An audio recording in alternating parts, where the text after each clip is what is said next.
Sri Chaitanya Charitamrta, Chapter 7, Text 129. Translation.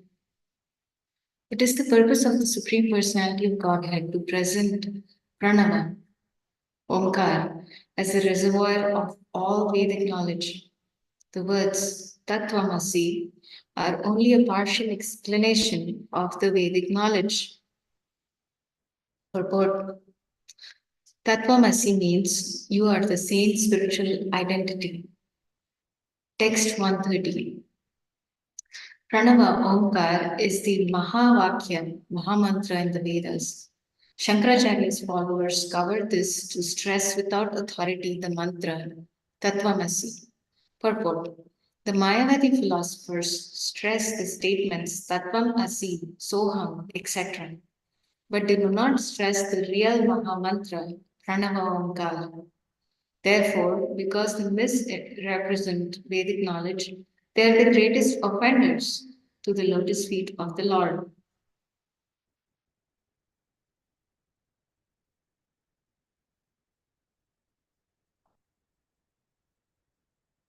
Pausing.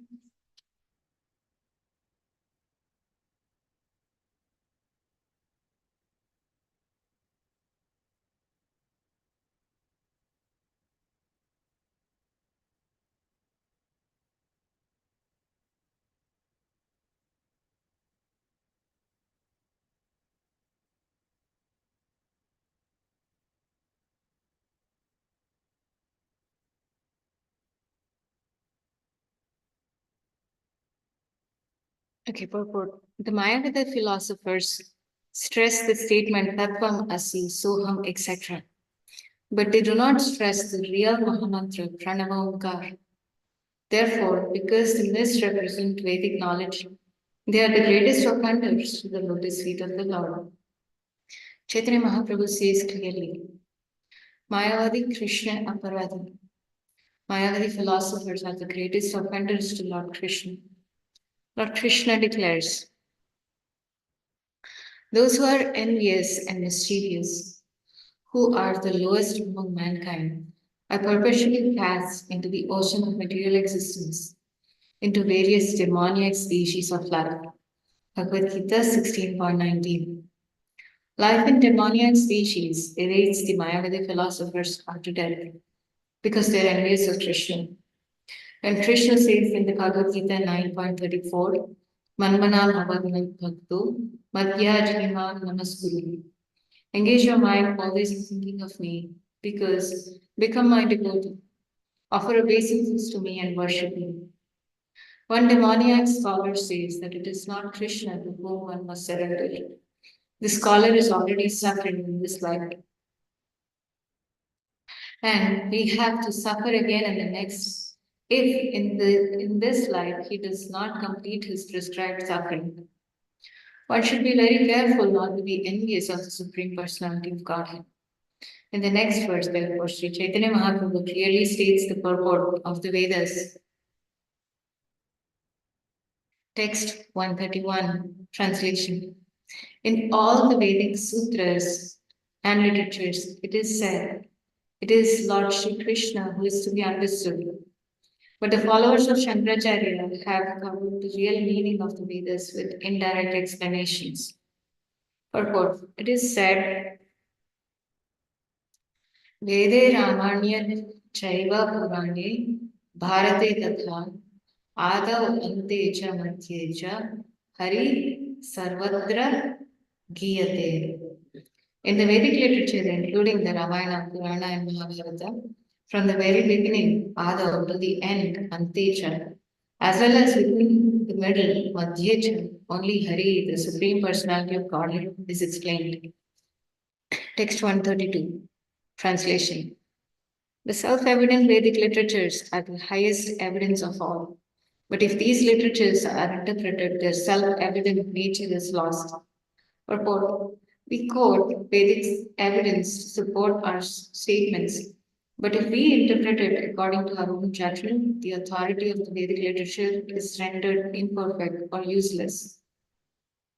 In other words, by interpreting the Vedic version, one minimizes the value of Vedic evidence.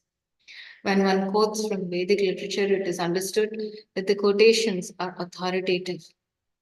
How can one bring the authority under his own control? That is the cause of princip- uh, principis obsta. Text 33, translation.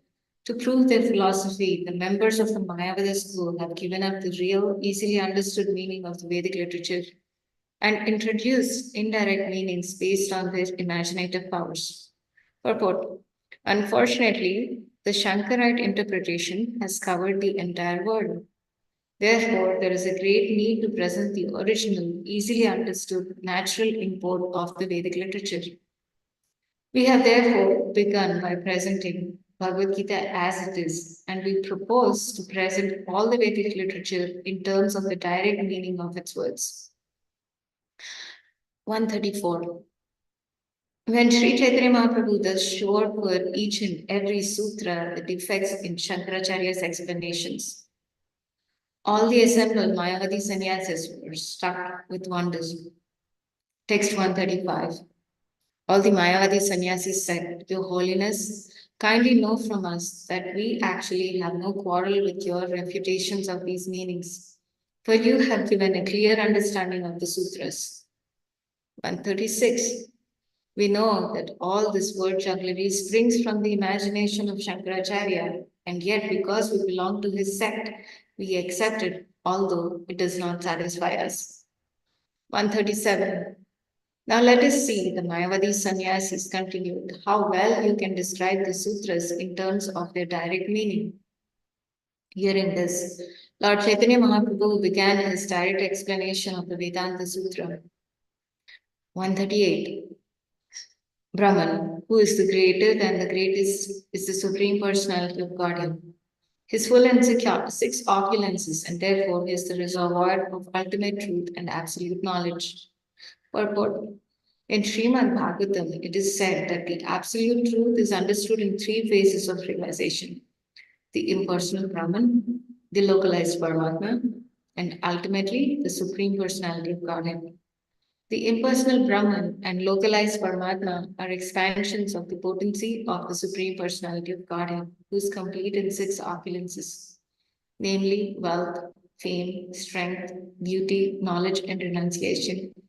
Since he possesses his six opulences, the personality of Godhead is the ultimate truth in absolute knowledge. Text 139.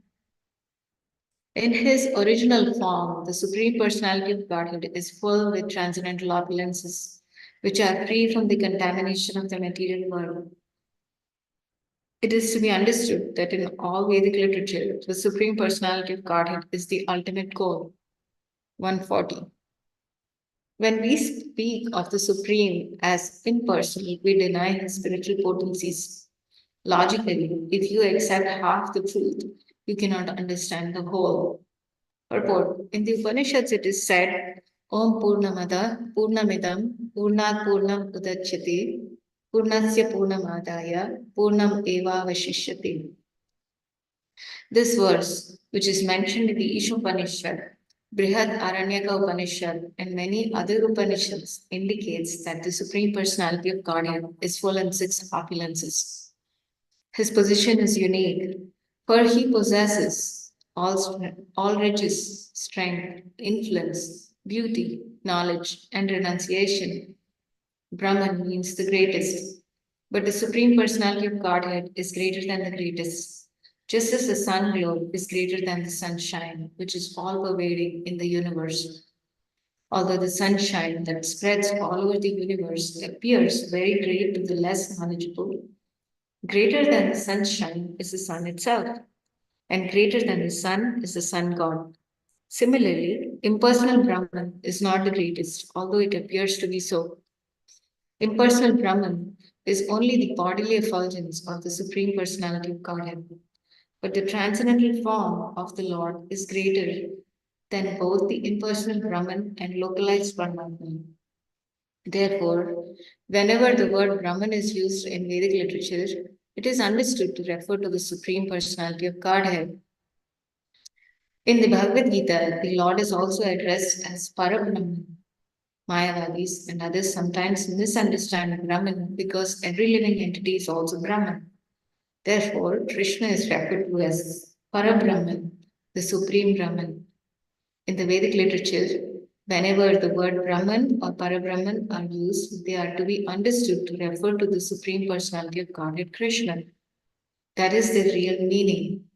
Since the entire Vedic literature deals with the subject of Brahman, Krishna is therefore the ultimate goal of Vedic understanding.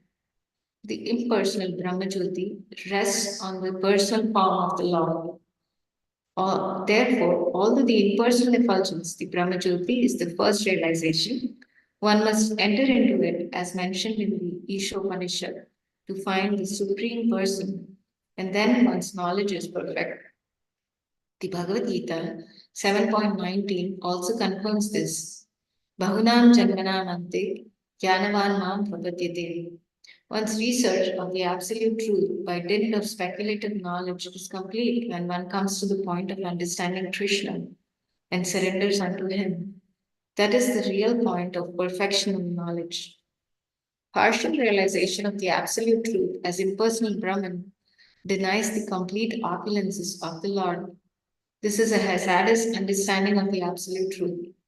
Unless one accepts all the features of the absolute truth, namely impersonal Brahman, localized Paramatma, and ultimately the Supreme Personality of Godhead, one's knowledge is imperfect. Sripad Ramanujacharya in his Vedartha Sangraha says, Jnanena dharmena swarupam api nirupitam न तु ज्ञानमात्रं ब्रह्मेति कथम idam avaggamyate. It thus indicates that the real identity of the absolute truth must be understood in terms of both his knowledge and his characteristics. Simply to understand the absolute truth, to be full of knowledge, is not sufficient. In Vedic literature, Mundaka Upanishad 1.1.9, we find the statement, Ya Sarvagya Sarvavid, which means that the absolute truth knows everything perfectly. But we also learn from Vedic description, Parasya Shakti Vividhaya Suryate, that not only does he know everything, but he also acts accordingly by utilizing his different energies. Thus, to understand that Brahman, the Supreme, is conscious is not sufficient.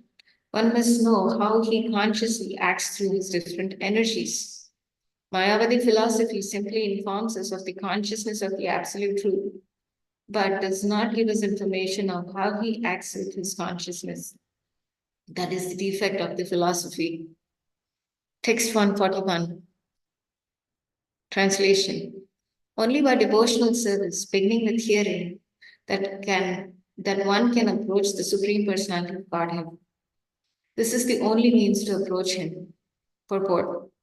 The Mayavadi philosophers are satisfied simply to understand Brahman to be the sum total of knowledge.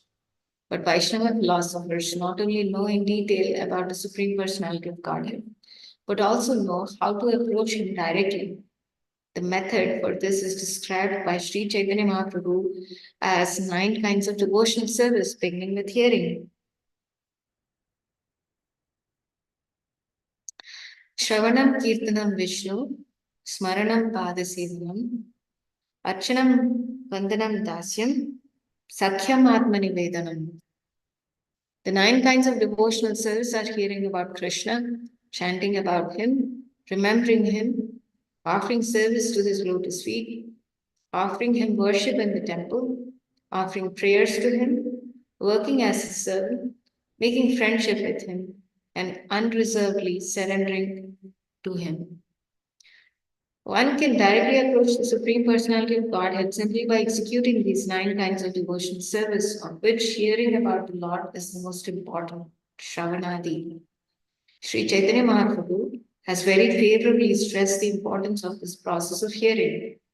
According to this method, if people are simply given a chance to hear about Krishna, certainly they will gradually develop their dormant awareness or love of Godhead.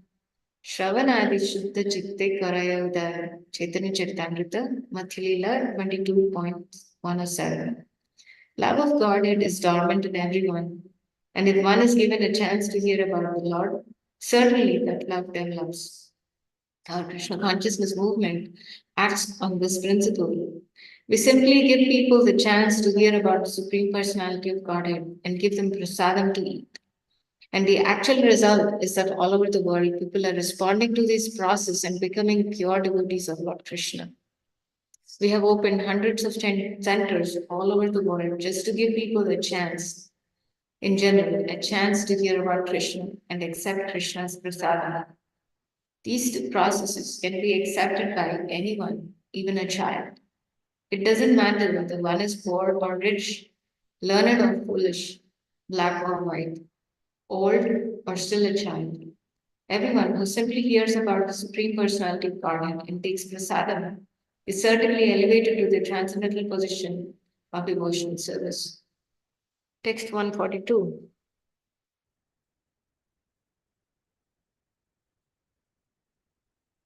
Translation. By practicing this regulated devotional service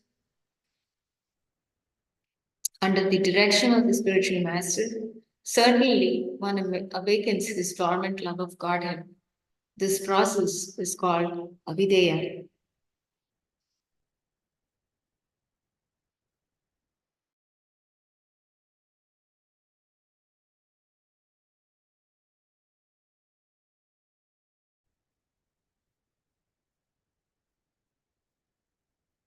By the practice of devotional service, beginning with hearing and chanting, the impure heart of a conditioned soul is purified, and thus he can understand his eternal relationship with the Supreme Personality of Godhead. That eternal relationship is described by Sri Chaitanya Mahaprabhu. Jiver Swarup Hoy Krishnera Nityadas. The living entity is an eternal servitor of the Supreme Personality of Godhead. When one is convinced about this relationship, which is called Sambandha, he then acts accordingly. That is called Abhideya.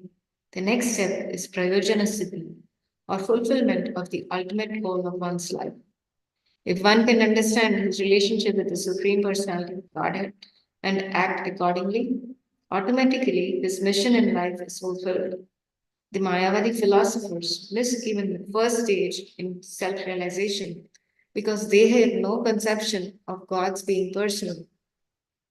He is a master, he is the master of all, and he is the only person who can accept service of all living entities. But since this knowledge is lacking in Mayavada philosophy, Mayavadis do not have knowledge even of their relationship with God. They wrongly think that everyone is God and that everyone is equal to God. Therefore, since the real position of the living entity is not clear to them, how can they advance further? Although they are very much puffed up and being liberated, Mayavadi philosophers very shortly fall down again to material activities due to their neglecting the lotus feet of the Lord. That is called Patana Adhama. Adha. ये अन्या अरविन्दाक्ष विमुखमानिनस् त्वयि अस्तभावत् अविशुद्धबुद्धया आरोह कृच्छेन परं पदं ततः पतन्ति अधो अन्धृत्य युष्मात् अंग्रह्यः. Srimad Bhagavatam 10.2.32. Here it is said that persons who think themselves liberated but do not execute devotional service, not knowing their relationship with the Lord, are certainly misled. One must know his relationship with the Lord and act accordingly. Then the fulfillment of his life's mission will be possible. Text 143. Translation. If one develops his love of Godhead and becomes attached to the lotus feet of Krishna, gradually he loses his attachment to everything else. Purport. This is a test of advancement in devotional service. As stated in Srimad Bhagavatam 11.2.42, Bhakti Pareshan Bhava Viraktir Anyatrasya. In Bhakti, a devotee's only attachment is Krishna. He no longer wants to maintain his attachments to many other things. Although Mayavadi philosophers are supposed to be very much advanced on the path of liberation, we see that after some time they descend to politics and philanthropic activities. Many big sannyasis who were supposedly liberated and very advanced have come down again to materialistic activities, although they left this world as mithya, false. When a devotee develops in devotional service, however, he no longer has attachments to such philanthropic activities. He is simply inspired to serve the Lord and he engages his entire life in such service. This is the difference between Vaishnava and Mayavadi philosophers. Devotional service, therefore, is practical, whereas Mayavad philosophy is merely mental speculation. Text 144, translation. Love of Godhead is so exalted that it is considered to be the fifth goal of human life. By awakening one's love of Godhead, one can attain the platform of conjugal love, tasting it even during the present span of life. Purport. The Mayavadi philosophers consider the highest goal of perfection to be liberation, mukti, which is the fourth perfectional platform. Generally, people are aware of the four principal goals of life: religiosity, economic development, sense gratification, and ultimately liberation. But devotional service is situated on the platform above liberation. In other words, when one is actually liberated, mukta, he can understand the meaning of love of Godhead, Krishna Prema. While teaching Rupa Goswami, Sri Chaitanya Mahaprabhu stated, Koti Mukha Madhye Durlava Ek Krishna Bhakta. Out of millions of liberated persons, one may become a devotee of Lord Krishna. The most elevated Mayavadi philosophers can rise to the platform of liberation, but Krishna Bhakti, devotional service to Krishna, is transcendental to such liberation. Srila Vyasadeva explained this fact in Srimad Bhagavatam. Dharma projita kaitavodra paramo nirmatsaranam satam vedyam vastavamatra vastu shivadam tapatrayo unmulanam. Completely rejecting all religions which are materially motivated, the Bhagavad Purana propounds the highest truth, which is understandable by those devotees who are pure in heart. The highest truth is reality distinguished from illusion for the welfare of all. Such truth uproots the threefold miseries. Srimad Bhagavatam, the explanation of the Vedanta Sutra is meant for Paramo Nirmatsaranam, those who are completely aloof from jealousy. Mayavadi philosophers are jealous of the existence of the personality of Godhead. Therefore, the Vedanta Sutra is not actually meant for them. They unnecessarily poke their nose into Vedanta Sutra, but they have no ability to understand it because, as the author of the Vedanta Sutra writes in his commentary, Srimad Bhagavatam, it is meant for those who are pure in heart. Paramo Nirmatsaranam. If one is envious of Krishna, how can he understand the Vedanta Sutra or Srimad Bhagavatam? The Mayavadi philosophy, Mayavadi's primary occupation is to offend the Supreme Personality of Godhead Krishna. For example, although Krishna demands our surrender in the Bhagavad Gita, the greatest scholar and so-called philosopher in modern India has protested that it is not to Krishna that we have to surrender. Therefore, he is envious. Since Mayavadis of all different descriptions are envious of Krishna, they have no scope for understanding the meaning of the Vedanta Sutra. Even if they were on the liberated platform, as they falsely claim, love of Krishna is beyond the state of liberation. A fact stated by Sri Chaitanya Mahaprabhu and repeated here by Krishnadas Kaviraj Goswami. Text 145.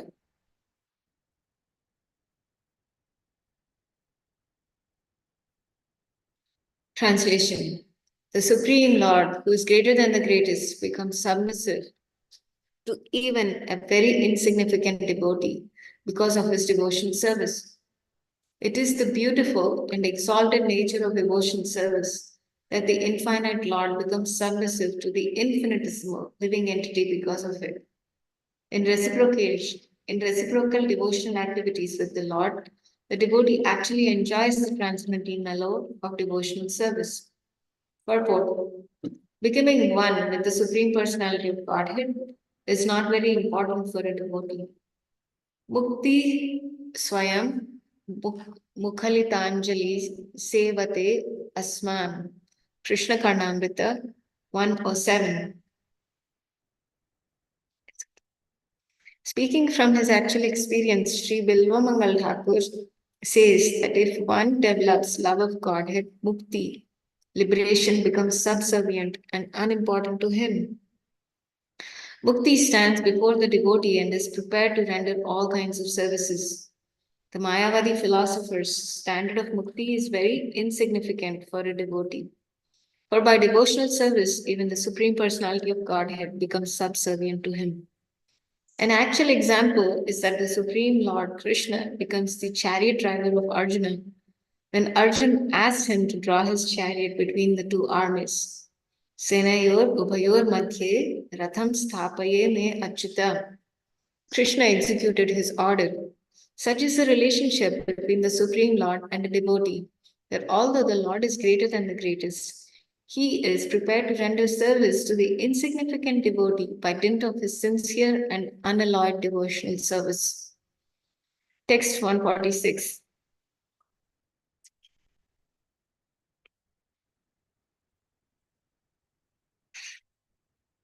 Translation: one's relationship with the Supreme Personality of Godhead, activities in terms of that relationship, and the ultimate goal of life to develop love of God.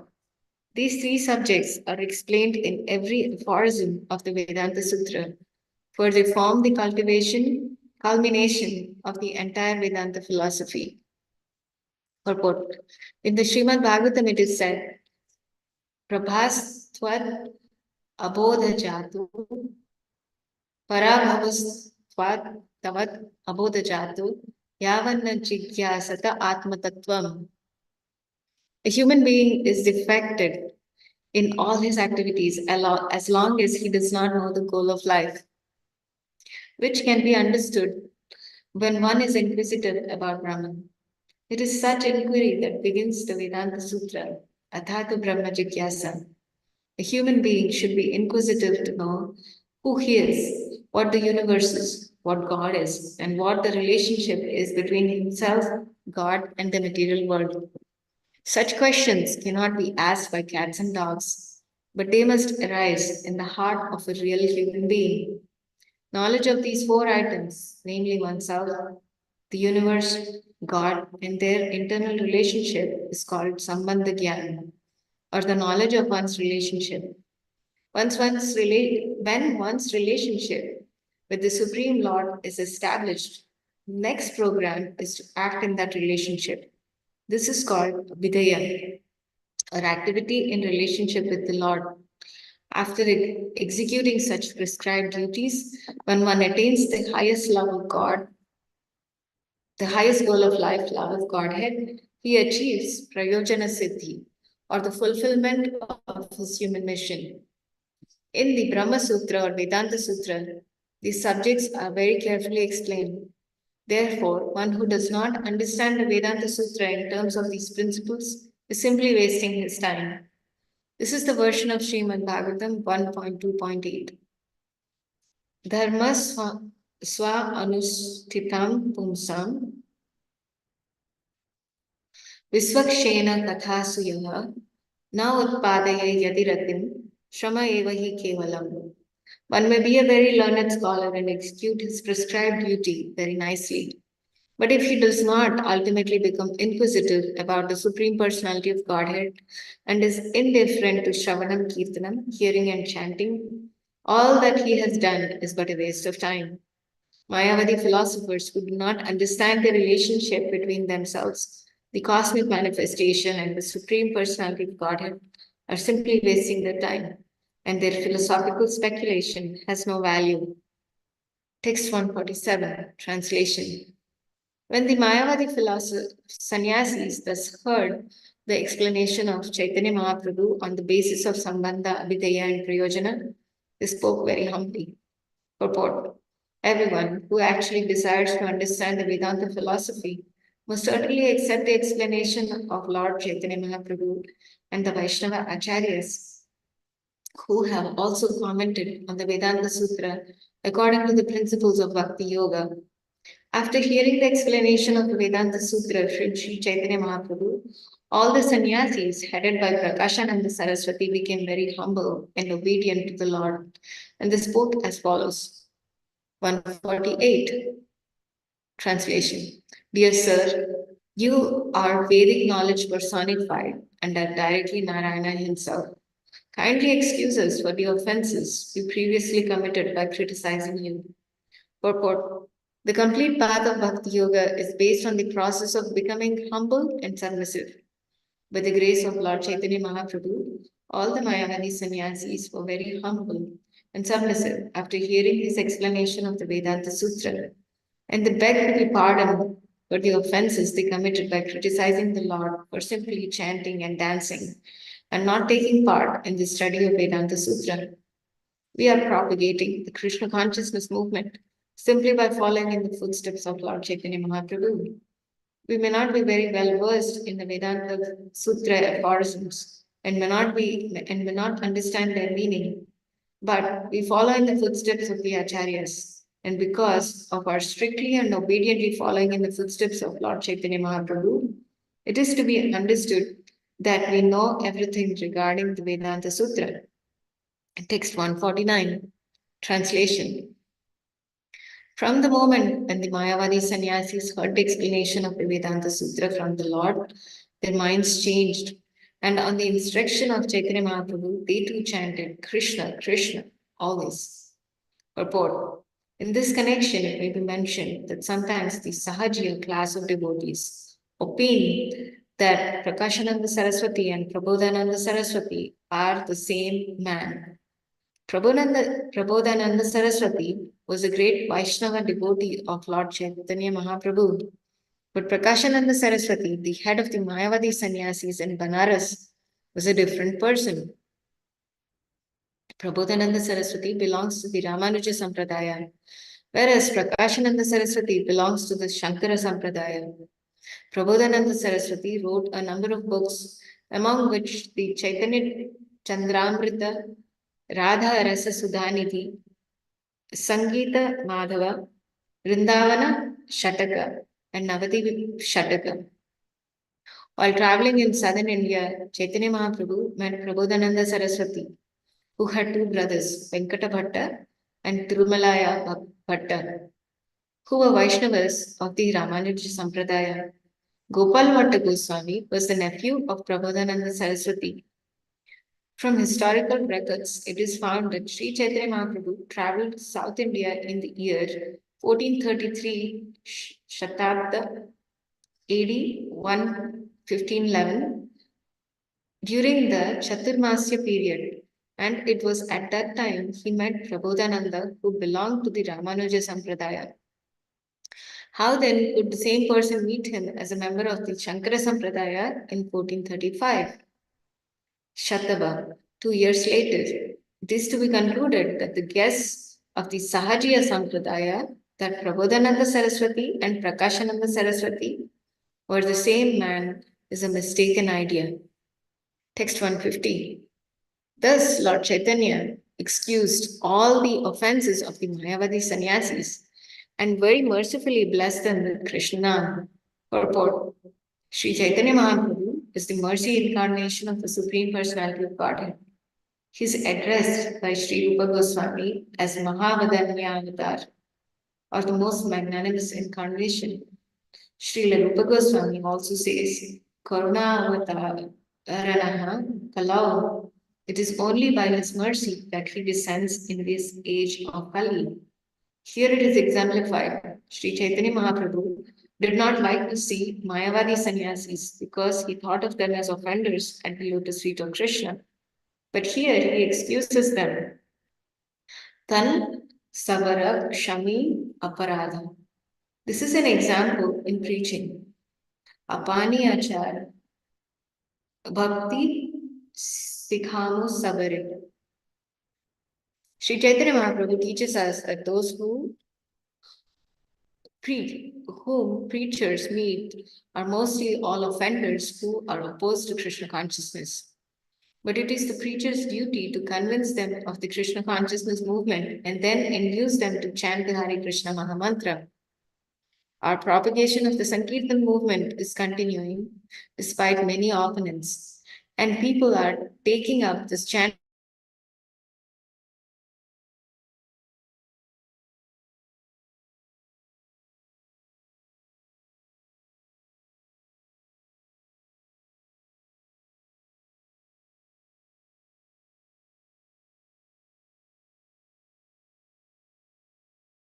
in all attempts.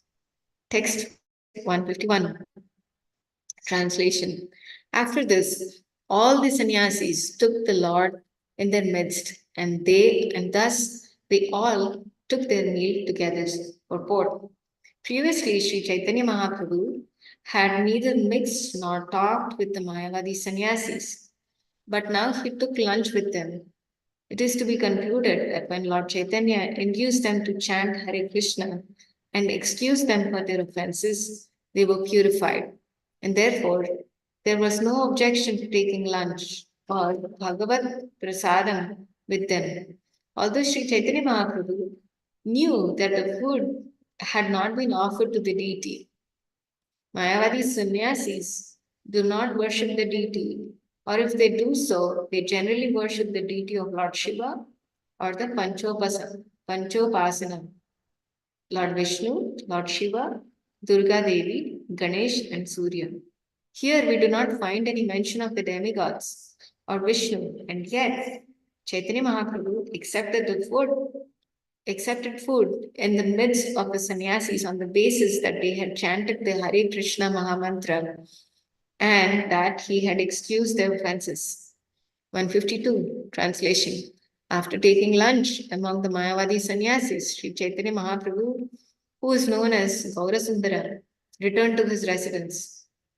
Thus the Lord performs his wonderful pastimes. Text 153. Hearing the arguments of Sri Chaitanya Mahaprabhu and seeing his victory, Chandrasekhar, Tapan Mishra, and Sanatan Goswami were all extremely pleased. Purport. Here is an example of how a sannyasi should preach. When Sri Chaitanya Mahaprabhu went to Varanasi, he went there alone, not with a big party. Locally, however, he made friendships with Chandrasekhar and Tapan Mishra and Sanatan Goswami also came to see him. Therefore, although he did not have many friends there, due to his sound preaching and his victory in arguing with the local sannyasis on the Vedanta philosophy, he became greatly famous in that part of the country, as explained in the next verse. 154. Translation. Many Mayavadi sannyasis of Varanasi came to see the Lord after this incident, and the entire city praised him. 155. Sri Chaitanya Mahaprabhu visited the city of Varanasi, and all of its people were very thankful. 156. The crowd at the door of his residence was so great that it numbered hundreds of thousands. 157. When the Lord visited the temple of Vishweshwara, hundreds of thousands of people assembled to see him. Purport. The important point in this verse is that Sri Chaitanya Mahaprabhu regularly visited the temple of Vishweshwara, Lord Shiva, at Varanasi. Vaishnavas generally do not visit a demigod's temple, but here we see that Sri Chaitanya Mahaprabhu regularly visited the temple of Vishweshwara, who was the predominating deity of Varanasi. Generally, Mayavadi sannyasis and worshippers of Lord Shiva live in Varanasi.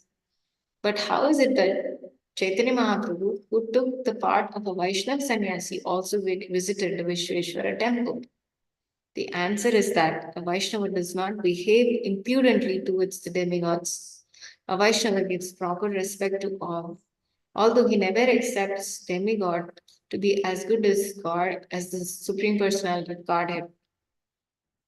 In the Brahma Samhita, there are mantras offering obeisances to Lord Shiva, Lord Brahma, the demigods, the sun god, and Lord Ganesha, as well as Lord Vishnu, all of whom are worshipped by the impersonalists as Panchopasana. In their temples, impersonalists install deities of Lord Vishnu, Lord Shiva, the sun god, goddess Durga, and sometimes Lord Brahma also. And this system is continuing at present in India under the guise of the Hindu religion.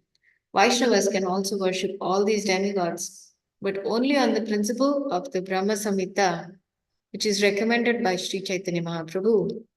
We may note in this connection that the mantras for worshipping Lord Shiva, Lord Brahma, Goddess Durga, the sun god, and Ganesha are described in the Brahma Samhita. Shrishti Sthiti Pralaya Sadhana Shaktireka Chayeva Yasya Bhuvanani Vivarta Durga Ichhanurupam Apiyasya Cheshta Cheshta Govindamadi Purusham Tamaham Bhajami. The eternal potency Maya, who is the nature, who is of the nature of the shadow of the Chit, spiritual potency, is worshipped by all people as Durga, the creating, preserving, and destroying agency of this mundane world. I adore the primeval Lord Govinda, in accordance with whose will Durga conducts herself. Brahma Samhita 5.44. Milk is transformed into curd by the actions of acids, yet the effect curd is neither the same as non-different from its cause, namely milk. I adore the primeval Lord Govinda, of whom the state of Shambhu is a similar transformation for the performance of the work of destruction. Brahma Samhita 5.45. I adore the primeval Lord Govinda, from whom the separate subjective portion Brahma receives his power for the regulation of the material mundane world, just as the sun manifests a portion of his own light in the all effulgent gems that bear such names as Surya Kanta. Brahma Samhita 5.49. I worship the primeval Lord Govinda. Ganesha always holds his lotus feet upon the pair of chumali protruding from his elephant head in order to obtain power for his function of destroying all obstacles on the path of progress in the three worlds. Brahma Samhita 550. The sun, full of infinite effulgence, who is the king of all the planets and the image of the good soul, is like the eye of the world, of this world. I adore the primeval Lord Govinda, in pursuance of whose order the sun performs his journey, mounting the wheel of time. Brahma Samhita 552. All the demigods are servants of Krishna. They're not equal to Krishna. Therefore, even if one goes to a temple of the Panchopasana, as mentioned above, one should not accept the deities as they are accepted by the impersonalists. All of them are to be accepted as personal demigods, but they all serve the order of the Supreme Personality of Godhead. Shankaracharya, for example, is understood to be an incarnation of Lord Shiva, as described in the Padma Purana. He propagated the Mayavada philosophy under the order of the Supreme Lord. We have already discussed this point in text 144 of this chapter. Tantra Doshanani Tenho Ajnana Karidasa. Shankaracharya is not at fault, for he has thus covered the real purport of the Vedas under the order of the Supreme Personality of Godhead. Although Lord Shiva, in the form of a Brahmana, Shankaracharya preached the false philosophy of Mayavada, Sri Chaitanya Mahaprabhu nonetheless said that since he did it on the order of the Supreme Personality of Godhead, there is no fault on his part. Tantra dosha nahi.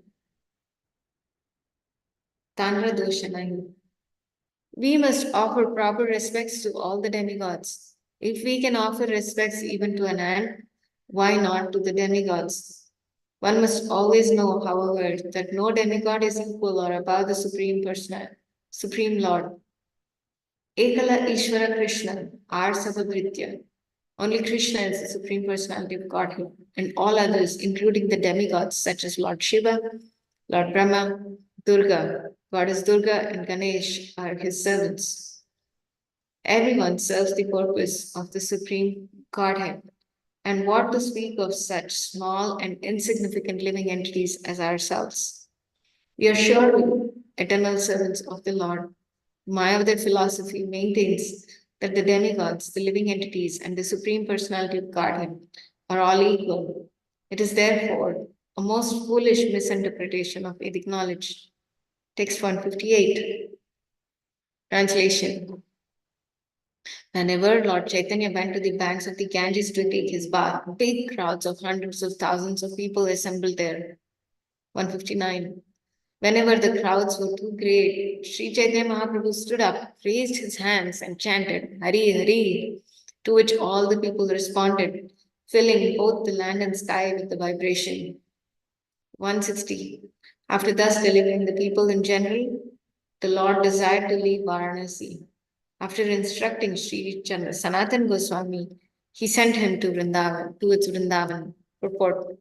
The actual purpose of Lord Chaitanya's stay in Varanasi after coming back from Vrindavan was to meet Sanatan Goswami and teach him. Sanatan Goswami met Sri Chaitanya Mahaprabhu after the Lord's return to Varanasi, where the Lord taught him for 2 months about the intricacies of Vaishnava philosophy and Vaishnava activities. After completely instructing him, he sent him to Vrindavan to execute his orders. When Sanatan Goswami went to Vrindavan, there were no temples. The city was lying vacant like an open field. Sanatan Goswami sat down on the bank of Yamuna, and after some time, he gradually constructed the first temple. Then the other temples were constructed, and now the city is full of temples, numbering about 5,000. Text 161. Because the city of Varanasi was always full of tumultuous crowds, Sri Chaitanya Mahaprabhu, after sending Sanatan to Vrindavan, returned to Jagannath Puri. Text 162. I have here given a brief account of these pastimes of Lord Chaitanya, but later I shall describe them in an extensive way. Text 163. Sri Chaitanya Mahaprabhu and his associates of the Panchatattva distributed the holy name of the Lord to invoke love of Godhead throughout the universe, and thus the entire world was thankful. Purport. Here it is said that Lord Chaitanya made the entire universe thankful to him by propagating Sankirtan movement with his associates. Lord Chaitanya Mahaprabhu has already sanctified the entire universe by his presence 500 years ago. And therefore, anyone who attempts to serve Sri Chaitanya Mahaprabhu sincerely by following in his footsteps and following the instructions of the Acharyas will successfully be able to preach the holy name of the Hare Krishna Mahamantra all over the universe. There are some foolish critics who say that Europeans and Americans cannot be offered sannyas. But here we find in Sri Chaitanya Mahaprabhu that Sri Chaitanya Mahaprabhu wanted to preach the Sankirtan movement all over the universe. For preaching work, sannyasis are essential. These critics think that only Indians or Hindus should be offered sannyas to preach, but their knowledge is impractically nil. Without sannyasis, the preaching work will be impeded. Therefore, under the instruction of Lord Chaitanya and the blessings of his associates, there should be no distinction in this matter. But people in the part of the world where the world should be trained to preach and given sannyas so that the cult of Sri Chaitanya Mahaprabhu's Sankirtan movement will expand boundlessly. We do not care about the criticism of fools. We shall go on with our work and simply depend on the blessings of Lord Chaitanya Mahaprabhu and his associates, Panchatattva.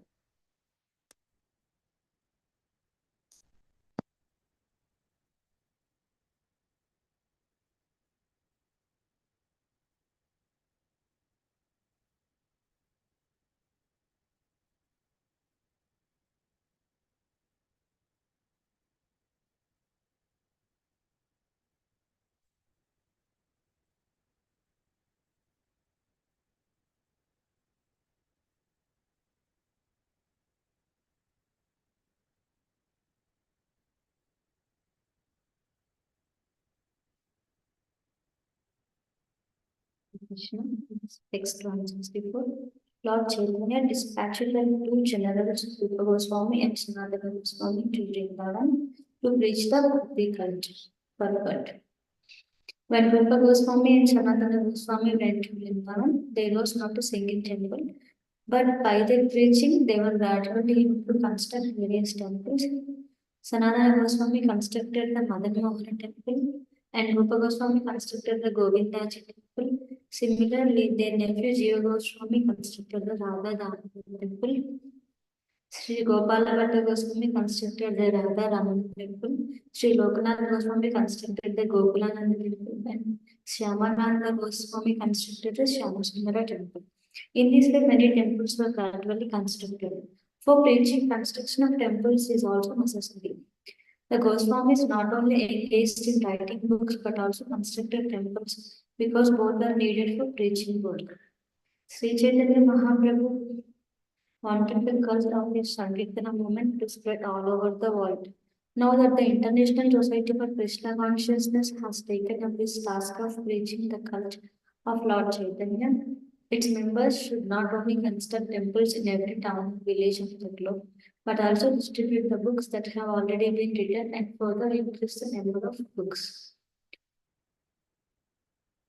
Both distribution of books and construction of temples must continue side by side in parallel lines. Text 165. And Rupa Goswami and Sanatana Goswami were sent towards Mathura. So Nityananda Prabhu was sent to Bengal to preach extensively the cult of Chaitanya Mahaprabhu. Purport. The name of Lord Nityananda is very famous in Bengal. Of course, anyone who knows Lord Nityananda knows Sri Chaitanya Mahaprabhu also. But there are some misguided devotees who stress the importance of Lord Nityananda more than that of Sri Chaitanya Mahaprabhu. This is not good. Not for Sri Chaitanya Mahaprabhu is stressed more than Lord Nityananda. The author of the Chaitanya Charitamrta, Krishnadas Kaviraj Goswami, left his home because of his brothers, stressing the importance of Sri Chaitanya Mahaprabhu over that of Nityananda Prabhu. Actually, one should offer respect to the Panchatattva without such foolish discrimination. Not considering Nityananda Prabhu to be greater, Chaitanya Mahaprabhu to be greater, or Advaita Prabhu to be greater. The respect should be offered equally. Sri Krishna Chaitanya Prabhu Nityananda, Sri Advaita Gadadhara, Sri Vasadi Vrinda. All devotees of Lord Chaitanya or Nityananda are worshipable persons. Text 166. Sri Chaitanya Mahaprabhu personally went to South India and he broadcast the holy name of Lord Krishna in every village and town. Text 167. Thus the Lord went to the southernmost tip of the Indian peninsula known as Setubanda, Cape Comorin. Everywhere he distributed the Bhakti cult and love of Krishna, and in this way he delivered everyone. Text 168. I have thus explained the truth of the Panchatattva. One who hears this explanation increases in knowledge of Sri Chaitanya Mahaprabhu. The Panchatattva is a very important factor in understanding Sri Chaitanya Mahaprabhu. There are Sahajiyas who, not knowing the importance of the Panchatattva, concoct their own slogans such as Bhajanitai Gaura Radhe Shama Japa Hare Krishna Hare Rama or Sri Krishna Chaitanya Prabhu Nityananda Hare Krishna Hare Rama Sri Radhe Govinda. Such chants may be good poetry, but they cannot help us to grow forward in devotional service. In such chants, there are also many discrepancies which need not to be discussed here. Strictly speaking, when chanting the names of the Panchatattva, one should fully offer his obeisances Sri Krishna Chaitanya, Prabhu Nityananda, Sri Advaita Gadadhara, Sri Vasadi Gaura Bhakta Govinda. By such chanting, one is blessed with the competency to chant the Hare Krishna Mahamantra without offense. When chanting the Hare Krishna Mahamantra, one should also chant it fully. Hare Krishna, Krishna Krishna, Hare Hare. Hare Rama, Rama Rama, Hare Hare. One should not foolishly adopt any of the slogans concocted by imaginative devotees. If one actually wants to derive the effects of chanting, one must strictly follow the great acharyas. This is confirmed in the Mahabharata. Mahajano ena gata sapantam. The real path of progress is that which is traversed by great acharyas and authorities. Text 169. While chanting the Panchatattva Mahamantra, one must chant the names of Sri Chaitanya, Nityananda, Advaita, Gadadhara, and Srivasa with their many devotees. This is the process. Text 117. I again and again offer observances onto the Panchatattva. Thus, I think that I will be able to describe something about the pastimes of Lord Chaitanya Mahaprabhu.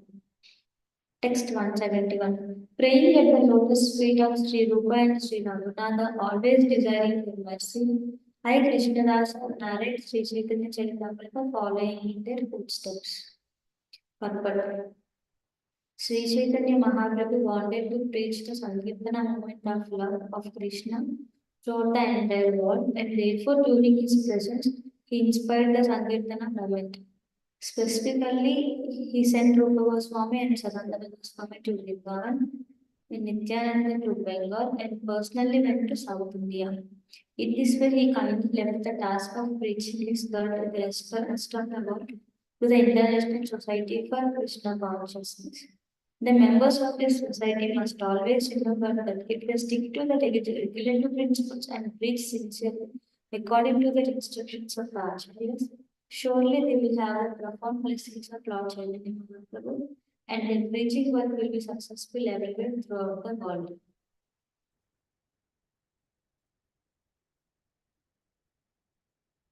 Thus end the Bhaktivedanta purports to Sri Chaitanya Charitamrita Adi Lila 7th chapter, describing Lord Chaitanya in 5 futures.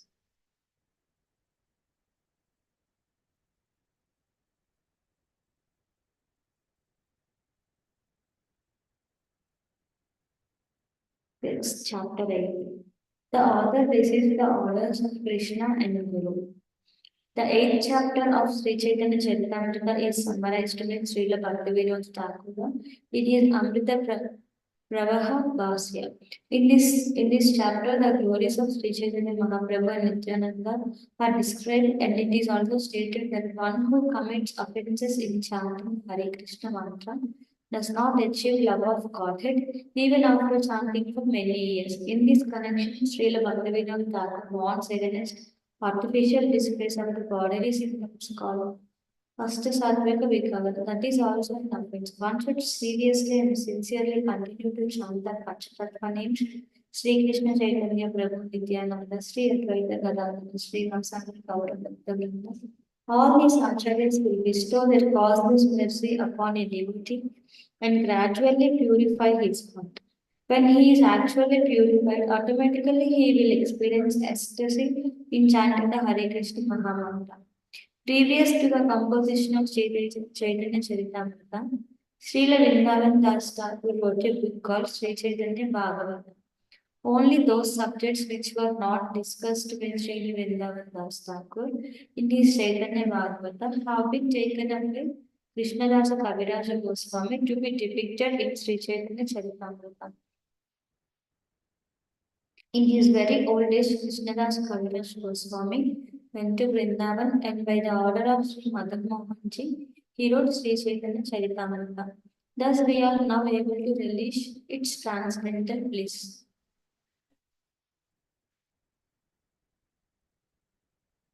Text 1. I offer my respects to the Supreme Personality of Godhead, Sri Chaitanya Mahaprabhu, by whose desire I have become like a dancing dog and suddenly taken to the writing of Sri Chaitanya Charitamrita, although I am a fool. Text 2. Let me offer my respectful obeisances unto Sri Krishna Chaitanya Mahaprabhu, who is known as Gaura Sundara.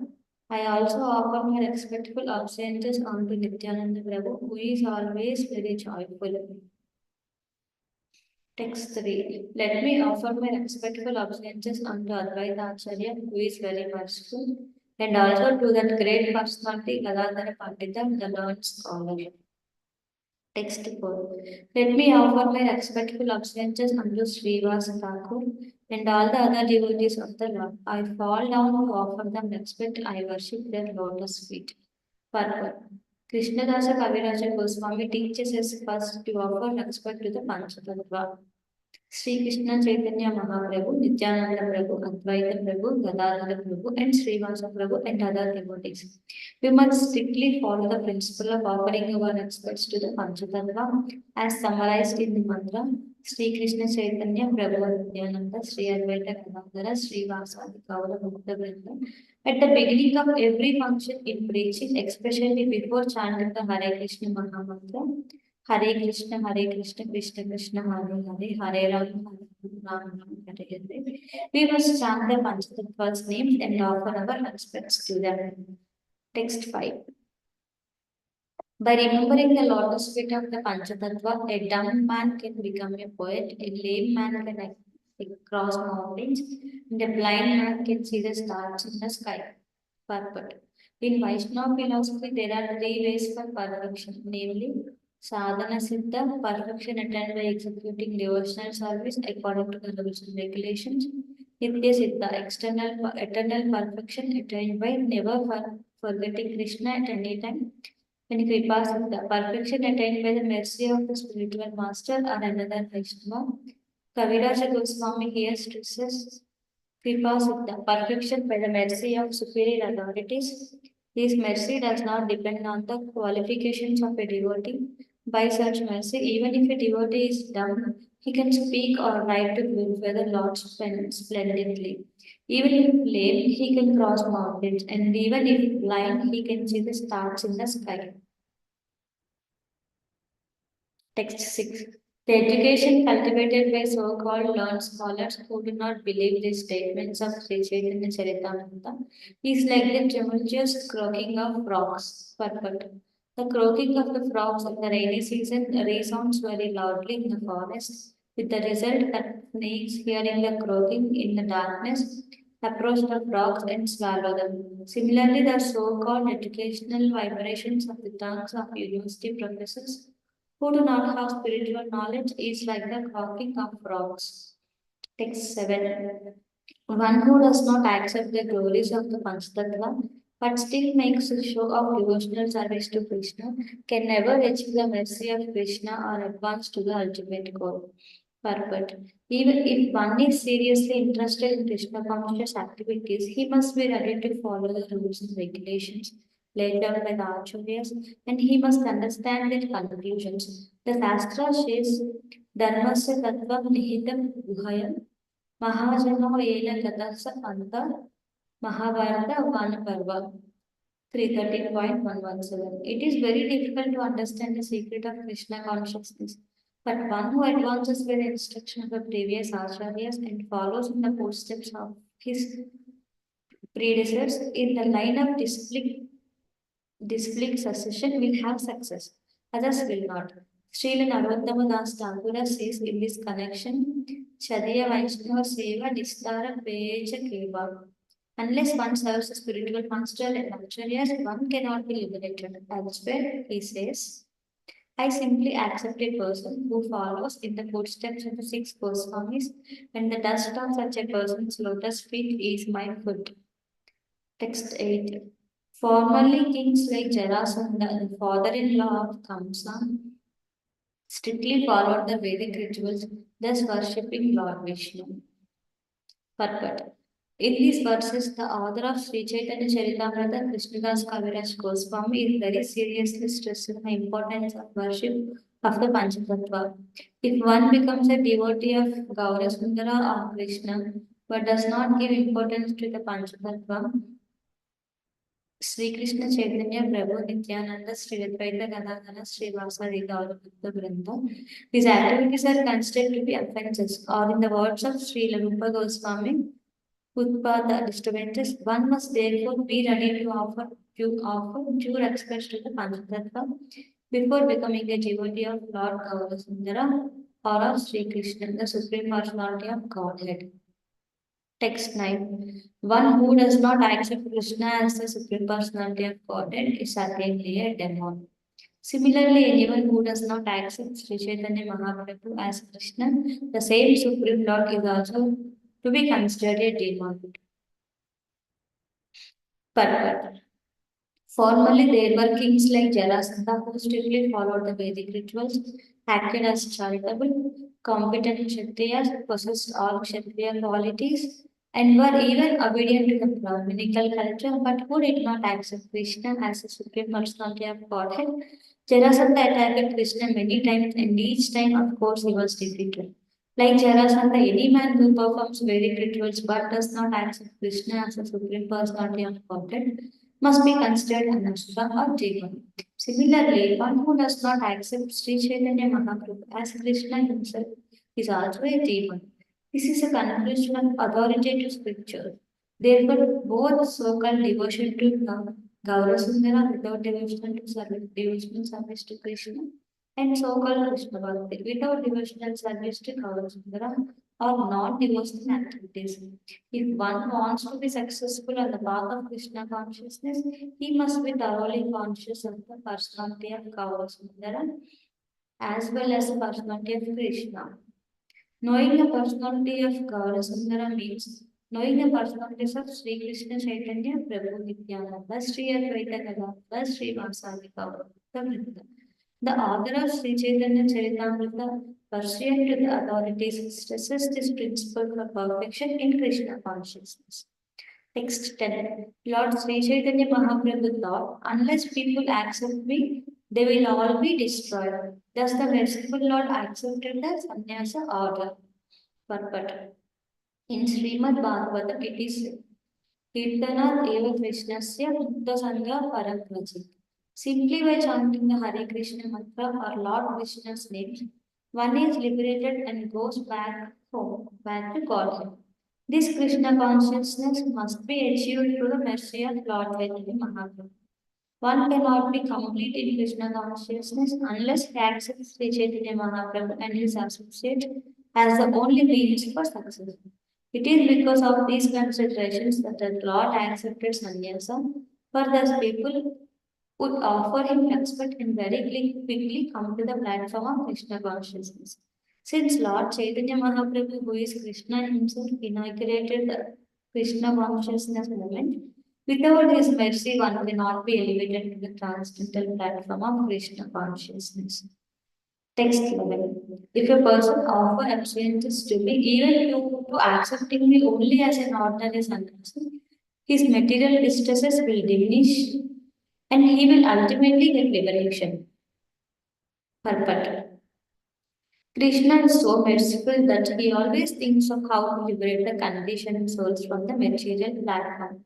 It is for this reason that Krishna incarnates as clearly indicated in the Bhagavad Gita.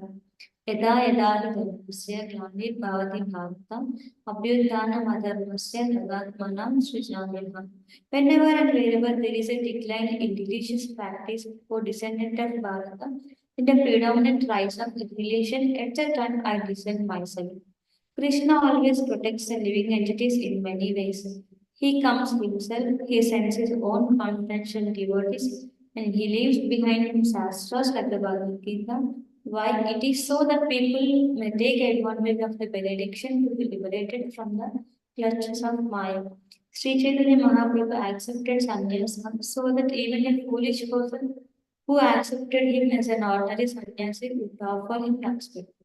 For this would help diminish his material distresses and ultimately liberate him from the material clutches. Srila Bhaktisiddhanta Saraswati point out in this connection that Sri Krishna Chaitanya Mahaprabhu is the combined form of Sri Radha and Krishna.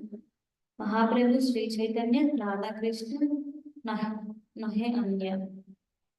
Therefore, when fools consider Chaitanya Mahaprabhu to be an ordinary human being and thus treated him disrespectfully, the merciful Lord, in order to deliver these offenders, accepted sannyasa so that they would offer him appearances accepting him as a sannyasi.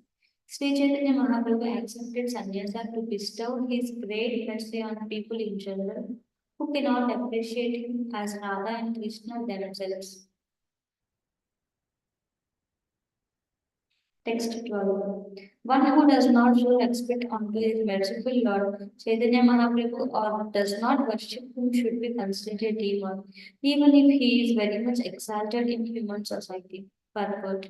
Srila Bhaktisiddhanta Saraswati Maharaja says in his connection, O living entities, simply engage yourselves in Krishna consciousness.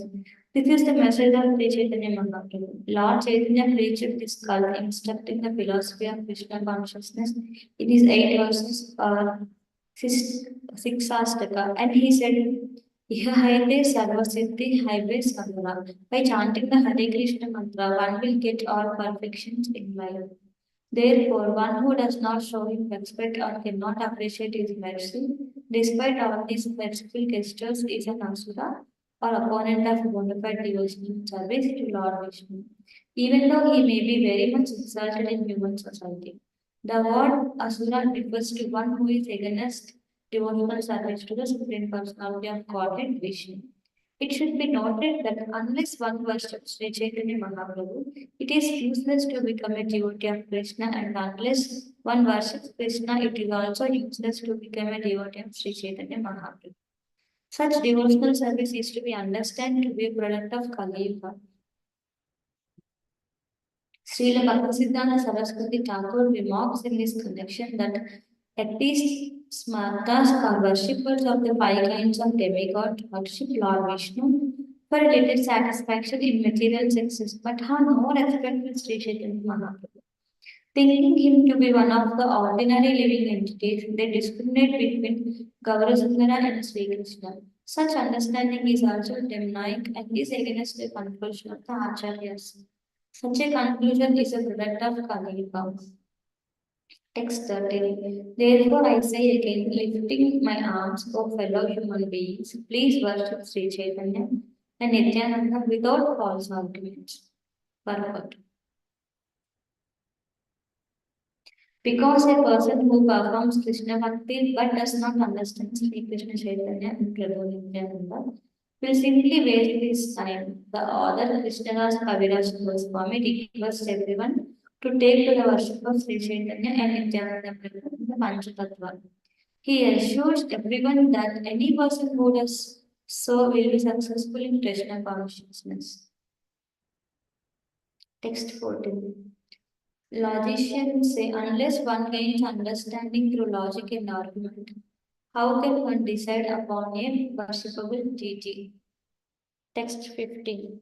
If you are indeed interested in logic and argument, kindly apply it to the mercy of Sri Chaitanya Mahaprabhu.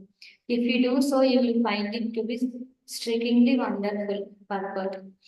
Srila Bhaktisiddhanta Saraswati Thakur comments in this connection that people in general, in their narrow-minded conception of life, create many different types of humanitarian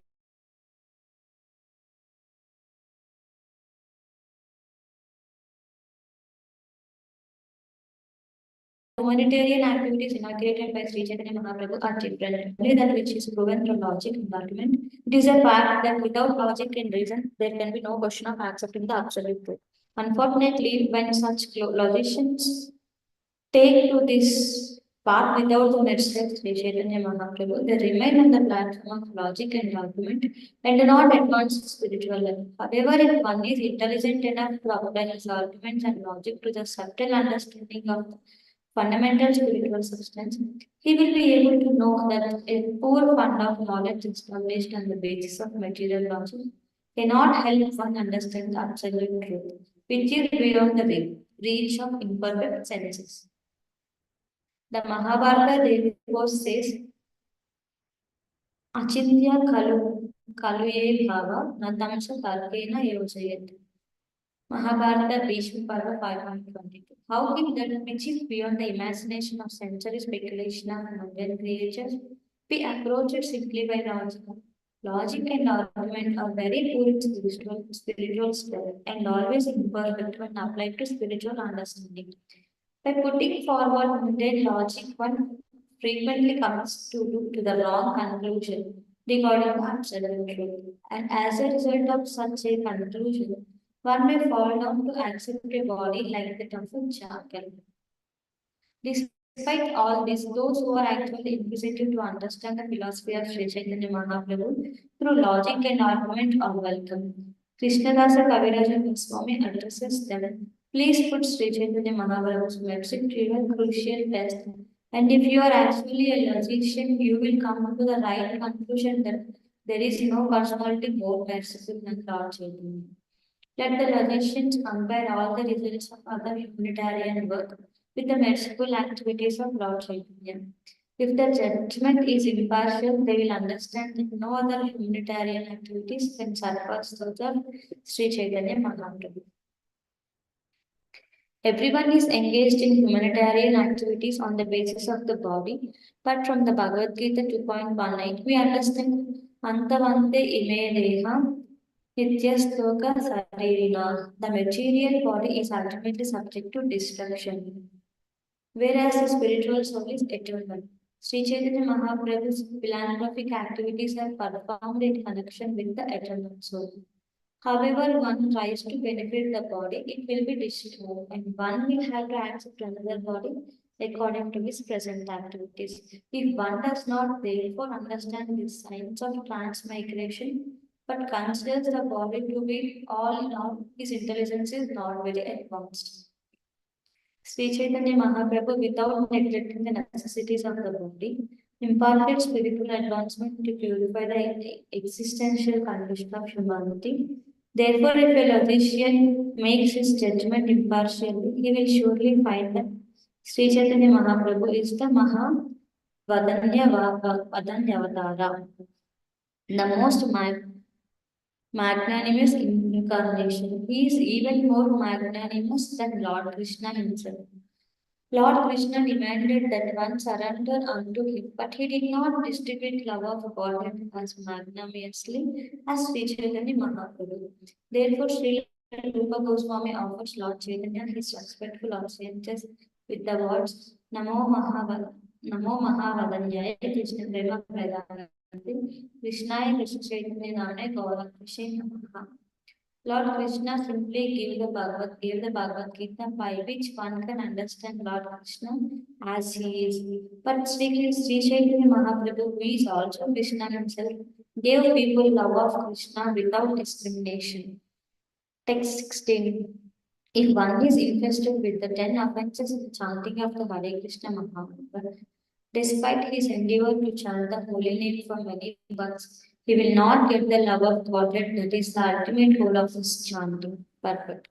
Srila Bhaktisiddhanta Saraswati Thakur says in this connection that although one may go on chanting the Hare Krishna mantra for many years, there is no possibility of attaining the platform of devotional service unless one accepts Sri Chaitanya Mahaprabhu. One must follow strictly the instruction of Sri Chaitanya Mahaprabhu given in the Siksastaka. One should chant the holy name of the Lord in a humble state of mind, thinking oneself lower than the straw in his street. One should be more tolerant than a tree, devoid of all senses of false prestige, and should be ready to offer all respect to others. In such a state of mind, one can chant the holy name of the Lord constantly. One who follows this direction, being freed from the 10 kinds of offenses, becomes successful in Krishna consciousness and ultimately reaches a platform of loving service to the personality of Godhead.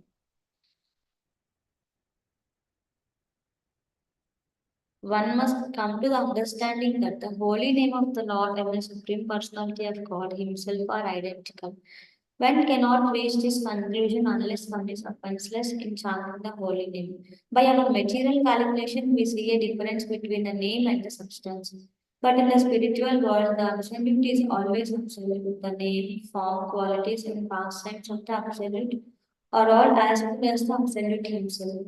Thus, one is understood to be an eternal servant of the Supreme Personality of Godhead. If he considers himself an eternal servant of the holy name, and in this spirit distributes the holy name to the world, one who chants in that spirit without offenses is certainly elevated to the platform of understanding that the holy name and the personality of Godhead are identical. To associate with the holy name and chant the holy name is to associate with the personality of Godhead directly. In the Bhakti Rasamrita Sindhu, it is clearly said, Sevonmukehi Jihvadu Swayam Eva Sprute Allah. The holy name becomes manifest when one engages in the service of the holy name. This service as a submissive attitude begins with one's tongue. Sevon Mukehi Jihvado, one must engage his tongue in the service of the holy name. Our Krishna consciousness movement is based on this principle. We try to engage all the members of the Krishna consciousness movement in the service of the holy name. Since the holy name and Krishna are not different, the members of the Krishna consciousness movement not only chant the holy name of the Lord offenselessly, but also do not allow their tongues to eat anything that is not first offered to Supreme Personality of Godhead. The Supreme Lord declares, if one offers me with love and devotion in leaf, a flower, a fruit, or water, I will accept it. Therefore, the International Society for Krishna Consciousness has many temples all over the world, and in each and every temple, the Lord is offered these foods. On the basis of his demands, the devotees chant the holy name of the Lord offenselessly and never eat anything that is not first offered to the Lord. The functions of the tongue in devotional service are to chant the Hare Krishna Mahamantra and eat prasadam that is offered to the Lord. Text 17. By cultivating philosophical knowledge, one can understand his spiritual condition and thus be liberated. And by performing sacrifices and pious activities, one can achieve sense gratification in a higher planetary system. But the devotional service of the Lord is so rare that even by executing hundreds and thousands of sacrifices, one cannot obtain it. But Prahlad Maharaj instructs these slokas are to be discussed. Their purport is that one cannot obtain Krishna Bhakti or the devotional service of the Lord by official execution of the Vedic rituals. One has to approach a pure devotee. Narottama Das Thakur sings, Charya Vaishnava Seva Nistara Vayache Keva, who has been elevated without rendering service to a pure Vaishnava. It is a statement of Prahlad Maharaj that unless one is able to accept the dust from the lotus feet of a pure Vaishnava, there is no possibility of achieving the platform of devotional service. That is the secret. The above mentioned Tantra Vachana quoted from the Bhakti Rasamrita Sindhu is our perfect guidance in this connection. Text 18. If a devotee wants liberation or material sense gratification from the Lord, Krishna immediately delivers it, but pure devotional service he keeps hidden. Text 19.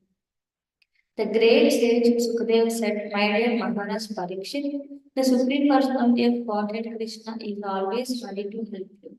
He is your master, guru, God, and very dear friend, and also the head of your family. Yet sometimes he agrees to act as your servant or on carrier. You are greatly fortunate because this relationship is possible only by Bhakti Yoga. The Lord can give liberation very easily, but He does not very easily give one Bhakti Yoga because by that process He is bound to the devotee. Purport. This passes is a quotation from Srimad Bhagavatam. While Sukadeva Goswami was describing the character of Vaspadeva, he distinguished between Bhakti Yoga and liberation by reciting this verse. In relationship with the Yadus and Pandavas, the Lord acted sometimes as their master, sometimes as their advisor, sometimes as their friend, sometimes as the head of their family, and sometimes even as their servant.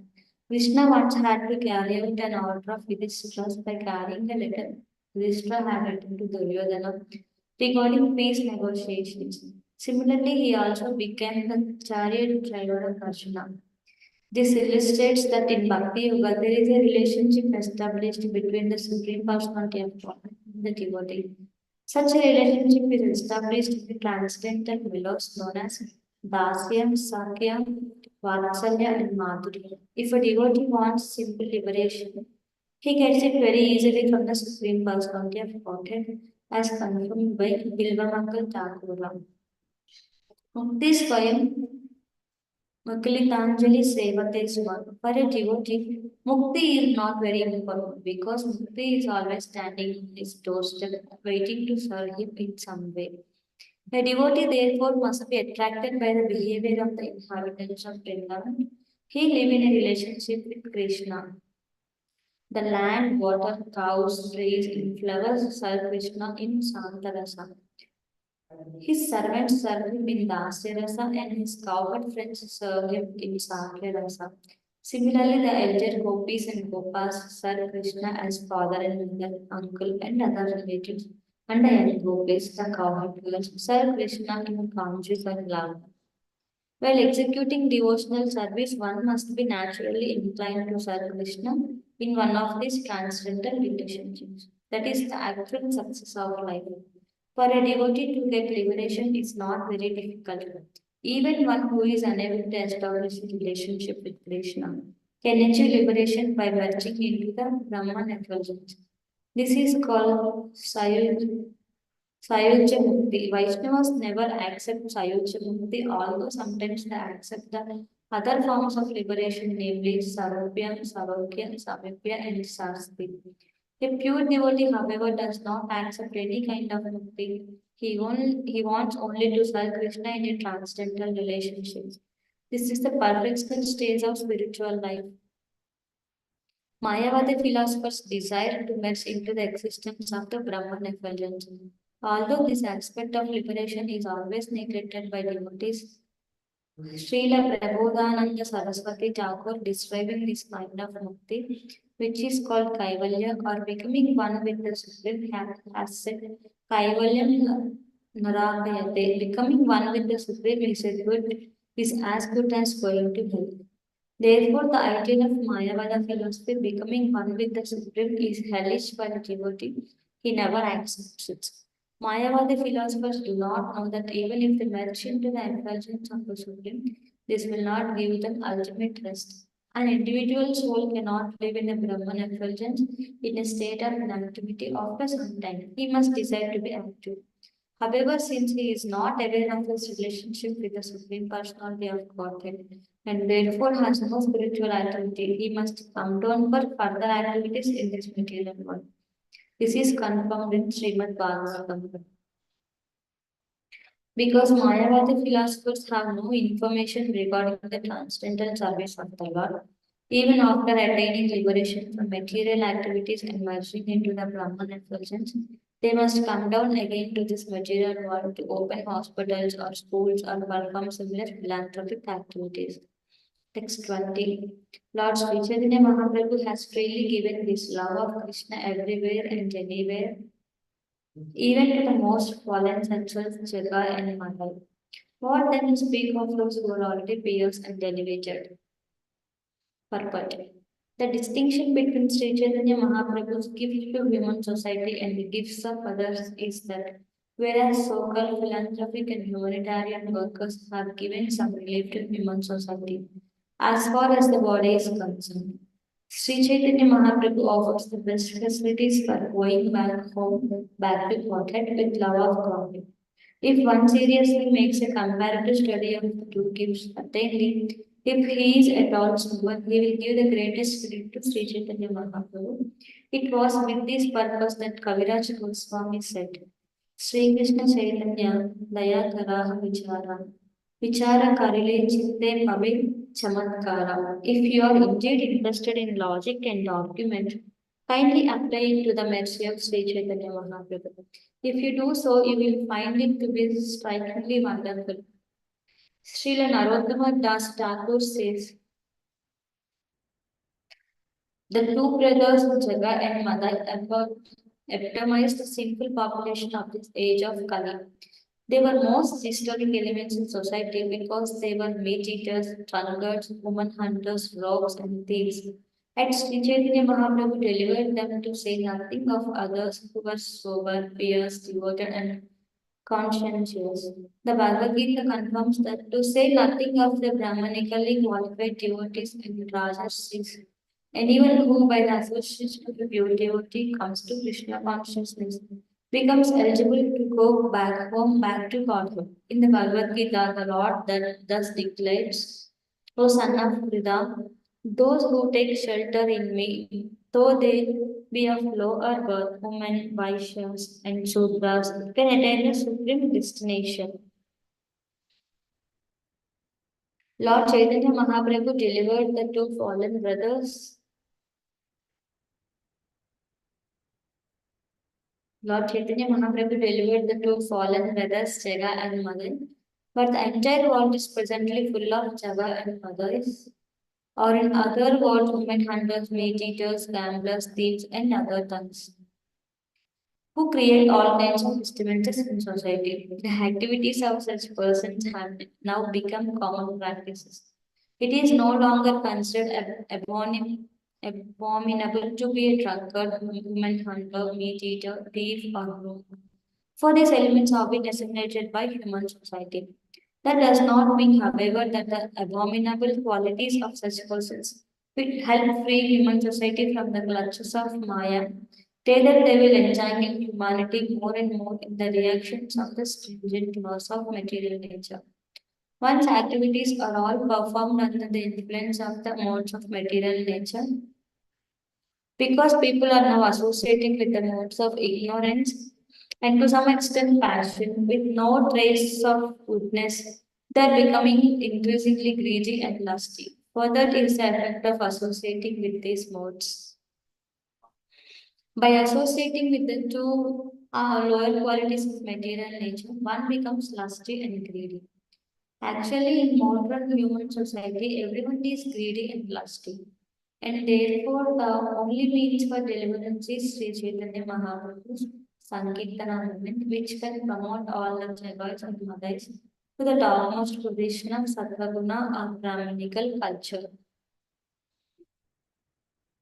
Srimad Bhagavatam states, considering the chaotic condition of human society, if one actually wants peace and tranquility, one must take to the Krishna consciousness movement and engage always in Bhagavad Dharma. Engagement in Bhagavad Dharma dissipates all ignorance and passion, and when ignorance and passion are dissipated, one is freed from greed and lust. When freed from greed and lust, one becomes Brahmanically qualified, and when a Brahmanically qualified person makes further advancement, he becomes situated on the Vaishnava platform. It is only on this Vaishnava platform that it is possible to awaken one's dormant love of Godhead. And as soon as one does so, his life is successful. At present, human society is specifically cultivating the mode of ignorance, tamoguna, although there may also be some symptoms of passion, rajoguna, full of kama and lobha, lust and greed. The entire population of the world consists mostly of Sudras and a few Vaishyas, and gradually it is coming about that there are Sudras only. Communism is the movement of Sudras, and capitalism is meant for Vaishyas. In the fighting between these two factions, the Sudras and Vaishyas, gradually due to the abominable condition of society, the communists will emerge triumphant, and as soon as this takes place, whatever is left of society will be ruined. The only possible remedy that can counteract the tendency toward communism is a Krishna consciousness movement, which can give even communists the real idea of communist society. According to the doctrine of communism, the state should be the proprietor of everything, but the Krishna consciousness movement expanding this same idea accepts God as the proprietor of everything. People cannot understand this because they have no sense of God. But the Krishna consciousness movement can help them to understand God and to understand that everything belongs to God. Since everything is a property of God and all living entities, not only human beings but even animals, birds, plants, and so on, are children of God, everyone has a right to live at the cost of God with God consciousness. This is the sum and substance of the Krishna consciousness movement. Text 21. Sri Chaitanya Mahaprabhu, as a Supreme Personality of Godhead himself, is fully independent. Therefore, although it is the most confidentially stored benediction, he can distribute love of Godhead to anyone and everyone without consideration, purpose. This is the benefit of Lord Chaitanya's movement. If one somehow or other comes in contact with the Hare Krishna movement without consideration of his being Shudra, Vaisya, Jagai, Madai, or even lower, he becomes advanced in spiritual consciousness and immediately develops love of Godhead. We now have actual experience that throughout the entire world, this movement is making many such persons lovers of God simply by the chanting of the Hare Krishna Mahamantra. Actually, Sri Chaitanya Mahaprabhu has appeared as a spiritual master of the entire world. He does not discriminate between offenders and the innocent. Krishna Prema Pradayate, he liberally gives love of Godhead to anyone and everyone. This can be actually experienced as stated in the next verse, text 22. Whether he is offensive or inoffensive, anyone who even now chants Sri Krishna Chaitanya Prabhu Nityananda is immediately overwhelmed with ecstasy and tears fill his eyes. Purport. The Prakruta Sahajayas who chant Nitai Gauda Radhe Shama have very little knowledge of the Bhagavad conclusion. And they hardly follow the Vaishnava rules and regulations, and then because they chant Bhajan Nitai Gaura, their chanting immediately evokes tears and other signs of ecstasy. Although they do not know the principles of Vaishnava philosophy and are not very much advanced in education, by these symptoms they attract many men to become their followers. Their ecstatic tears will of course help them in the long run, for as soon as they come in contact with the pure devotee, their lives will become successful. Even in the beginning, however, because they are chanting the holy names of Nitya Gaura, their swift advancement on the path of love of Godhead is very prominently visible. Text 23. Simply by talking of Nityananda Prabhu, one awakens his love for Krishna. For all his bodily limbs are agitated by ecstasy, and tears flow from his eyes like the water of the Ganges. Text 24. There are offenses to be considered while chanting the Hare Krishna mantra. Therefore, simply by chanting Hare Krishna, one does not become ascetic. Purport. It is very beneficial to chant the names Sri Krishna Chaitanya Prabhu Nityananda before chanting the Hare Krishna Mahamantra. Because by chanting these two holy names, Sri Krishna Chaitanya Prabhu Nityananda, one immediately becomes ascetic, and if he then chants the Hare Krishna Mahamantra, he becomes free of offenses. There are 10 offenses to avoid in chanting the Hare Krishna Mahamantra. The first offense is to blaspheme great personalities who are engaged in distributing the holy name of the Lord. It is said in the Shastra, Krishna Shakti Vinanahe Tara Pravartana. One cannot distribute the holy name of the Hare Krishna Mahamantra unless he is empowered by the Supreme Personality of Godhead. Therefore, one should not criticize or blaspheme a devotee who is thus engaged. Sri Padma Purana states, to blaspheme the great saintly persons who are engaged in preaching the glories of the Hare Krishna Mahamantra is the worst offense at the lotus feet of the holy name.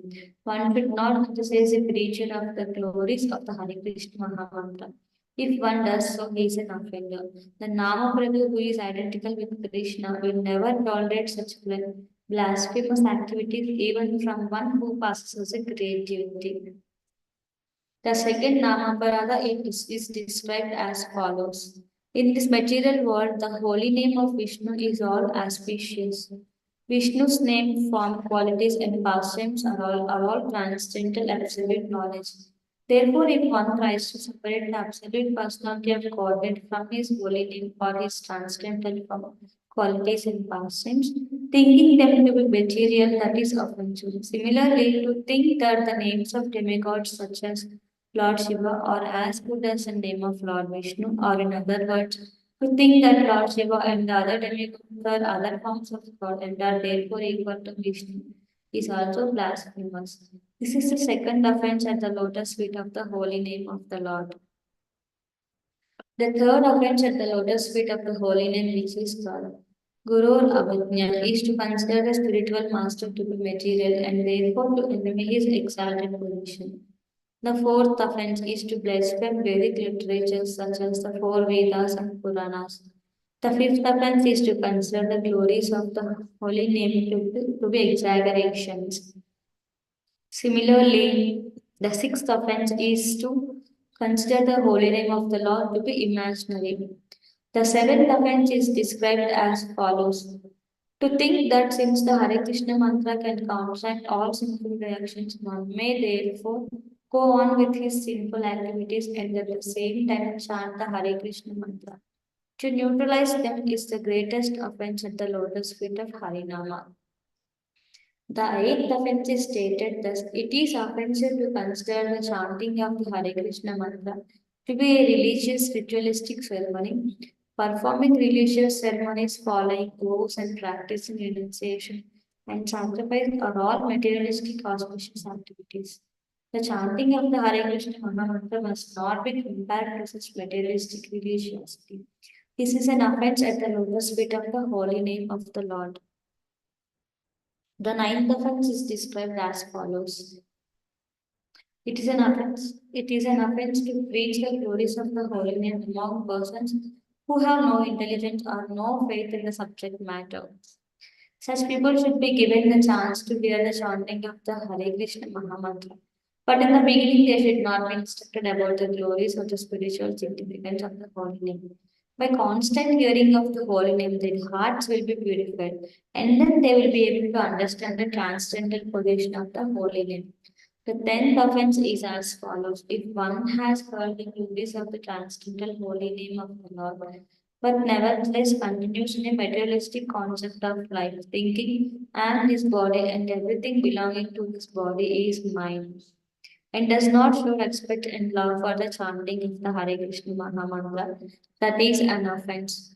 Text 25. If one's heart does not change, tears do not flow from his eyes, his body does not shiver, and his bodily hairs do not stand on him. As he chants the Hare Krishna Mahamantra, it should be understood that his heart is as hard as iron. This is due to his offenses at the lotus feet of the Lord's holy name. Purport. Srila Bhaktisiddhanta Saraswati Thakur, commenting on this verse, which is a quotation from Srimad Bhagavatam, remarks that sometimes a Mahabhagavata or very advanced devotee does not manifest such transcendental symptoms as tears in the eyes, whereas sometimes a Kanistadhikari, a neophyte devotee, displays them artificially. This does not mean, however, that the neophyte is more advanced than the Mahabhagavata devotee. The test of the real change of heart that takes place when one chants the Hare Krishna Mahamantra is that one becomes detached from material enjoyment. This is a real change. Bhakti Paresan Bhava Viraktir Anyantracha. If one is actually advancing in spiritual life, he must become very much detached from material enjoyment. If it is sometimes found that a Kanistadhikari shows artificial tears in his eyes while chanting the Hare Krishna Mahamantra, but is still completely attached to material things, his heart has not really changed. The change must be manifested in terms of one's real activities. Text 26. Simply chanting the Hare Krishna Mahamantra without offenses vanishes all sinful activities. Thus, pure devotional service, which is the cause of love of Godhead, becomes manifest. One cannot be situated in the devotional service of the Lord unless one is free from sinful life. This is confirmed in the Bhagavad Gita. Persons who have acted piously in previous lives and in this life and whose sinful reactions are completely eradicated and freed from the duality of delusion and engage themselves in my service with determination. A person who is already cleansed of all tinges of sinful life engages without deviation or duality of purpose in the transcendental loving service of the Lord. In this age, all the people are greatly sinful. Simply chanting the Hare Krishna Mahamantra can relieve them from the reactions of their sins. Eka Krishna name, one, only by chanting Krishna's name is this possible. This is confirmed in Srimad Bhagavatam. Kirtanat eva Krishnasya Mukta Sangha. Chaitanya Mahaprabhu has also taught us this while passing on the road. He used to chant Krishna Krishna Krishna Krishna Krishna Krishna Krishna Hey Krishna Krishna Krishna Krishna Krishna Krishna Krishna Hey Krishna Krishna Krishna Krishna Krishna Krishna Raksamam Krishna Krishna Krishna Krishna Krishna Raksha Pahimam Rama Raga Rama Raghava Rama Raghava Rama Raghava Rakshamam Krishna Keshava Krishna Keshava Krishna Keshava Pahimam. If one always chants the holy name of Krishna, gradually one is freed from all reactions of sinful life, provided he chants offenselessly and does not commit more sinful activities on the strength of chanting the Hare Krishna mantra. In this way, one is purified and his devotional service causes the arousal of his dormant love of God. If one simply chants the Hare Krishna mantra and does not commit sinful activities and offenses, one's life is purified, and thus one comes to the fifth stage of perfection or engagement in the loving service of the Lord. Text 27. When one's transcendental loving service to the Lord is actually awakened, it generates transformations in the body such as perspiration, trembling, throbbing of the heart, faltering of the voice, and tears from the eye. Purport. These bodily transformations are automatically manifested when one is actually situated in love of Godhead. One should not artificially imitate them. Our disease is desire for that which is material. Even while advancing in spiritual life, we want material acclaim. One must be freed from this disease. Pure devotion must be anyavilasta sunyam, without desire for anything material.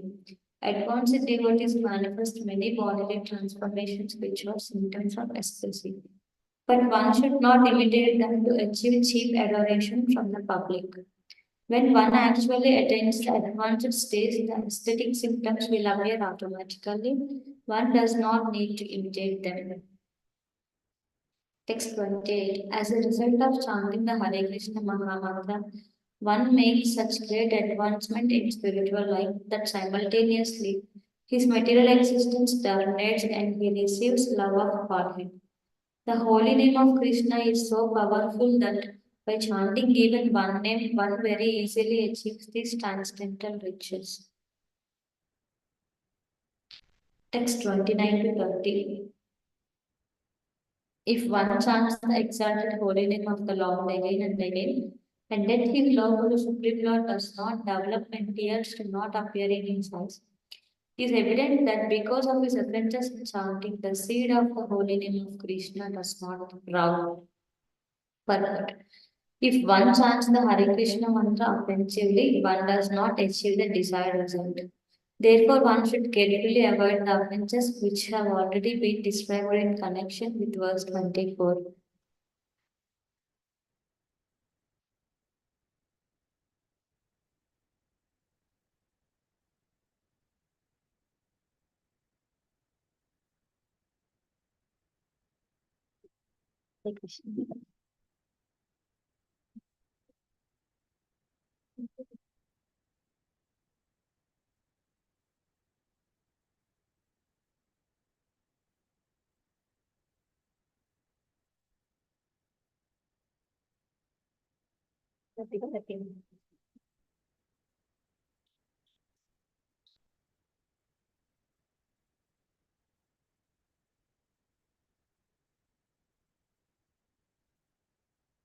Text 31. But if one only chants with some slight faith the holy names of Lord Chaitanya and Nityananda, very quickly he is cleansed of all offenses.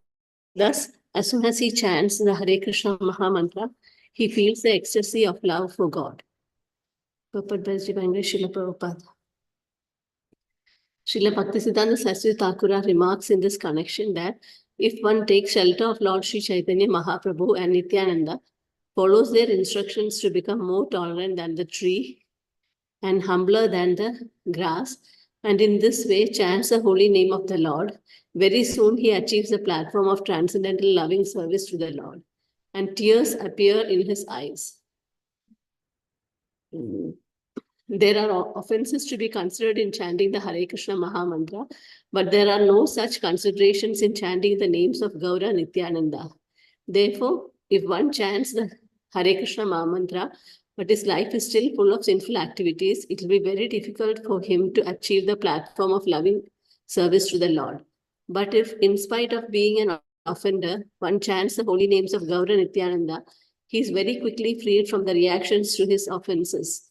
Therefore, one should first approach Lord Chaitanya and Nityananda or worship Guru Gauranga and then come to the stage of worshipping Radha Krishna. In our Krishna consciousness movement, our students are first advised to worship Guru Gauranga, and then, when they are somewhat advanced, the Radha Krishna deity is installed, and they are engaged in the worship of the Lord.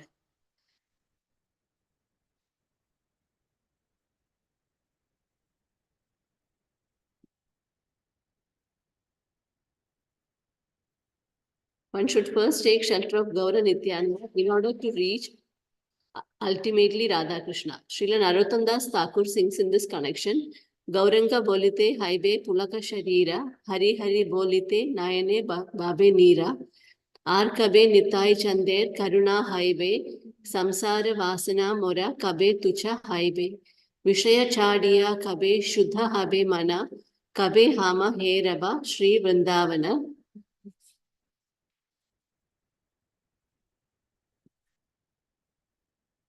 In the beginning, one should very regularly chant Sri Gaurasundara's holy name and then chant the holy name of Lord Nityananda. Thus, one's heart will be cleansed of impure desires for material enjoyment. Then one can approach Vrindavan Dhama to worship Lord Krishna. Unless one is favored by Lord Caitanya and Nityananda, there is no need to go to Vrindavan. For unless one's mind is purified, he cannot see Vrindavana, even if he goes there. Actually, going to Vrindavana involves taking shelter of the 6 Goswamis by reading the Bhakti Rasamrita Sindhu, Vidakta Madhava, Lalita Madhava, and the other books that they have given. In this way, one can understand the transcendental loving affairs between Radha and Krishna. Kabe Hama Bhujava Se Yugala Preeti. The conjugal love between Radha and Krishna is not an ordinary human affair.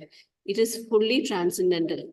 In order to understand Radha and Krishna, worship them, and engage in their loving service, one must be guided by Sri Caitanya Mahaprabhu, Nityananda Prabhu, and the 6 Goswamis, Lord Chaitanya's direct disciples. For an ordinary man, worship of Sri Caitanya and Nityananda Prabhu or the Panchatattva is easier than worship of Radha and Krishna. Unless one is very fortunate, he should not be induced to worship Radha Krishna directly. A neophyte student who is not sufficiently educated or enlightened should not indulge in the worship of Sri Radha and Krishna or the chanting of the Hare Krishna mantra. Even if he does so, he cannot get the desired result. One should therefore chant the names of Nitai Gaura and worship them without false prestige.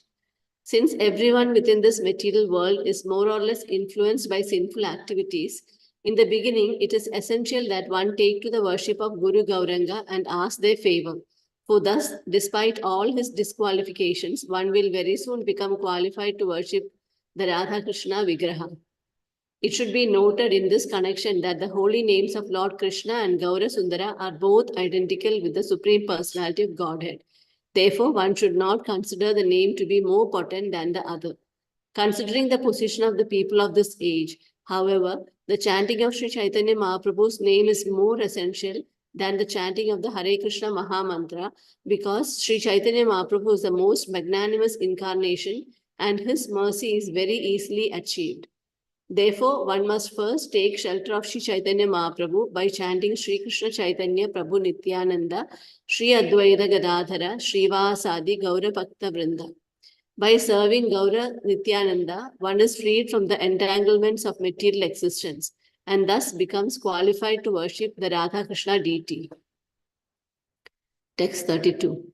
Sri Chaitanya Mahaprabhu, the independent supreme personality of Godhead, is greatly magnanimous. Unless one worships him, one can never be liberated. Purport by His Divine Grace Srila Prabhupada. Sri Bhaktisiddhanta Saraswati Thakura here remarks that one should not give up the worship of Radha Krishna to worship Sri Chaitanya Mahaprabhu.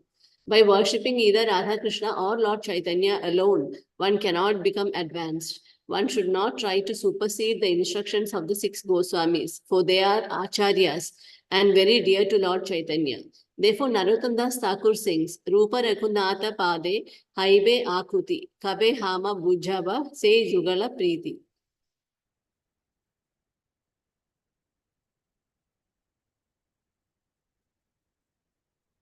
One must be a submissive student of the 6 Goswamis, from Srila Rupa Goswami to Raghunath Das Goswami, not following their instructions but imagining how to worship Gaura Sundara and Radha Krishna is a great offense, as a result of which one clears a path to hell.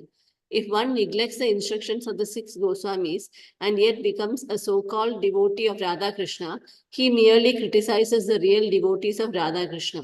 As a result of speculation, he considers Gaura Sundara to be an ordinary devotee and therefore cannot make progress in serving the Supreme Personality of Godhead, Radha Krishna. Text 33. O fools, just read Sri Chaitanya Mangala. By reading this book, you can understand all the glories of Sri Chaitanya Mahaprabhu. Purport by His Divine Grace Srila Prabhupada. Sri Vrindavan Das Thakura's Sri Chaitanya Bhagavata was originally entitled Sri Chaitanya Mangala, but when Srila Lochan Das Thakur later wrote another book named Sri Chaitanya Mangala, Srila Vrindavan Das Thakura changed the name of his own book, which is now therefore known as Sri Chaitanya Bhagavata.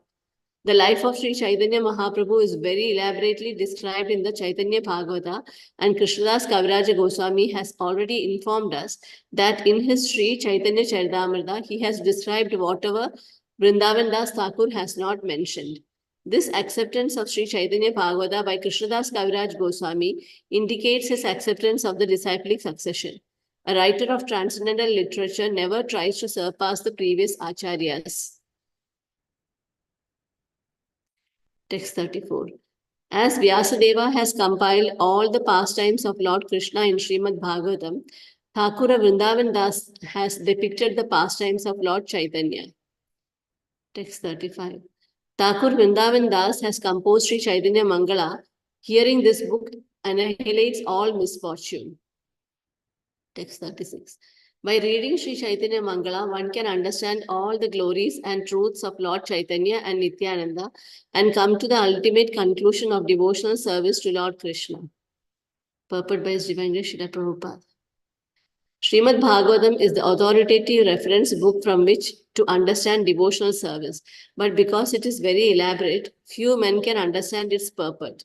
Srimad Bhagavatam is the original commentary on the Vedanta Sutra, which is called Nyaya Prasthana.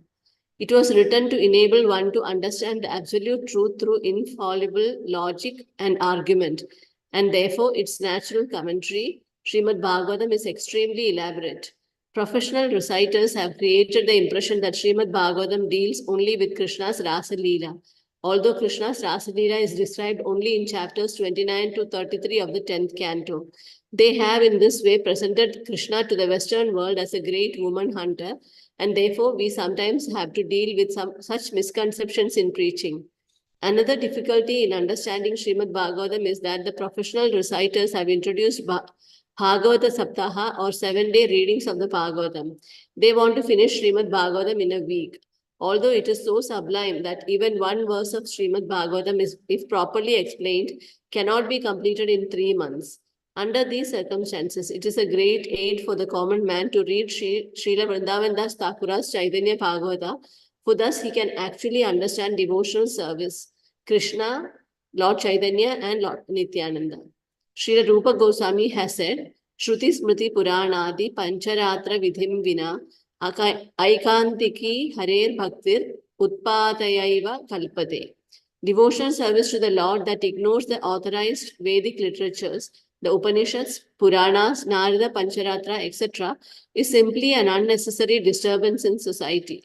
Due to misunderstanding Srimad Bhagavatam, people are misled regarding the signs of Krishna. However, by reading Srila Vrindavan Das Thakura's book, one can very easily understand the signs. Text 37.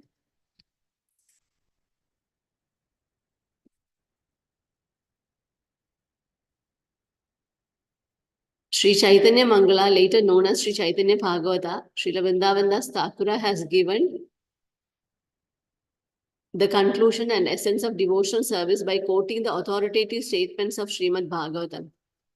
Text 38. If even a great atheist hears Sri Chaitanya Mangala, he immediately becomes a great devotee. Text 39. The subject matter of this book is so sublime that it appears that Sri Chaitanya Mahaprabhu has personally spoken through the writings of Sri Vrindavan Das Thakura. Purport by His Divine Grace Srila Prabhupada. Srila Sanatan Goswami has written in his Hari Bhakti Vilasa, Avaishnava Mukhodgirnam Putam Hari Kathamritam Shravanam Naiva Kartavyam Sarpochishtam Yathapaya. One should not hear anything about Krishna from a non-Vaishnava. Milk touched by the lips of a serpent has poisonous effects. Similarly, talks about Krishna given by a non-Vaishnava are also poisonous. Transcendental literatures that strictly follows the Vedic principles and the conclusions of the Puranas and Pancharatrika Vidhi can be written only by a pure devotee. It is not possible for a common man to write books on bhakti, for his writings will not be effective. He may be a very great scholar and may be expert in presenting literature in flowery language, but this is not at all helpful in understanding transcendental literature. Even if transcendental literature is written in faulty language, it is acceptable if it is written by a devotee. Whereas so-called transcendental literature written by a mundane scholar, even if it is a very highly polished literary presentation, cannot be accepted. The secret in a devotee's writing is that when he writes about the pastimes of the Lord helps him. He does not write alone. As stated in the Bhagavad Gita 10:10, Dadami buddhi yogam tam yena mam upayanti te. Since a devotee writes in service to the Lord from within gives him so much intelligence that he sits down near the Lord and goes on writing books. Krishnadas Kaviraj Goswami confirms that what Vrindavan Das Thakura wrote was actually spoken by Lord Chaitanya Mahaprabhu, and he simply repeated it. The same holds true for Sri Caitanya Caritamrta. Krishnadas Kaviraj Goswami wrote Sri Chaitanya Caritamrta in his old age, in an invalid condition. But it is such a sublime literature that Srila Bhaktisiddhanta Saraswati Goswami Maharaj used to say, the time will come when the people of the world will learn Bengali and read Sri Chaitanya Charitamrita. We are trying to present Sri Chaitanya Charitamrita in English and do not know how successful it will be. But if one reads the original Chaitanya Charitamrita in Bengali, he will relish increasing ecstasy in devotional service. Text 40. I offer millions of obeisances unto the lotus feet of Vrindavan Das Thakura. No one else could write such a wonderful book for the deliverance of all fallen souls. Text 41. Narayani eternally eats the remnants of the food of Chaitanya Mahaprabhu. Srila Vrindavan Das Thakura was born of her womb. Purport by His Divine Grace Srila Prabhupada.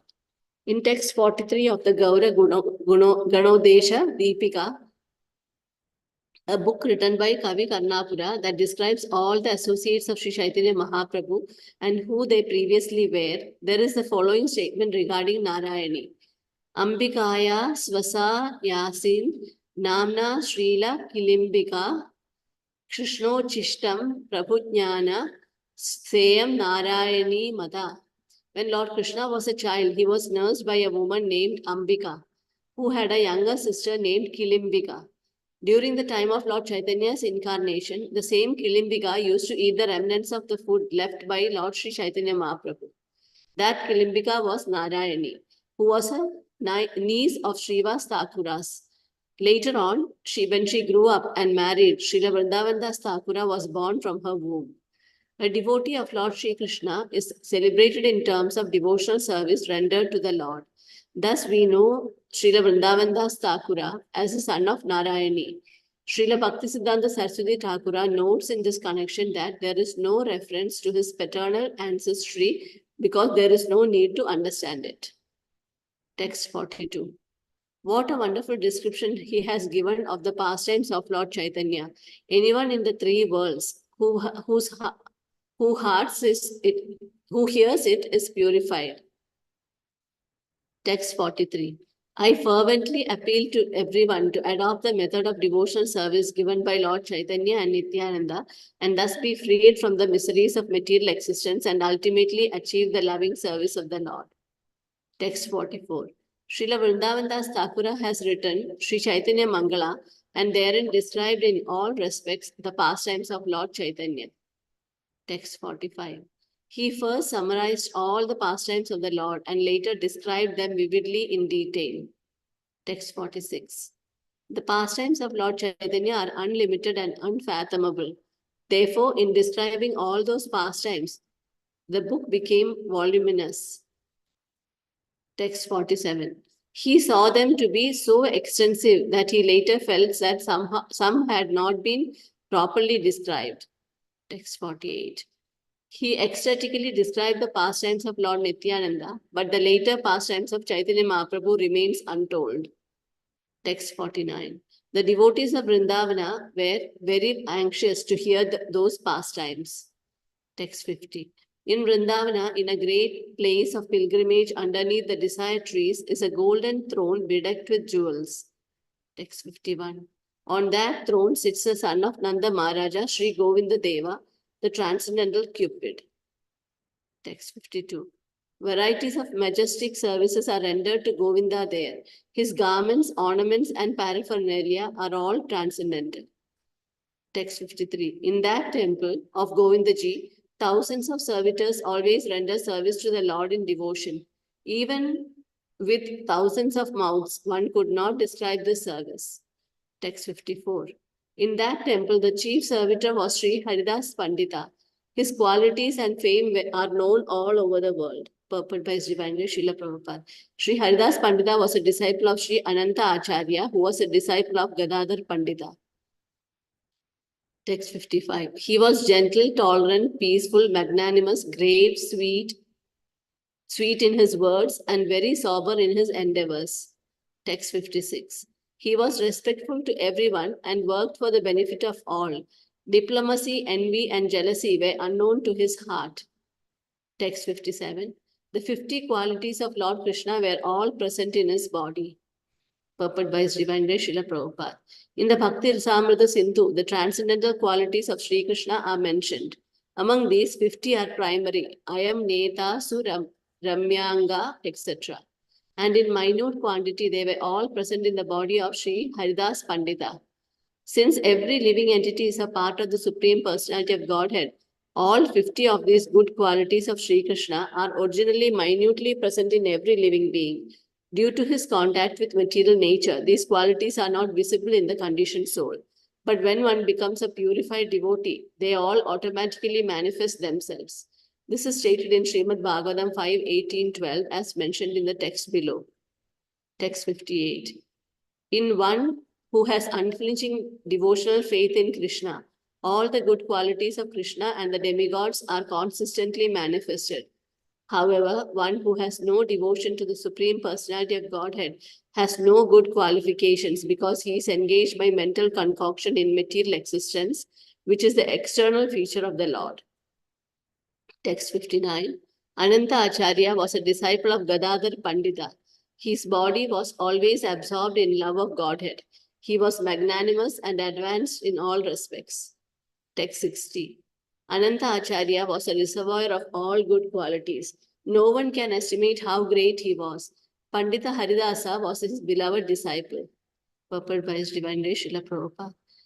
Srila Bhaktisiddhanta Saraswati Thakura writes in his Anubhashya, Sri Ananta Acharya is one of the eternal associates of Sri Caitanya Mahaprabhu. Previously, during the advent of Lord Sri Krishna, Ananta Acharya was Sudevi, one of the 8 gopis. This is stated in the Gaura Gunodesha Deepika 165 as follows. Anantacharya Goswami Ya Sudevi Pura Vraje. Ananta Acharya Goswami was formerly Sudevi Gopi in Vraja or Vrindavana. In Jagannath Puri or Purushottam Kshetra, there is a monastery known as Ganga Mata Matha that was established by Anantacharya.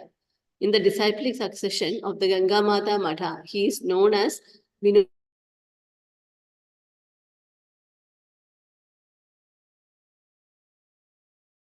Disciples was Haridas Pandita Goswami, Manjari. His disciple Lakshmi Priya was the maternal aunt of Ganga Mata, a princess who was the daughter of the king of Putiya. Ganga Mata brought a deity of the name Sri Rasika Raya from Krishna Mishra of Jaipur and installed him in the house of Sarvabhauma in Jagannath Puri. The disciple in the 5th generation after Sri Ananta Acharya was Sri Vanamali. In the 6th generation, Sri Bhagavan Das, who was a Bengali. In the 7th generation, Madhusudana Dasa, who was an Oriya. In the 8th generation, Nilambar Dasa. In the 9th generation, Sri Narottam Dasa. In the 10th generation, Pitambar Dasa. And in the 11th generation, Sri Madhva Dasa. The disciple in the 12th generation is presently in charge of the Ganga Mata monastery. Text 61. Pandita Haridasa had great faith in Lord Caitanya and Nityananda. Therefore, he took great satisfaction in knowing about their pastimes and qualities. Text 62. He always accepted the good qualities of Vaishnavas and never found fault in them. He engaged his heart and soul only to satisfy the Vaishnavas. It is a qualification purported by His Divine Grace Srila Prabhupada. It is a qualification of a Vaishnava that he is adosha dashi. He never sees others' faults. Of course, every human being has both good qualities and faults. Therefore, it is said, Sajjana Gunam Ichanti, Dosham, Ichanti, Pamaraha. Everyone has a combination of faults and glories. But a Vaishnava, a sober man, accepts only a man's glories and not his faults. For flies seek source, whereas honeybees seek honey. Haridas Pandita never found fault with the Vaishnava, but considered only his good qualities. Text 63. He always heard the reading of Sri Caitanya Mangala, and all the other Vaishnavas used to hear it by his grace. Text 64. Like the full moon, he illuminated the entire assembly of Vaishnavas by speaking Sri Caitanya Mangala, and by the nectar of his qualities, he increased their transcendental bliss.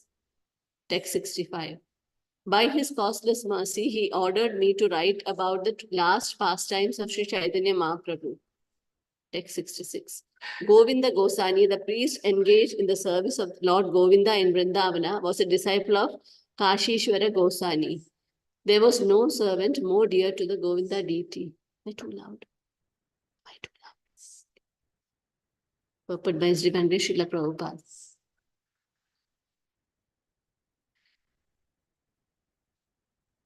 Srila Bhaktisiddhanta Saraswati Thakura writes in his Anupashya, Kashishwara Gosani was one of the contemporaries of Sri Caitanya Mahaprabhu, who was with the Lord in Jagannath Puri. Also known as Kashishwara Pandita, he was a disciple of Ishwara Puri and son of Vasudeva Bhattacharya, who belonged to the dynasty of Kanji Lala Kanu. His surname was Chaudhary. His nephew, his sister's son, who was named Rudra Pandita, was the original priest of Vallabhapura, which is situated about 1 mile from the Sri Ramapura railway station in the village of Chatara. Installed there are the deities of Radha Govinda and Lord Sri Chaitanya Mahaprabhu. Kashishwara Gosani was a very strong man, and therefore when Lord Chaitanya visited the temple of Jagannath, he used to protect the Lord from the crowds. Another of his duties was to distribute prasadam to the devotees after Kirtana. Srila Bhaktisiddhanta Saraswati Thakura visited this temple at Vallabhapura. At that time, the person in charge was a Shaivite, Sri Shivachandra Chaudhary, who was a descendant of Kashishwara Gosani's brother.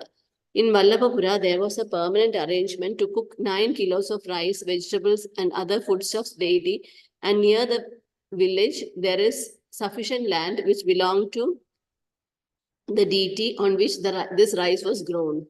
Unfortunately, the descendants of Kashishwara Gosani's brother have sold a major portion of this land, and therefore the deity worship has now been hampered.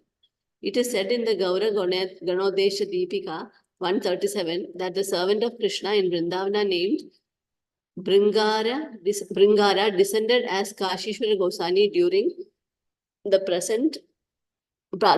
pastimes of Lord Chaitanya Mahaprabhu. In our householder life, we also sometimes visited this temple of Vallabhapura and took prasadam there at noon. The deities of this temple, Sri Radha Govinda and the Gauranga Vigraha, are extremely beautiful. Near Vallabhapura is a beautiful temple of Jagannath. We sometimes used to take prasadam in this Jagannath temple also. These two temples are situated within a 1 mile radius of the Sri Ramapura railway station near Calcutta. Text 67. Sri Adavacharya Gosani, a constant associate of Sri Rupa Goswami, was also very enthusiastic in hearing and chanting about Lord Chaitanya's pastimes.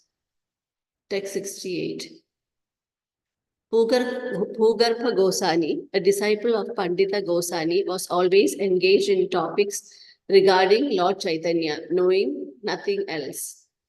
Text 69. Among his disciples were Chaitanya Dasa, who was a priest of the Govinda deity, as well as Mukundananda Chakravarti and the great devotee Krishna Dasa.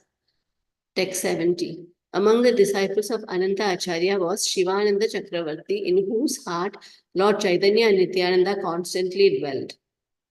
Text 71. In Vrindavan, there were also many other great devotees of all of whom desired to hear the last pastimes of Lord Caitanya. Text 72. By their mercy, all these devotees ordered me to write of the last pastimes of Sri Chaitanya Mahaprabhu. Because of their order only, although I am shameless, I have attempted to write this Chaitanya Caritamrta, purport by His Divine Grace Srila Prabhupada.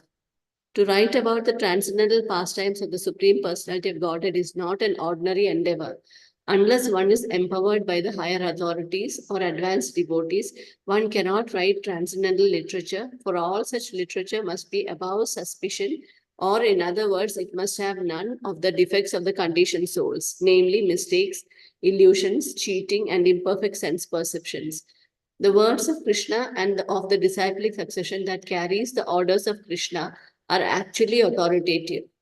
To be empowered to write transcendental literature is a privilege in which a writer can take great pride.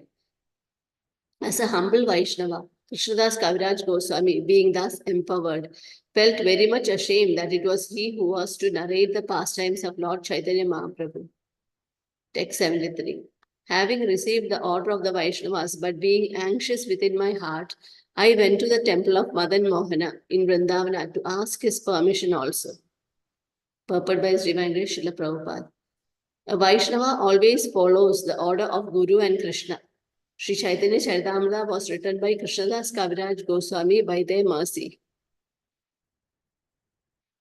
Krishnadas Kaviraj Goswami considered all the devotees that have been mentioned to be his preceptor, gurus, or spiritual masters, and Madan Gopala, Sri Madan Mohana Vigraha, is Krishna himself. Thus, he took permission from both of them, and when he received the mercy of both Guru and Krishna, he was able to write this great literature, Sri Chaitanya Caritamrta.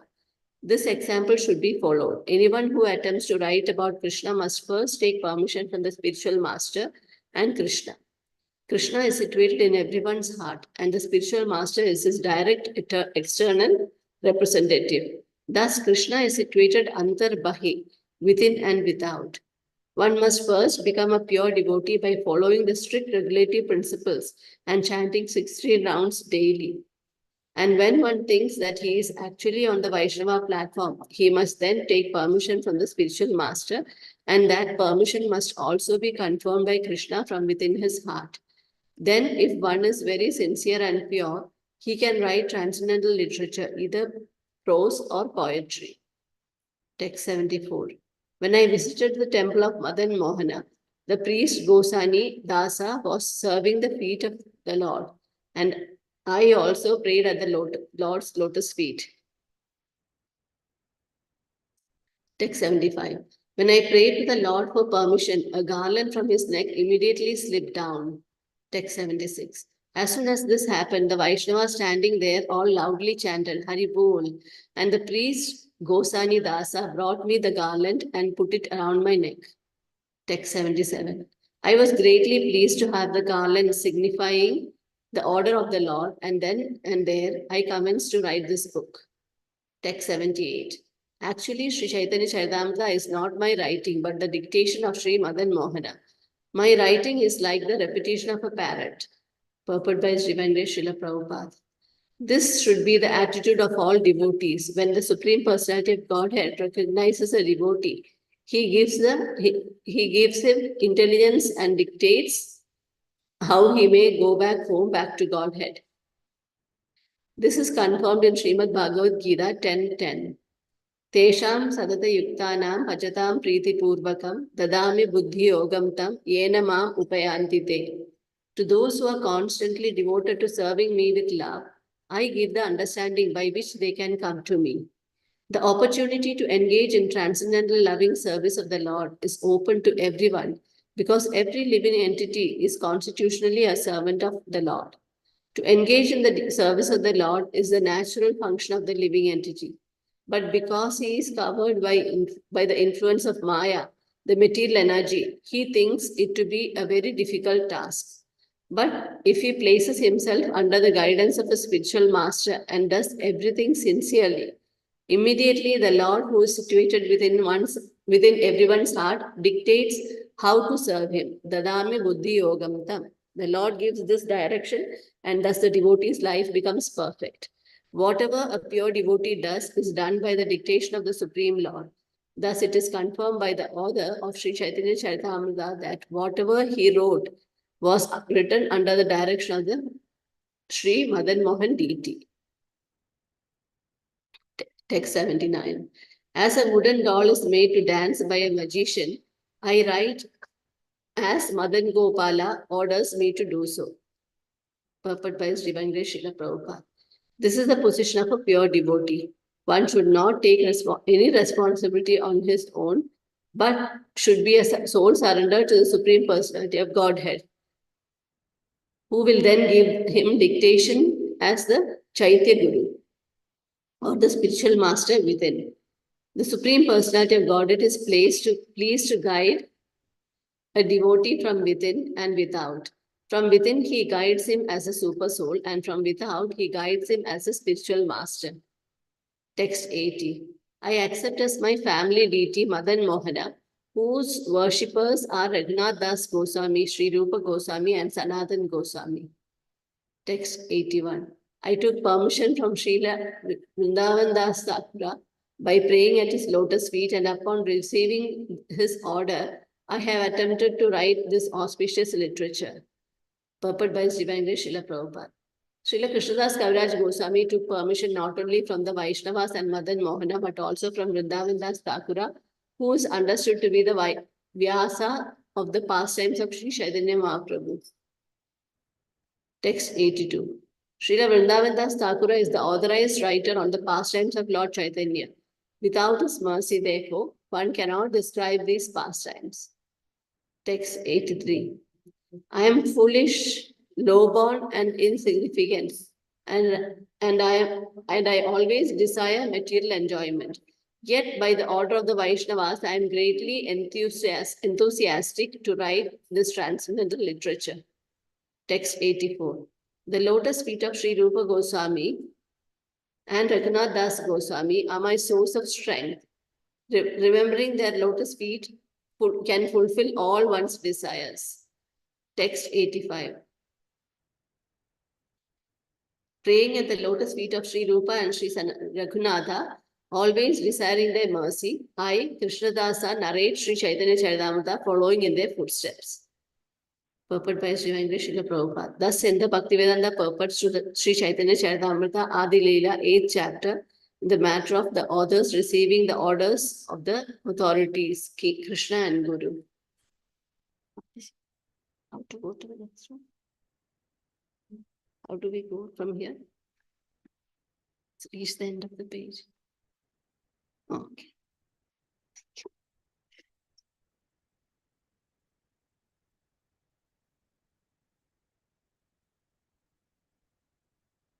Chapter 9, the desired tree of devotional service. A summary of chapter 9 has been given as follows by Srila Bhaktivinoda Thakur in his Amrita Pravaha Bhashya. In this chapter, the author of Sri Caitanya Caritamrta has devised a figurative example by describing the desired tree of bhakti. He considers Lord Chaitanya Mahaprabhu, who is known as Vishwambhara, to be the gardener of this tree because he is the main personality who has taken charge of it. As a supreme enjoyer, he enjoyed the fruits himself and distributed them as well. The seed of the tree was first sown in Navadvipa, the birth site of Lord Chaitanya Mahaprabhu, and then the tree was brought to Purushottam Kshetra, Jagannath Puri, and then to Vrindavana. The seed fructified first in Srila Madhavendra Puri, and then in his disciple Sri Ishwara Puri. It is figuratively described that both the tree itself and the trunk of the tree are Sri Chaitanya Mahaprabhu. Paramananda Puri and 8 other great sannyasis are like the spreading roots of the tree. From the main trunk, there extend 2 special branches, Advaita Prabhu and Sri Nityananda Prabhu. And from those branches grow other branches and twigs. The tree surrounds the entire world, and the fruits of the tree are to be distributed to everyone. In this way, the tree of Lord Chaitanya Mahaprabhu intoxicates the entire world. It should be noted that this is a figurative example meant to explain the mission of Lord Chaitanya Mahaprabhu. Text 1. Let me offer my respectful obeisances unto the spiritual master of the entire world, Lord Sri Krishna Chaitanya Mahaprabhu, by whose mercy even a dog can swim across a great ocean. Purport by His Divine Grace Srila Prabhupada. Sometimes it is to be seen that a dog can swim in the water for a few yards and then come back to the shore. Here, however, it is stated that if a dog is blessed by Sri Chaitanya Mahaprabhu, he can swim across an ocean. Similarly, the author of Sri Chaitanya Caritamrta, Krishnadas Kaviraj Goswami, placing himself in a helpless condition, states that he has no personal power, but by the desire of Lord Chaitanya, expressed through the Vaishnavas and the Madan Mohana Vigraha, it is possible for him to cross a transcendental ocean to represent Sri Chaitanya Charitamrta. Text 2. All glories to Sri Krishna Chaitanya, who is known as Gaura Hari. All glories to Sri Advaita Acharya and Nityananda Prabhu. Text 3. All glories to the devotees of Lord Chaitanya, headed by Srivas Thakura. In order to fulfill all my desires, I remember their lotus feet.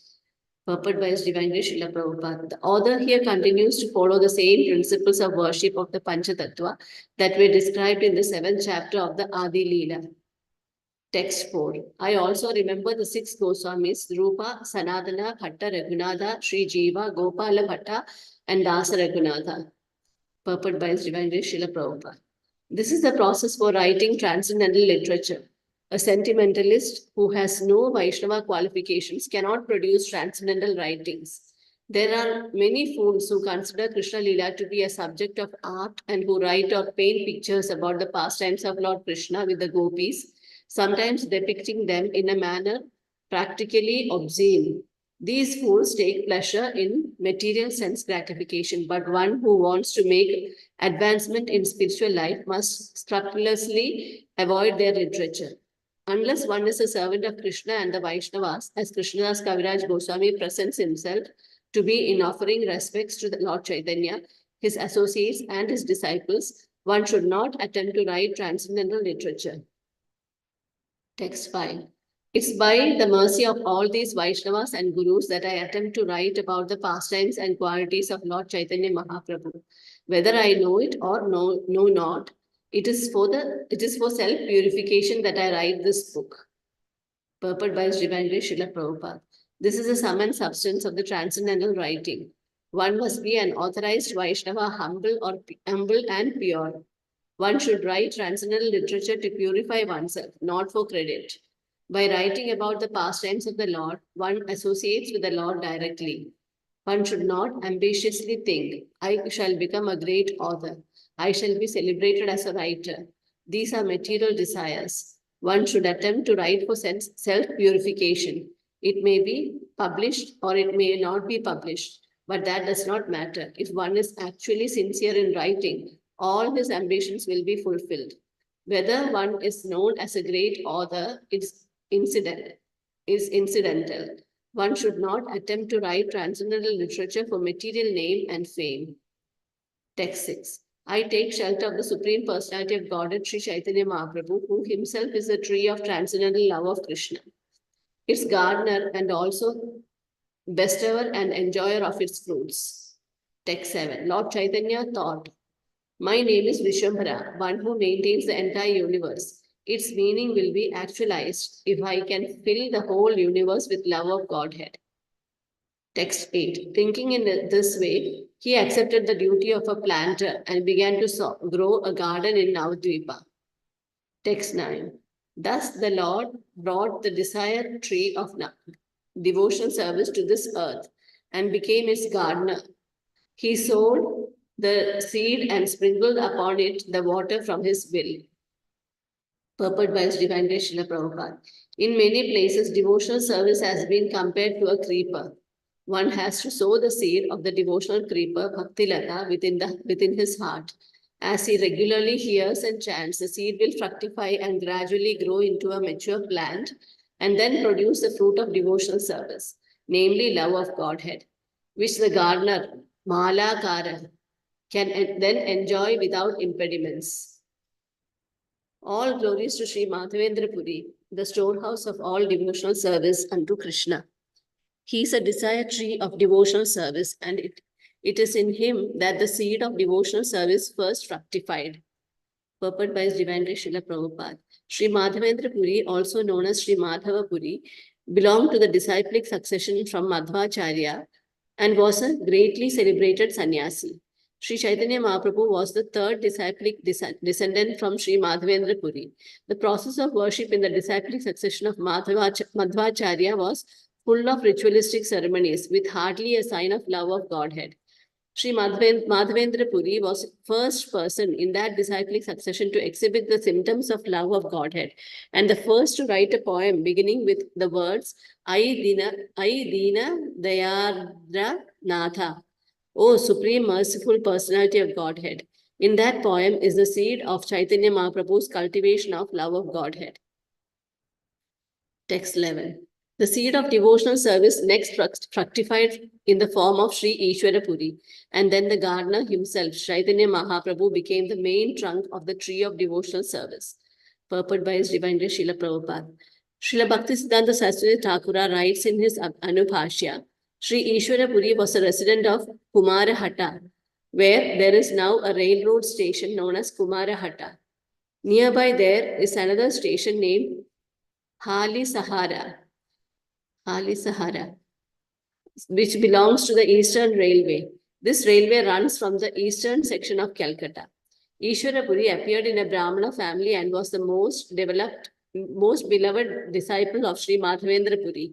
In the last portion of Sri Chaitanya Caritamrta, Anti Lila 8:28 to 31, it is stated, Ishwara Puri Gosani Kare Sri Pada Sevana Swahaste Karena Mala Mutradi Marjana Nirantara Krishna Nama Karaya Smarana Krishna Nama Krishna Lila Shunaya Anukshana Tushtahana Puri Tanre Kaila Alingana Vara Dila Krishne Tomara Ha Uka Premadhana Sei Haite Ishwara Puri Premera Sagara. At the last stage of his life, Sri Madhavendra Puri became an invalid and was completely unable to move. And Ishwara Puri so completely engaged himself in his service that he personally cleaned up his stool and urine. Always chanting the Hare Krishna Maha Mantra and reminding Sri Madhavendra Puri about the pastimes of Lord Krishna in the last stage of his life, Ishwara Puri gave the best service among his disciples. Thus, Madhavendra Puri, being very pleased with him, blessed him, saying, My dear boy, I can only pray to Krishna that he will be pleased with you. Thus, Ishwara Puri, by the grace of his spiritual master, Sri Madhavendra Puri, became a great devotee in the ocean of love of Godhead. Srila Vishwanath Chakravarti states in his Guru Ashtaka prayers, Yasya prasadan bhagavat prasado, yasya prasadan nagati kutopi. By the mercy of the spiritual master, one is blessed by the mercy of Krishna. Without the grace of the spiritual master, one cannot make any advancement. It is by the mercy of the spiritual master that one becomes perfect, as vividly exemplified here. A Vaishnava is always protected by the Supreme Personality of Godhead. But if he appears to be an invalid, this gives a chance to his disciples to serve him. Ishwara Puri pleased his spiritual master by service, and by the blessings of his spiritual master, he became such a great personality that Lord Chaitanya Mahaprabhu accepted him as his spiritual master. Srila Ishwara Puri was the spiritual master of Sri Chaitanya Mahaprabhu, but before initiating Lord Chaitanya, he went to Navadvipa and lived for a few months in the house of Gopinath Acharya.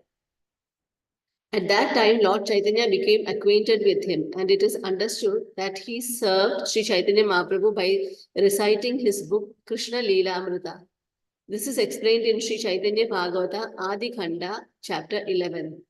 To teach others by example how to be a faithful disciple of one's spiritual master, Sri Chaitanya Mahaprabhu, the Supreme Personality of Godhead, visited the birthplace of Ishwara Puri at Kumarahatta and collected some earth from his birth site.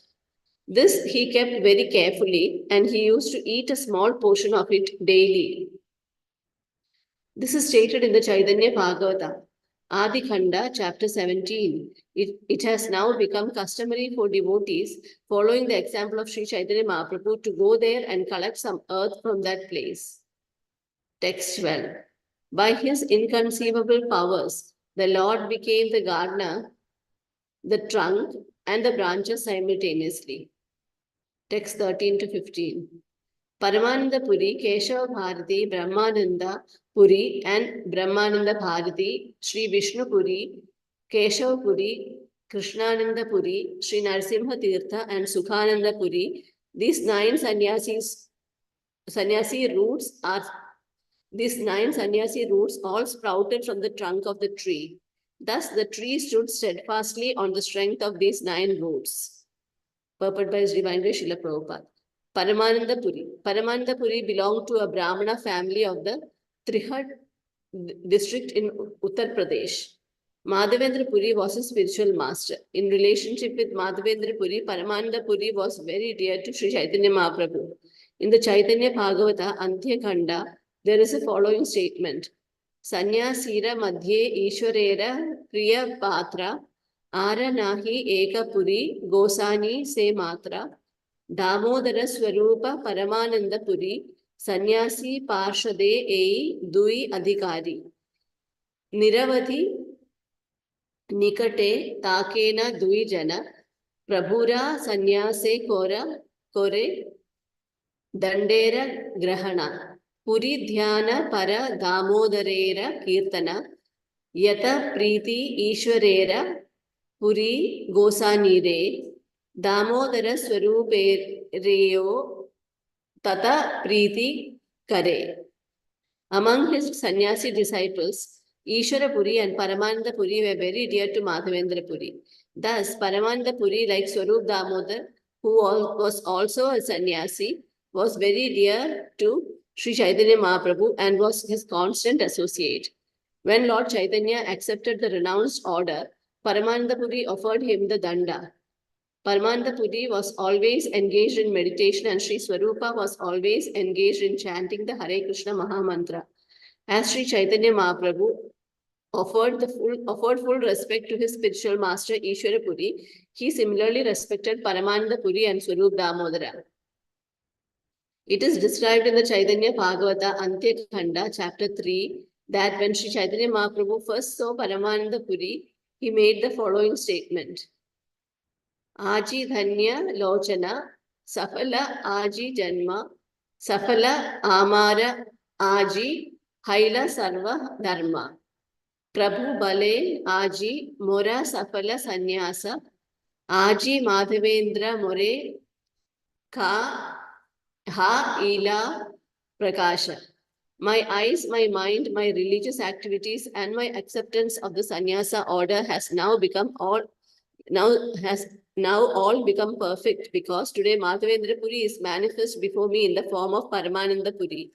The Caitanya Bhagavata further states, Kathokshane Anyonye Karena Pranama Paramananda Puri Chaitanyera Priya Dhama. Thus, Sri Chaitanya Mahaprabhu exchanged respectful obeisances with Paramananda Puri, who was very dear to him. Paramananda Puri established a small monastery behind the western side of the Jagannath temple, where he had a well dug to supply water.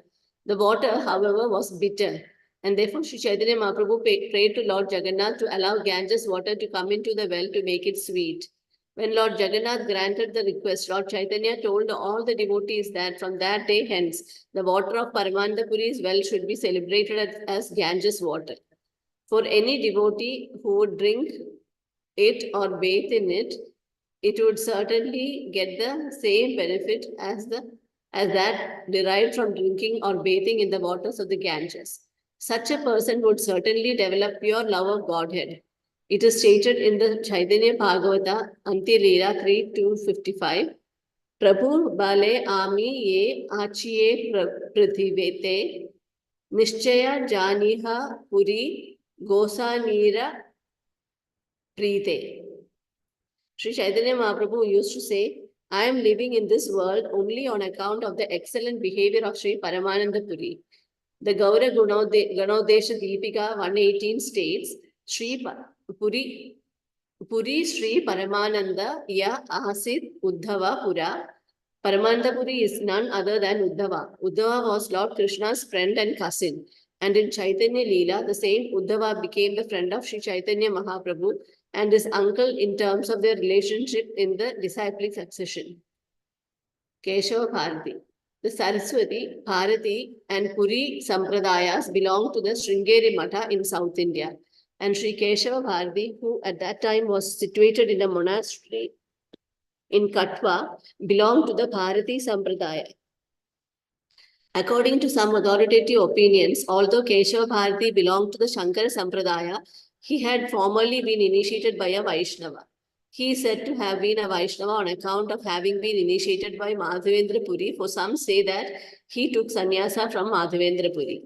The temple and deity worship started by Keshava Bharati are still existing in the village known as Khatundi, which is under the postal jurisdiction of Kandara in the district of Bardwan. According to the managers of that matha, the priests and descendants of Keshava Bharati, and some say that the worshippers of the deity are descendants of the sons of Keshava Bharati.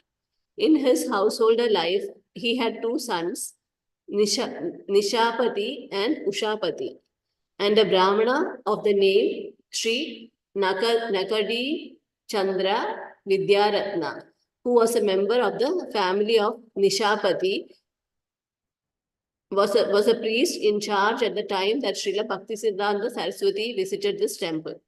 According to some, the priests of the temple belonged to the family of Keshava Bharati's brother. Still, another opinion is that they descend from Madhava Bharati, who was another disciple of Keshava Bharati's. Madhava Bharati's disciple Balabhadra, who also later became a sannyasi of the Bharati Sampradaya, had two sons in his family life, named Madana and Gopala.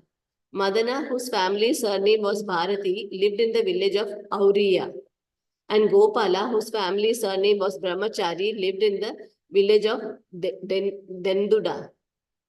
There are still many living descendants of both families. In the Gaura Ganodesha Deepika 52, it is said, Mathurayam Yajna Sutram Pura Krishnaya Yo Munihi Dadau Sandipani So Abhut Adya Keshava Bharati. Sandipani Muni, who formerly offered the sacred thread to Krishna and Balarama, later became Keshava Bharati. It is he who offered sannyasa to Sri Chaitanya Mahaprabhu. There is another statement about Keshava Bharati from the Gaura Ganodesha Deepika 117. Iti kechit prabhashante krura Keshava Bharati. Akrura Keshava Bharati.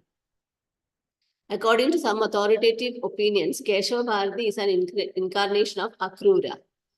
Keshava Bharati offered the sannyasa order to Sri Chaitanya Mahaprabhu in the year 1432 Shakabda, AD 1510 in Katwa. This is stated in the Vaishnava Manjusha Part 2.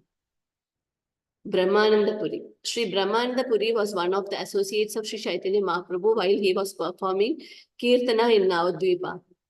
And he also joined Lord Chaitanya in Jagannath Puri. We may note in this connection that the name Brahmananda is accepted not only by Mayavadi sannyasis, but by Vaishnava sannyasis also.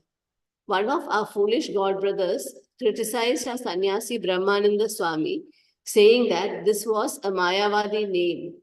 The foolish man did not know Brahmananda does not always refer to the impersonal Brahman.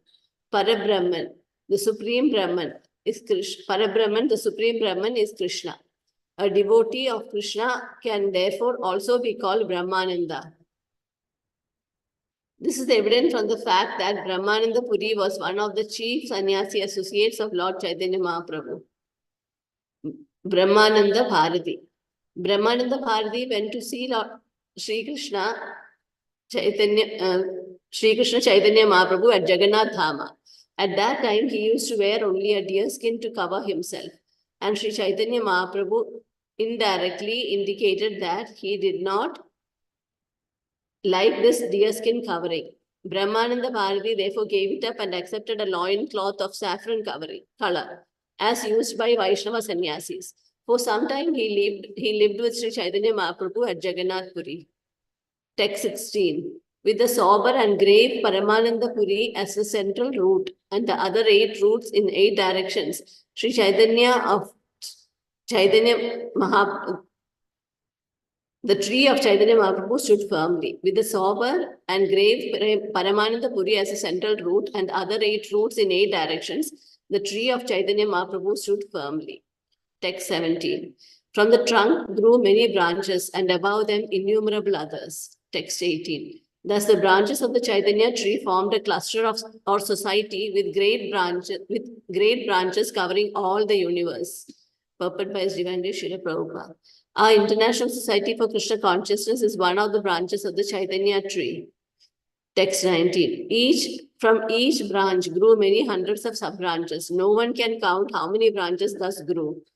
Text 20. I shall try to name the foremost of the innumerable branches. Please hear the description of the Chaitanya tree. Text 21. At the top of the tree, the trunk branched into 2. One trunk was named Sri Advaita Prabhu and the other Sri Nityananda Prabhu. Text 22. From these 2 trunks grew many branches and sub-branches that covered the entire world. Text 23. These branches and sub-branches and their sub-branches became so numerous that no one can actually write about them. Text 24. Thus the disciples and the grand disciples and their admirers spread throughout the entire world, and it is not possible to enumerate them all. Text 25. As a big fig tree bears fruits all over its body, each part of the tree of devotional service bore fruit. Purport by His Divine Grace Srila Prabhupada. This tree of devotional service is not of this material world. It grows in the spiritual world where there is no distinction between one part of the body and another. It is something like a tree of sugar. For whichever part of such a tree one tastes, it's always sweet.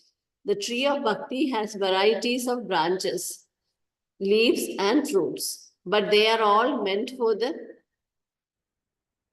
service of the Supreme Personality of Godhead. There are 9 processes of devotional service: Shravanam, Kirtanam, Vishnu, Smaranam, Pada Sevanam, Archanam, Vandanam, Dasyam, Sakyam, Atma Nivedanam. But all of them are meant only for the service of the Supreme Lord. Therefore, whether one hears, chants, remembers, or worships, his activities will yield the same result. Which one of these processes will be the most suitable for a particular devotee depends upon his taste. Text 26. Since Sri Krishna Chaitanya Mahaprabhu was the original trunk, the taste of the fruits that grew on the branches and sub-branches surpassed the taste of nectar. Text 27. The fruits ripened and became sweet and nectarian. The gardener Sri Chaitanya Mahaprabhu distributed them without asking any price.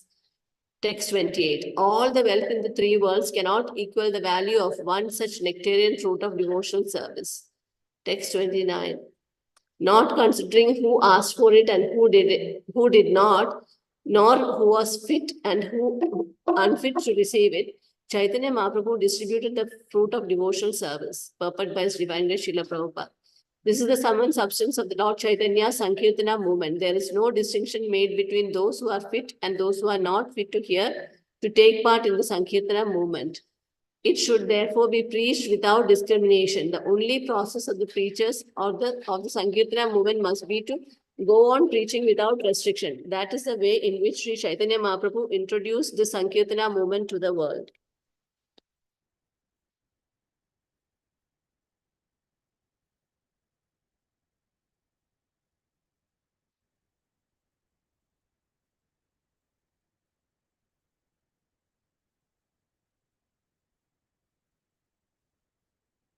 Text 30.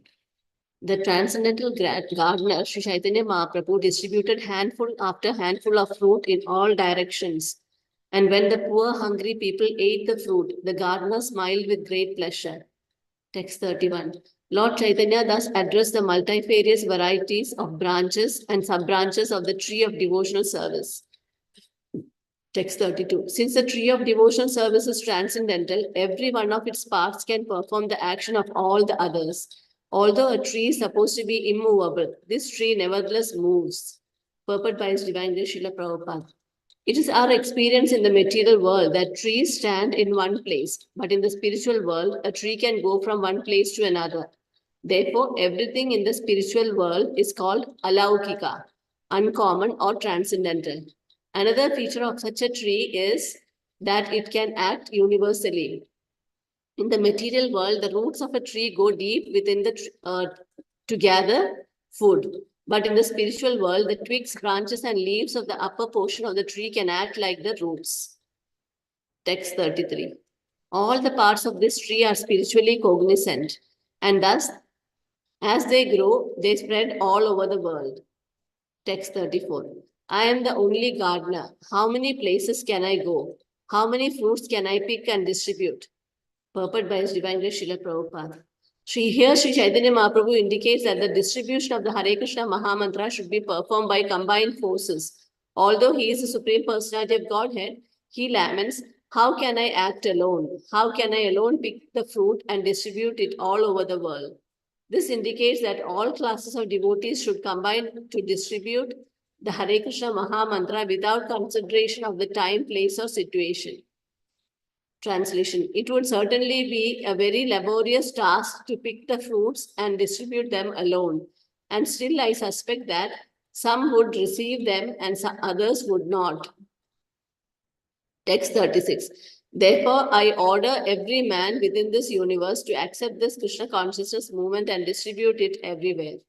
Purport by His Divine Grace Srila Prabhupada. In this connection, there is a song sung by Srila Bhaktivinoda Thakur. Enechi Aushadhi Maya Nashi Bara Lagi Harinama Mahamantra Lao Tumi Magi. Bhakti Vinoda Prabhu Charane Pardiya Say Harinama Mantra Laila Magiya. The Sankirtana movement has been introduced by Lord Chaitanya Mahaprabhu just to dispel the illusion of Maya, by which everyone in this material world thinks himself to be a product of matter and therefore to have many duties pertaining to the body. Actually, the living entity is not his material body. Actually, the living entity is not his material body. He is a spirit soul. He has a spiritual need to be eternally blissful and full of knowledge. But unfortunately, he identifies himself with the body. Sometimes as a human being, sometimes as an animal, sometimes as a tree, sometimes an aquatic, sometimes a demigod, and so on. Thus, with each change of the body, he develops a different type of consciousness with different types of activities and thus becomes increasingly entangled in material existence, transmigrating perpetually from one body to another. Under the spell of Maya or illusion, he does not consider the past or future, but is simply satisfied with the short lifespan that he has gotten for the present. To eradicate this illusion, Sri Chaitanya Mahaprabhu has brought the Sankirtana movement, and he requests everyone to accept and distribute it. A person who is actually a follower of Srila Bhaktivinoda Thakura must immediately accept the request of Lord Chaitanya Mahaprabhu by offering respectful obeisances unto his lotus feet and thus beg from him the Hare Krishna Mahamantra. If one is fortunate enough to beg from the Lord this Hare Krishna Mahamantra, his life is successful.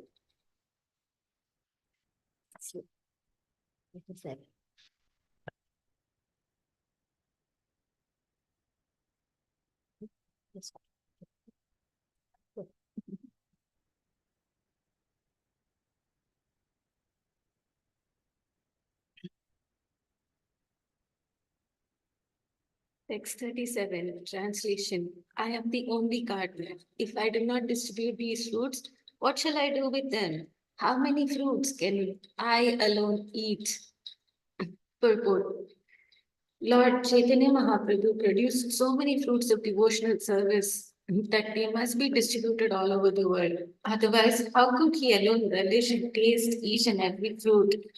The first reason that Lord Sri Chaitanya descended as Sri Chaitanya Mahaprabhu was to understand Srimati Radharani's love for Krishna and to taste that love. The fruits of the tree of devotional service are innumerable, and therefore he wanted to distribute them unrestrictedly to everyone. Srila Rupa Goswami therefore writes, Anarpita chiram chirat karunaya vatirna kalau samarpai samarpai tum unnatojjvala rasam swabhaktim shriyam. Hare Purata Sundara Dhyuti Kadamba Sandipitaha Sada Hridaya Kandare Smrityuva Sachi Nandanaha. There were many previous incarnations of the Supreme Personality of Godhead, but none were so generous, kind, and magnanimous as Sri Chaitanya Mahaprabhu.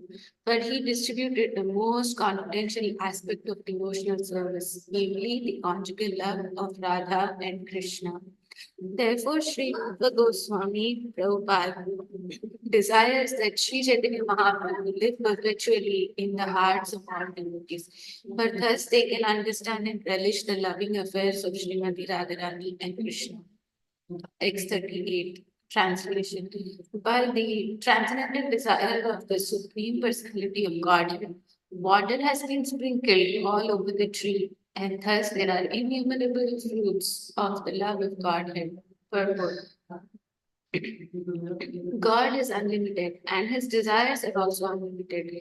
This example of unlimited fruits is factually appropriate even within the material context. For with the good will of the Supreme Personality of Godhead, there can be enough fruits, grain, and other foodstuffs produced so that all the people in the world could not finish them, even if they ate 10 times their capacity. In this material world, there is actually no scarcity of anything but Krishna consciousness.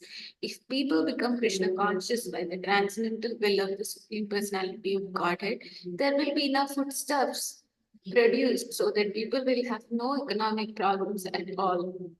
One can very easily understand this fact. The production of fruits and flowers depends not upon our will, but upon the supreme will of the personality of Godhead. If he is pleased, he can supply enough fruits, flowers, etc. But if people are atheistic and godless, then nature, by his will, restricts the supply of the food. For example, in various provinces in India, especially Maharashtra, Uttar Pradesh, and other adjoining states, there is sometimes a great scarcity of foodstuffs due to the lack of rainfall. So-called scientists and economists cannot do anything about this. Therefore, to solve all problems, one must seek the goodwill of the Supreme Personality of Godhead by becoming Krishna conscious and worshipping him regularly in devotional service. Text 39, translation. Distribute this Krishna consciousness movement all over the world. Let people eat these fruits and ultimately become free from old age and death. Purport. The Krishna consciousness movement introduced by Lord Chaitanya is extremely important because one who takes to it becomes eternal, becomes free from birth, death, and old age. People do not recognize that the real distress in life are the four principles of birth, death, old age, and disease. They are so foolish that they assign themselves to these four miseries, not knowing the transcendental remedy of the Krishna God, of the Hare Krishna Mahamantra. Simply by chanting the Hare Krishna Mahamantra, one can become free from all misery. But because they are enchanted by the illusory energy, people do not take the movement seriously. Therefore, those who are actually servants of Sri Chaitanya Mahaprabhu must seriously distribute this movement all over the world to render the greatest benefit to human society. Of course, animals and other lower species are not capable of understanding this movement. But even if a small number of human beings take it seriously, then by their chanting loudly, all living entities, including trees, animals, and other lower species, will be benefited. When Sri Chaitanya Mahaprabhu inquired from Haridas Thakur how was how he was to benefit living entities other than humans, Srila Haddas Thakur replied that the Hare Krishna Mahamantra is so potent that if it is chanted loudly, everyone will benefit, including the lower species of life. Text 40, translation. If the fruits are distributed all over the world, my reputation as a pious person will be known everywhere, and thus all people will glorify my name with great pleasure. Purport. This prediction of Lord Chaitanya Mahaprabhu is now actually coming to pass. The Krishna conscious movement is being distributed all over the world through the chanting of the holy name of the Lord.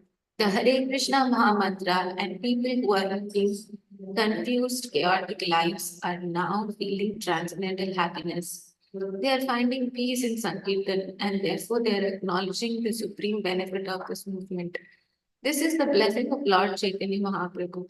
His prediction is now factually being fulfilled, and those who are sober and conscientious are appreciating the value of this great movement. Text 41, translation. One who has taken his birth as a human being in the land of India, Bharatvarsha, should make his life successful and work for the benefit of all other people. Purport. The magnanimity of Lord Chaitanya Mahaprabhu is expressed in this very important verse. Although he was born in Bengali and Bengalis, therefore have a special duty towards him. Sri Chaitanya Mahaprabhu is addressing not only Bengalis but all inhabitants of India. It is in the land of India that actual human civilization can be developed. Human life is especially meant for God realization, as stated in the Vedanta Sutra, Pradhato Brahma Jigyasa. Anyone who takes birth in the land of India, Bharatvarsha, has this special privilege of being able to take advantage of the instruction and guidance of the Vedic civilization. He automatically receives the basic principles of spiritual life for 99.9 of the Indian population, even simple village farmers and others who are neither educated nor sophisticated believe in the transmigration of the soul, believe in past and future lives, believe in God, and naturally want to worship the Supreme Personality of Godhead or his representative. These ideas are the natural inheritance of a person born in India. India has many holy places of pilgrimage such as Gaya, Banaras, Mathura, Prayag, Vrindavan, Haridwara, Rameshwaram, and Jagannath Puri, and still people go there by the hundreds and thousands. Although the present leaders of India are influencing the people, not to believe in God, not to believe in next life, and not to believe in the distinction between pious and impious life.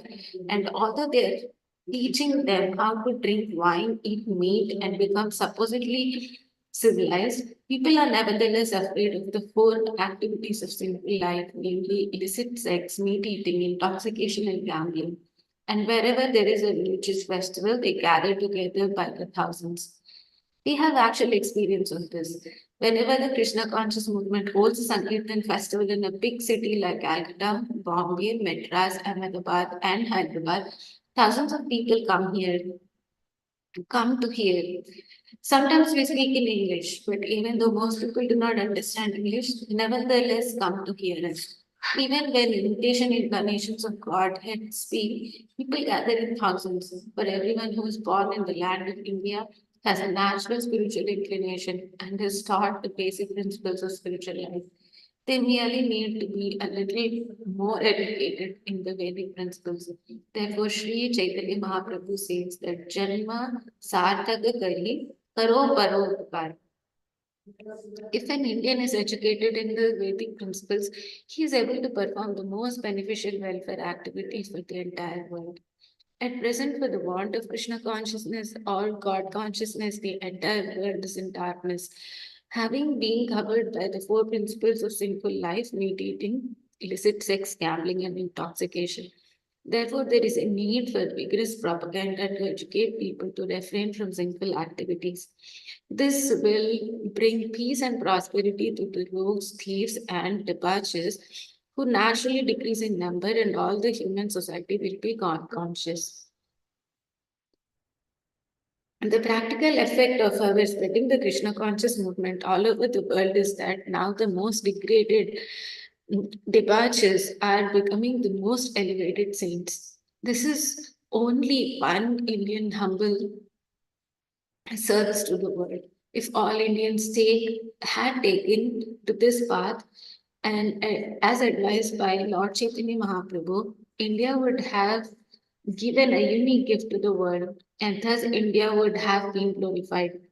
Now, however, India is known as a poverty-stricken country, and whenever anyone from India or another opulent country goes to India, he sees many people lying by the footpaths for whom there are no provisions for 2 meals a day. There are also institutions collecting money from all parts of the world in the order of Sri Chaitanya Mahaprabhu. The Krishna conscious movement has been stated, and people are benefiting from this movement. Therefore, it is now the duty of the leading men of India to consider the importance of this movement and train many Indians to go outside of India and preach his cult. People will accept it. They will be cooperation amongst the Indian people and among the other people of the world, and the mission of Sri Chaitanya Mahaprabhu will then be fulfilled. Sri Chaitanya Mahaprabhu will then be glorified all over the world, and people will naturally be happy, peaceful, and prosperous, not only in this life, but also in the next. For as stated in Bhagavad Gita, anyone who understands Krishna, the Supreme Personality of Godhead, will very easily get salvation or freedom from the reputation of birth and death and go back home, back to Godhead. Sri Chaitanya Mahaprabhu therefore requests every Indian to become a preacher of his cult to save the world from disastrous confusion.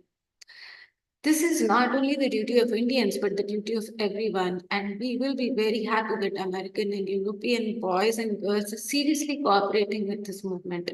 One should know definitely that the best welfare activity for all of the human society is to awaken man's God consciousness or Krishna consciousness. Therefore, everyone should help this great movement.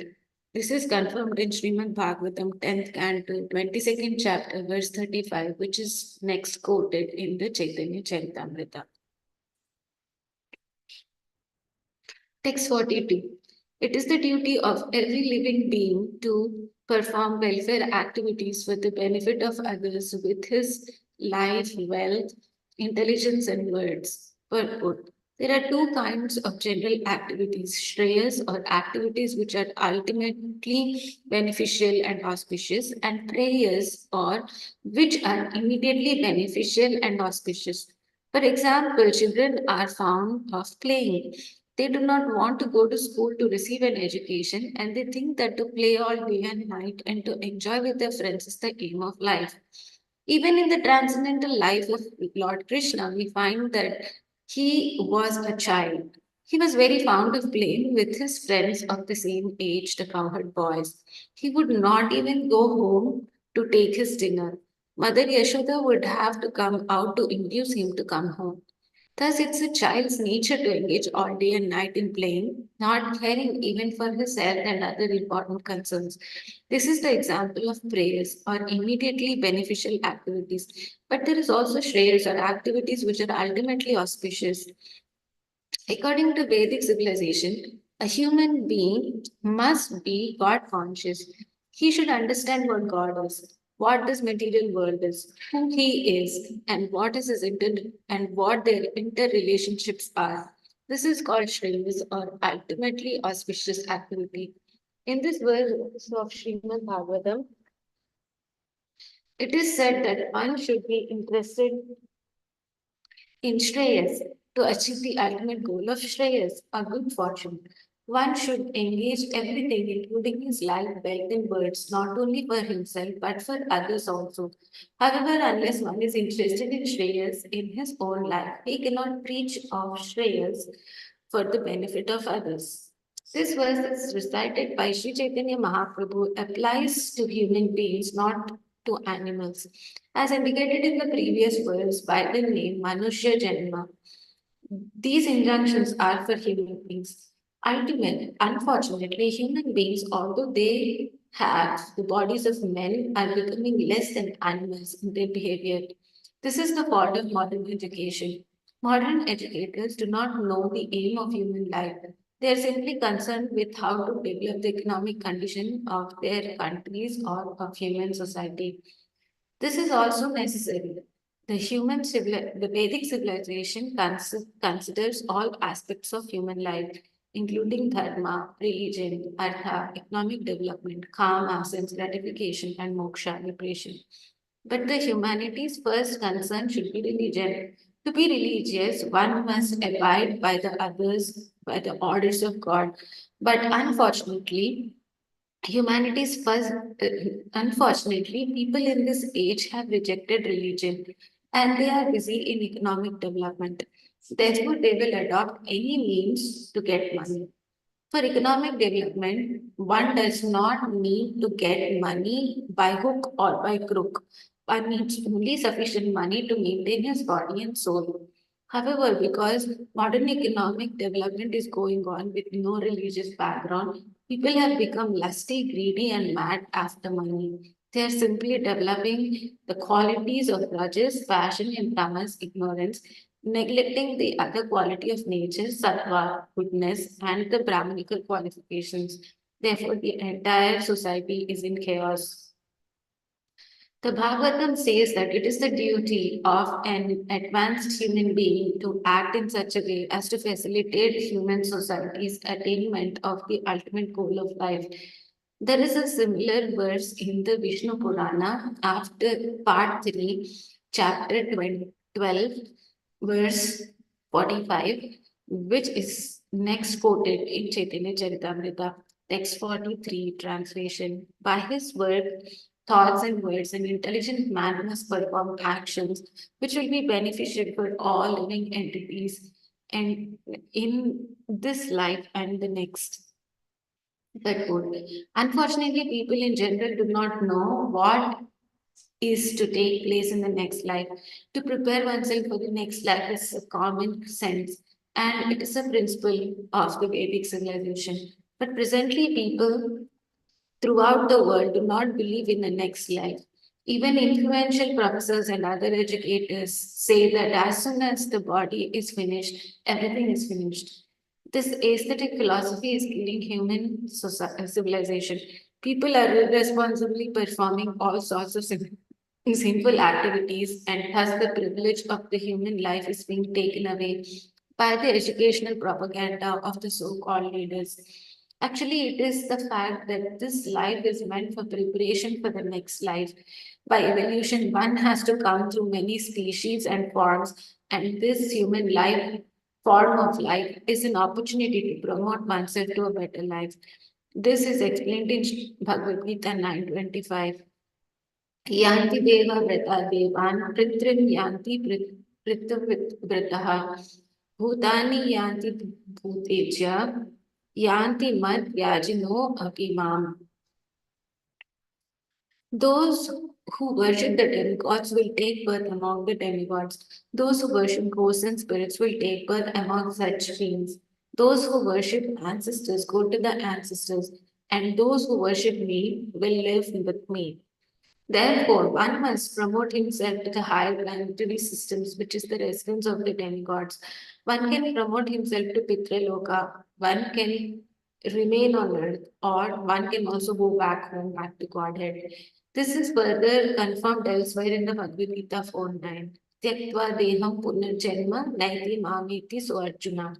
After giving up the body, one who knows Krishna in truth does not come back again to this world to accept a material body, but he goes back home, back to Godhead. This knowledge is in Shastras, and people should be given the opportunity to understand it. Even if one is not able to go back to Godhead in one life, the Vedic civilization at least gives one the opportunity to be promoted to the higher planetary systems where the demigods live and not lying down again to the animal life. At present, people do not understand this knowledge, although it constitutes a great science, but they are uneducated and trained not to accept it. There is a horrible condition of modern human society. As such, the Krishna consciousness movement is the only hope to direct the attention of intelligent mind to a greater benefit in life. Text 44. I am I am merely a gardener. I have neither a kingdom nor very great riches. I simply have some fruits and flowers that I wish to utilize to achieve piety in my life purpose. In performing welfare activities for human society, Sri Chaitanya Mahaprabhu presents himself as not being very rich, thus indicating that a man need not be rich or opulent to act for the welfare of society of humanity. Sometimes rich men are very proud that they can perform beneficial activities for human society, whereas others cannot. A practical example is that when there is a scarcity of food in India or account of meager rainfall, some members of the richer class very proudly distribute foodstuff, making huge arrangements with the help of the government, as if merely by such activities people will be benefited. Suppose there is no food grain, how would the rich men distribute food? Production of grain is completely in the hands of God. If there were no rain, there would be no grain, and these so called rich men would be unable to distribute grain to people. The real purpose of life, therefore, is to satisfy the Supreme Personality of Godhead. Srila Rupa Goswami describes in his Bhakti Rasamrita Sindhu that devotional service is so exalted that it is beneficial and auspicious for every man. Sri Chaitanya Mahaprabhu also declared that to propagate the Bhakti cult of devotional service in human society, one does not need to be very rich. Anyone who knows the art can do it and thus render the highest benefit to humanity.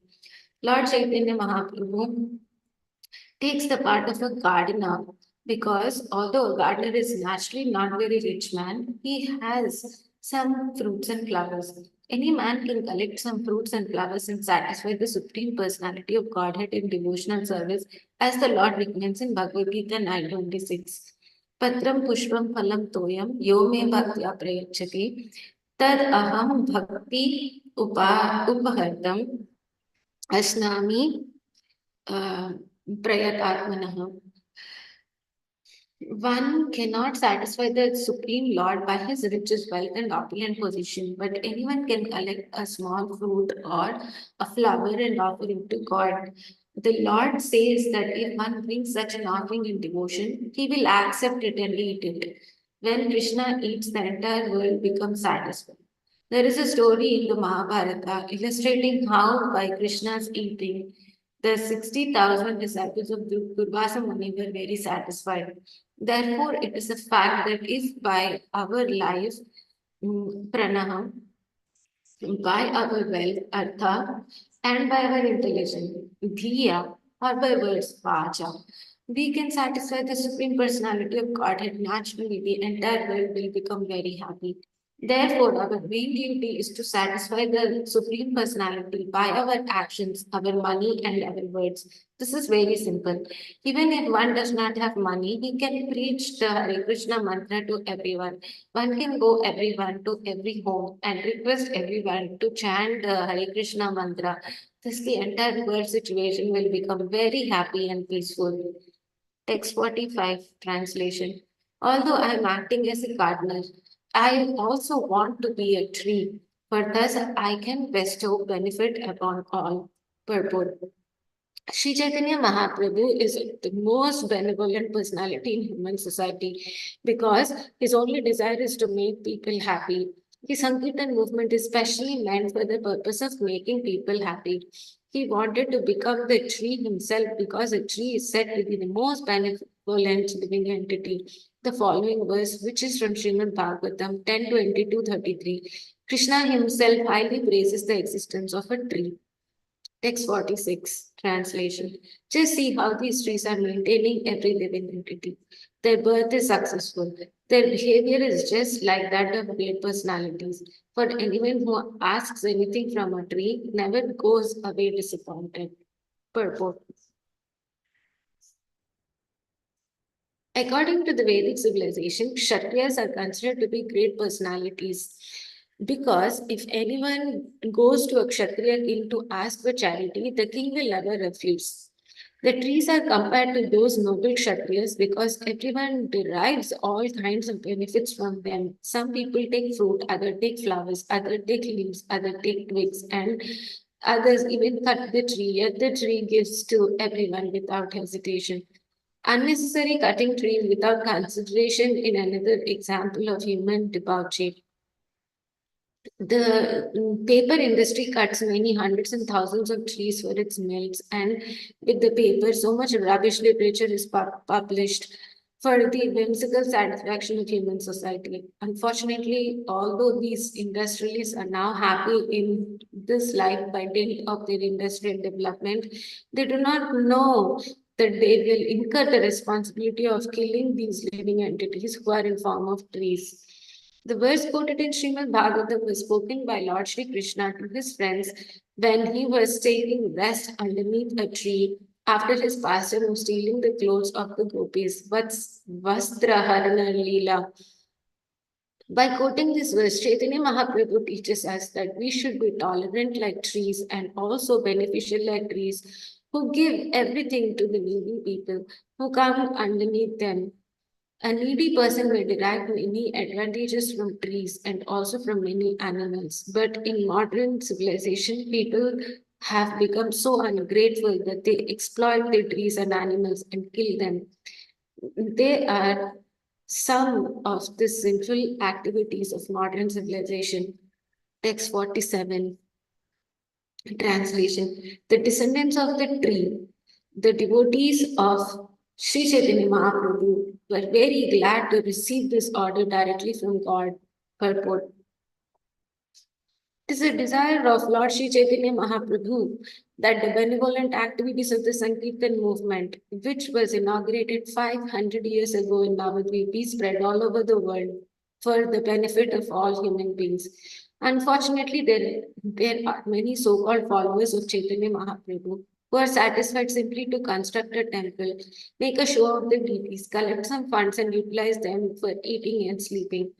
There is no question of their preaching the cult of Sri Chaitanya Mahaprabhu all over the world. But if they even if though they were unable to do so, if anyone else does it, they become envious. This is the condition of modern followers of Chaitanya Mahaprabhu. The age of Kali is so strong that it affects even the so-called followers of Lord Chaitanya. At least the followers of Lord Chaitanya must come out of India to preach his cult all over the world, for this is the mission of Lord Chaitanya. The followers of Lord Chaitanya must execute his will with heart and soul, being more tolerant than a tree and humbler than the straw in the street. Text 48, translation. The fruit of love of God is so delicious that whenever a devotee distributes it, those who relish the fruit anywhere in the world immediately become intoxicated. Purport. Here, the wonderful fruit of the love of Godhead distributed by Lord Chaitanya Mahaprabhu is described. We have practical experience that anyone who accepts this fruit and sincerely tastes it immediately becomes mad after it and gives up all of his bad habits, being intoxicated by Lord Chaitanya Mahaprabhu's gift. The Hare Krishna Mahamantra. The statements of Sri Chaitanya Mahaprabhu are so practical that anyone can test them. As far as we are concerned, As far as we are concerned, we are most confident of the success of the distribution of the great fruit of love of God through the medium of chanting the Mahamantra. Hare Krishna, Krishna Krishna, Hare Hare, Hare Rama, Rama Rama, Hare Hare. Very good. Text 49 translation. The love of the fruit of Godhead distributed by Chaitanya Mahaprabhu is so great, intoxicant, that anyone who eats it, filling his belly, immediately becomes maddened by it, and automatically he chants, dances, and enjoys. Text 50, translation. When Sri Chaitanya Mahaprabhu, the great gardener, seems sees that people are chanting, dancing, and laughing, and that some of them are rolling on the floor and some are making loud humming sounds, he smiles with great pleasure. Purport. This attitude of Sri Chaitanya Mahaprabhu is very important for persons engaged in the Hare Krishna movement or Krishna consciousness. In every center of our institution, ISKCON, we have arranged for a love feast every Sunday, and we actually see people come to our center, chant, dance, take prasadam, become jubilant, and purchase books. We know that certainly Sri Chaitanya Mahaprabhu is always present in such transcendental activities, and he is very pleased and satisfied. Therefore, the members of ISKCON must increase this movement more and more according to the principles that we are presently trying to execute. Sri Chaitanya Mahaprabhu, thus being pleased, will smilingly glance upon us, bestowing his favor, and the movement will be successful. Text 51, translation. The great gardener's Lord Chaitanya personally eats this fruit, and as a result, he constantly remains mad, as if helpless and bewildered. Purport. It is the mission of Sri Chaitanya Mahaprabhu to act himself and teach the people. He says, Apna apnai achari bhakti korilo prachar. Chaitanya Charitamrta Adilila 441. One must first act himself and then teach. This is the function of a real teacher. Unless one is able to understand the philosophy that he speaks, it will not be effective. Therefore, one should not only understand the philosophy of Chaitanya cult, but also implement it practically in one's life. While chanting the Hare Krishna Mahamantra, Sri Chaitanya Mahaprabhu sometimes fainted and remained unconscious for many hours. He prays in his Shikshashtaka 7. Yugaitam nimeshena chakshusha pravashaitam shunyaitam jagat sarvam govinda virahe namo.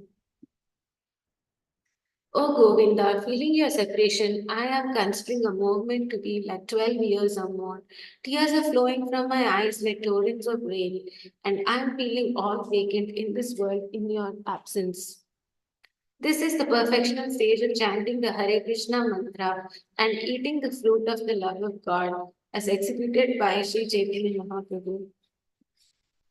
One should not artificially imitate this stage, but one is seriously and sincerely follows the regulative principles and chants the Hare Krishna mantra, the time will come when these symptoms will appear. Tears will fill his eyes. He will be unable to chant the Mahamantra distinctly, and his heart will throb in ecstasy. Sri Chaitanya Mahaprabhu says that one should not imitate this, but a devotee should long for a day to come when such symptoms of trance will appear automatically in his body. Text 52, translation. With this Sankirtan movement, the Lord made everything mad like himself. We do not find anyone who was not intoxicated by his Sankirtan movement. Text 53, translation.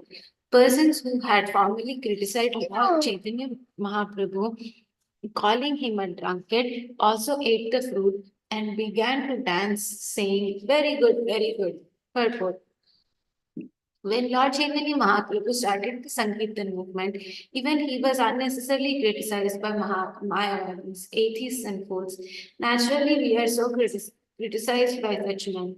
They will always remain and will always criticize anything that is actually good for human society. But the preachers of the Sankirtan movement should not be derated by such criticism.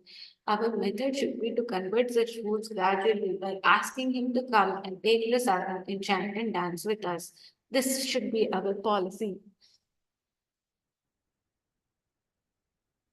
Anyone who comes to join us, of course, must be sincere and serious regarding spiritual advancement in life.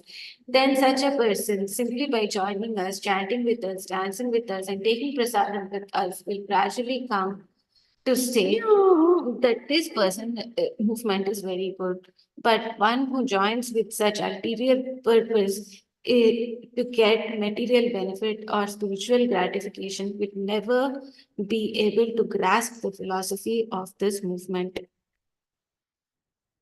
Text 54.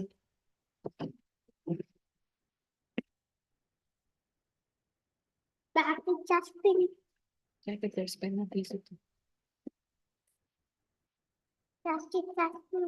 Colouring చేయాలి ఇక్కడ కూర్చో అది తెచ్చుకో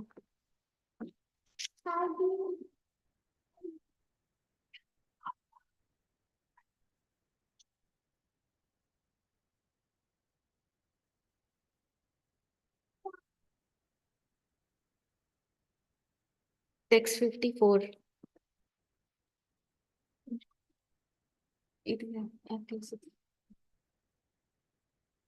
After describing the Lord's distribution of the fruit of love of God, I now wish to describe the different branches of the tree of Lord Chaitanya Mahaprabhu. Text 55 translation. Praying at the lotus feet of Sri Rupa and Sri Raghunath, always desiring their mercy, I, Krishna Das, narrate Sri Chaitanya Charitamrta, following in their footsteps. Purport.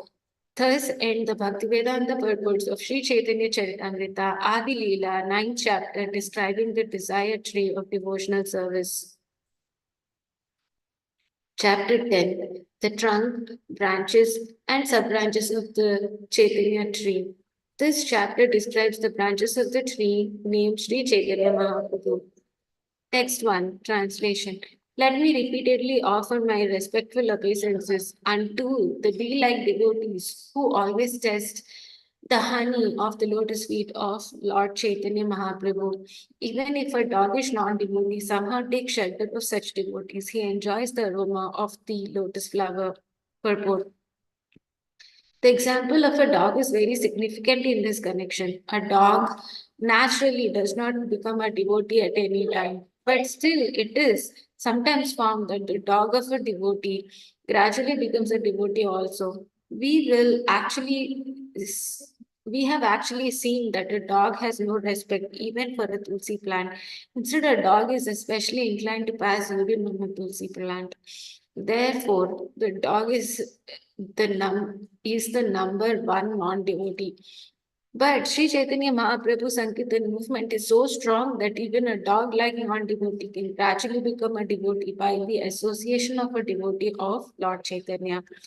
Srila Shivananda Sen, great household devotee of Lord Chaitanya Mahaprabhu, attracted a dog on the street while going to Jagannath Puri. The dog began to follow him and ultimately went to see Chaitanya Mahaprabhu and was liberated. Similarly, cats and dogs in the household of Srivas Thakur were also liberated. Cats and dogs and other animals are not expected to become devotees, but in the association of pure devotees, they are all delivered. Text 2, translation. All glories to Lord Chaitanya Mahaprabhu and Lord Nityananda. All glories to Advaita Prabhu and all glories to the devotees of Lord Chaitanya, headed by Srivas. Text 3, translation. The description of Lord Chaitanya as the gardener and the tree is inconceivable. Now hear with attention about the branches of the tree. Text 4, translation. The associates of Sri Chaitanya Mahaprabhu were many, but none of them should be considered lower or higher. This cannot be ascertained. Text 5, translation. All the great personalities in the line of Lord Chaitanya enumerated these devotees, but they could not distinguish between the greater and lesser. Text 6.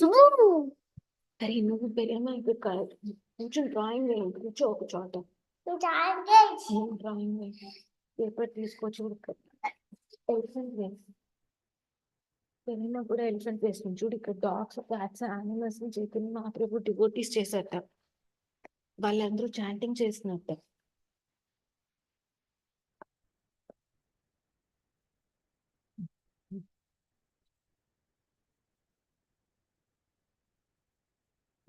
But ఇక్కడ కూర్చో పడకుండా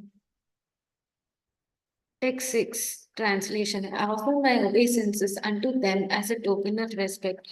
I request them not to consider my offenses. Text 7, translation. I offer my obeisances to all the dear devotees of Sri Chaitanya Mahaprabhu, the eternal tree of the love of God. I offer my respects to all the branches of the tree, the devotees of the Lord who distribute the fruits of love of Krishna. Purport. Sri Krishnadas Kaviraj Goswami sets an example of offering obeisances to all the preacher devotees of Lord Chaitanya without distinction as to higher or lower. Unfortunately, at present, there are many foolish so-called devotees of Lord Chaitanya who make such distinctions. For example, the title Prabhupada is offered to the spiritual master, especially to a distinguished spiritual master such as Srila Rupa Goswami Prabhupada, Srila Jiva Goswami Prabhupada, or Srila Bhakti Siddhanta Saraswati Goswami Prabhupada. When our disciples similarly wanted to address their spiritual master, this Prabhupada, some foolish people became envious, not considering the propaganda work of the Hare Krishna mantra, simply because these disciples addressed their spiritual masters as Prabhupada, they became so envious that they formed a faction against, along with other such envious persons, just to minimize the value of Krishna consciousness movement. To chastise such fools, Krishnadas Kaviraj Goswami very frankly says, Kahe karibe nare jeshta lagu krama. Anyone who is a bona fide preacher of the cult of Sri Chaitanya Mahaprabhu must be respectful to the real devotees of Lord Chaitanya. One should not be envious, considering one preacher to be very great and another to be very lowly. This is the material distinction and has no place on the platform of spiritual activities. Krishnadas Kaviraj Goswami therefore offers equal respect to all the preachers of the cult of Sri Chaitanya Mahaprabhu who are compared with the branches of the tree. ISKCON in one of its branches and should therefore be respected by all sincere devotees of Lord Chaitanya Mahaprabhu. Text 8 translation. The two brothers, Srivas Pandit and Sri Ram Pandit, started two branches that were well known in the world. In Gaura Ganadesh Deepika 19, Srivas Pandit, Srivas Thakur, is described as the incarnation of Narada Muni, and Sri Ram Pandit, his younger brother, is said to be the incarnation of Parvata Muni, a great friend of Narada's. Srivas Pandit's wife Malini is celebrated as the incarnation of the nurse Ambika, who fed Lord Krishna with her breast milk, and also noted his niece Narayani, the mother of Thakur Vrindavan Das, the author of Sri Chaitanya Bhagavat, was the sister of Ambika in Krishna Lila. We also understand from the description of Sri Chaitanya Bhagavat that after Lord Chaitanya Mahaprabhu's acceptance of the sannyas order, Srivas Pandit left Navadvip, possibly because of the feelings of separation and domicile at Kumarahada. Text 9 translation. Their two brothers were named Shripati and Sriniti. These four brothers and their servants and maid servants are considered a one big branch. Text translation. There is no counting. Uh, there is no counting and sub-branches of these two branches. Sri Chaitanya Mahaprabhu held congregational chanting daily at the house of Srivas Pandit. Text 11 translation. These four branches and their family members fully engaged in the service of Lord Chaitanya. They knew no other god or goddesses. Purport. Sri Chaitanya Mahaprabhu, Srila Narottam Das Thakur had said, Anya Devashranai, Tomar Kahinu Bhai, A Bhakti Parama Karana. If one wants to become pure, staunch devotee, one should not take shelter of any of the demigods or goddesses. Foolish Mayavadis say that worshipping demigods is as good as worshipping the Supreme Personality of Godhead, but that is not a fact. This philosophy misleads people to atheism. One who has no idea what God actually is thinks that any form he imagines or any rascal he accepts can be God. This acceptance of cheap gods or incarnations of gods is actually atheism. It is to be concluded, therefore, that those who worship demigods or self proclaimed incarnations of gods are all atheists. They have lost their knowledge as confirmed in Bhagavad Gita 7:20. Kamistester Krita Janam Prapadyante Anyadevata. Those whose minds are distorted by the material desires surrendered unto demigods. Unfortunately, those who do not cultivate Krishna consciousness and do not properly understand the Vedic knowledge, accept any rascal to be an incarnation of God, but they are of an opinion that one can become an incarnation simply by worshipping a demigod. This philosophical hedgepodge exists under the name of the Hindu religion, but the Krishna consciousness movement do not approve of it. Indeed, we strongly condemn it. Such worship of demigods and so-called incarnations of God should never be confused with the pure Krishna consciousness movement. Text 12, translation. Another branch of Acharya Ratna and his associates were sub-branches. Text 13. Translation. Acharya Ratna was also named Sri Chandrasekhar Acharya. In the drama in his house, Lord Chaitanya played the goddesses of fortune. Purport. Dramatic performances were enacted during the presence of Sri Chaitanya Mahaprabhu, but the players who took part in such dramas were all pure devotees, no outsiders were allowed. The members of ISKCON should follow this example. Whenever they stage dramatic performances about the lives of Sri Chaitanya Mahaprabhu or Lord Krishna, the players must be pure devotees. Professional players and dramatic actors have no sense of devotional service, and therefore, although they can play very artistically, there is no life in such performances. Srila Bhakti Siddhanta Saraswati Thakur used to refer to such as an actor as Yatra Dale Narada, which means Farshika Narada.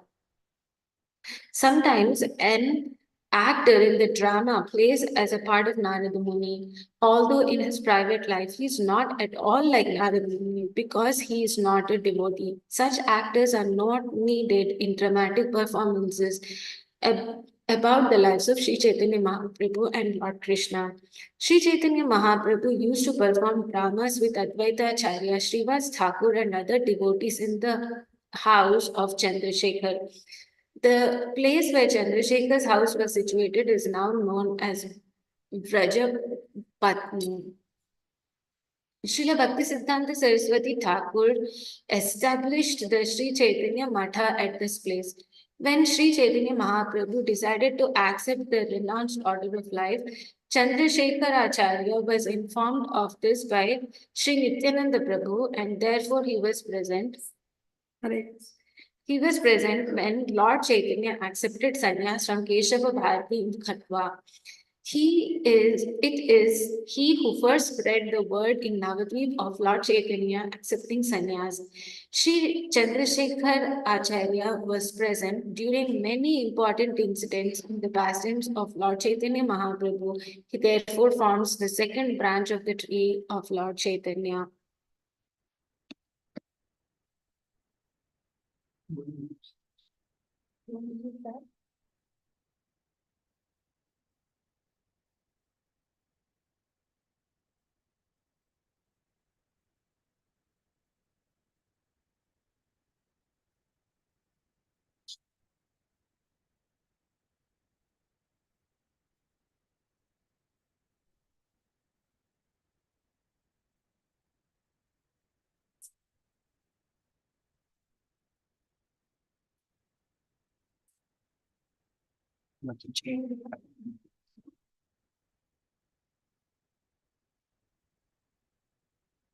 You first sit, then we'll move it.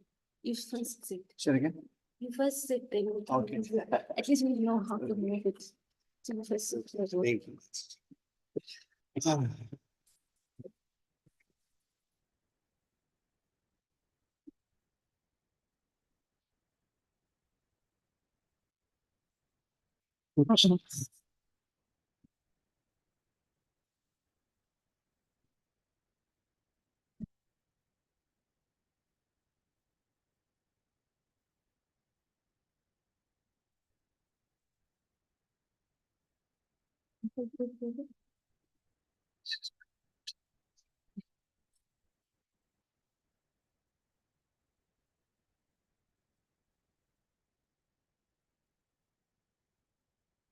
Can you see?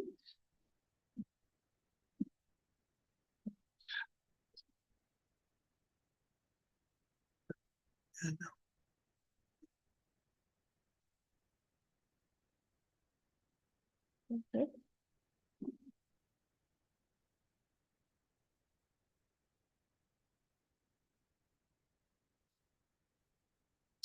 Should I raise it or you're good? Say it again. Should I put the blocks or you're good? Should I raise it more? You can see. Yeah, probably. Because this is oh, much better. Perfect. Yeah, Okay, good job. this is. So this is the 41. Oh, 14? yeah. Yes, Prabhu. Yes. What is going on with this? I don't know, just go from here. I don't know if this will move or not. I'm not sure. Oh, no. Okay. Text 14 translation. Pundarika Vadyanidhi, the third big branch, was so dear to Lord Chaitanya Mahaprabhu that in his absence, Lord Chaitanya himself would sometimes cry. Purport. In the Gora Ganodesha Deepika, Srila Prabhupada, Srila Pundarika Vidyanidhi is described as the father of Srimati Radharani in Krishna Lila. Chaitanya Mahaprabhu therefore treated him as his father. Pundarika Vadyanidhi's father was known as Banaswara, or according to another opinion, Suklambara Brahmachari, and his mother's name was Ganga Devi. According to the opinion, Banaswara was a descendant of Sri Visharama Gangopadhyaya. The original home of Pandit Pundarika Vidyarini was in East Bengal, now Bangladesh, in a village near Dhaka named Bhagyaya, which belonged to the Bharendra group of Brahmana families. Sometimes these Bharadrina Brahmanas were at odds with another group known as Radhiya Brahmanas, and therefore Pundarika Vidyanidhi's family was ostracized and at the time was not living as a respectable family. Srila Bhaktisiddhanta Saraswati Thakur writes in the Anubhashya, quote, one of the members of these families living in Vrindavan, and his name Sarojananda Goswami.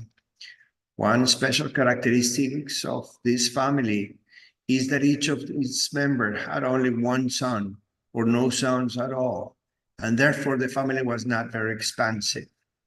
There is a place in the district of Chattagrama in East Bengal that is known as Hattajari.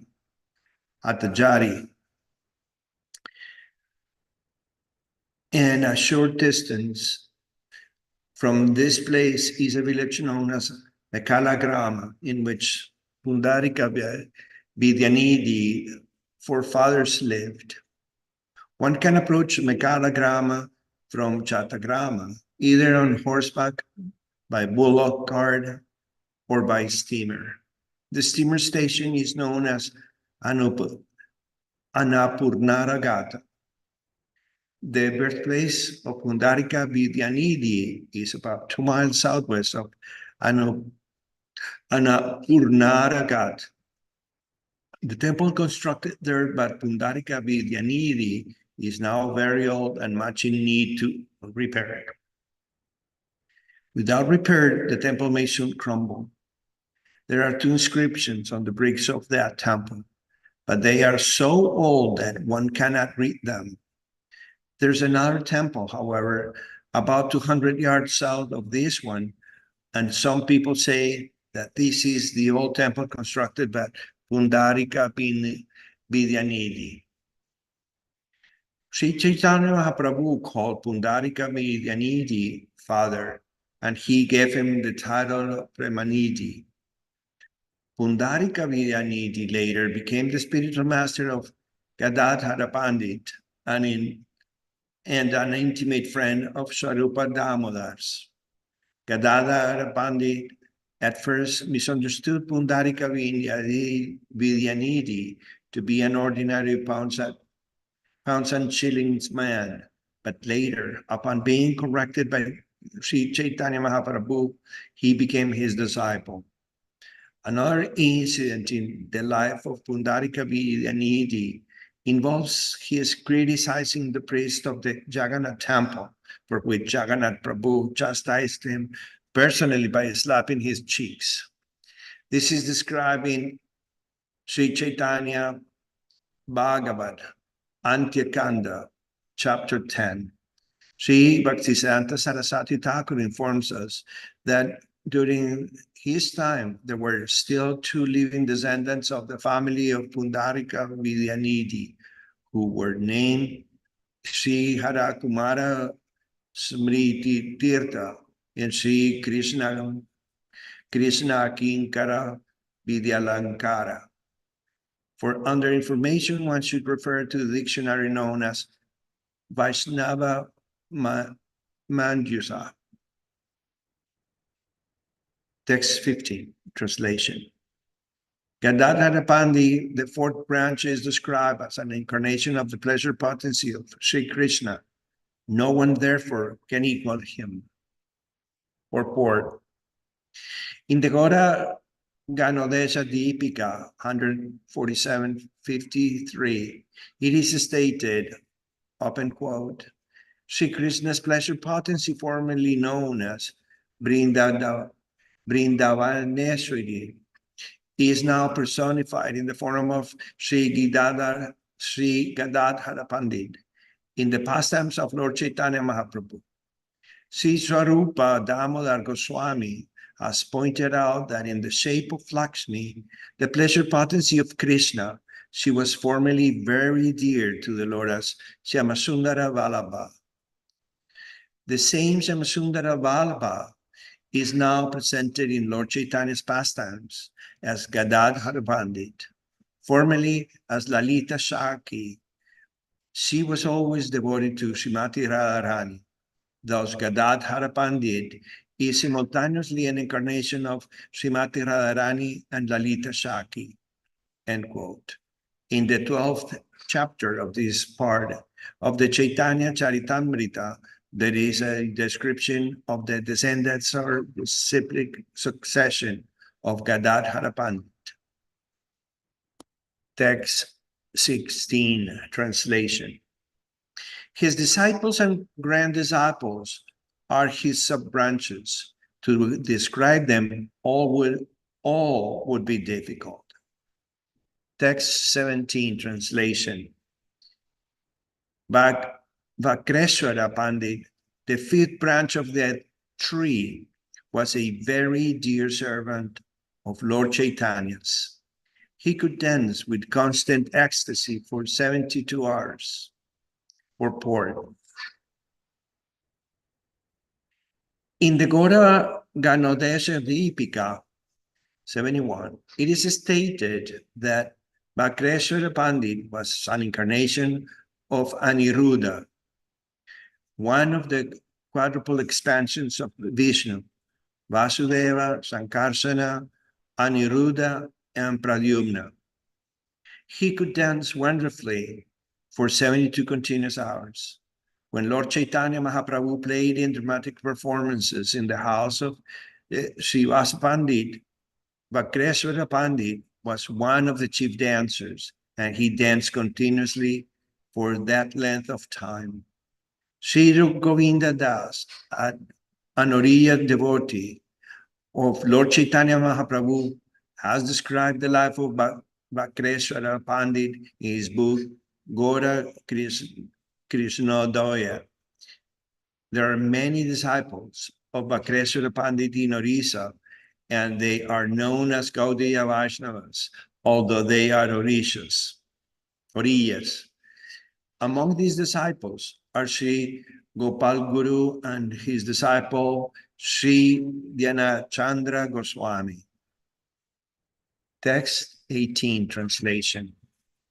Sri Chaitanya Mahaprabhu personally sang while Vakreshwara Pandit danced, and thus Vakreshwara Pandit fell at the lotus feet of the Lord and spoke as follows.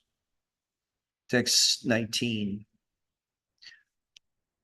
Oh, Chandramukha, please give me 10,000 Gandharvas. Let them sing as I dance, and then I will be greatly happy. Purport. The Gandharvas, who are residents of Gandharvaloka, are celebrated as celestial singers.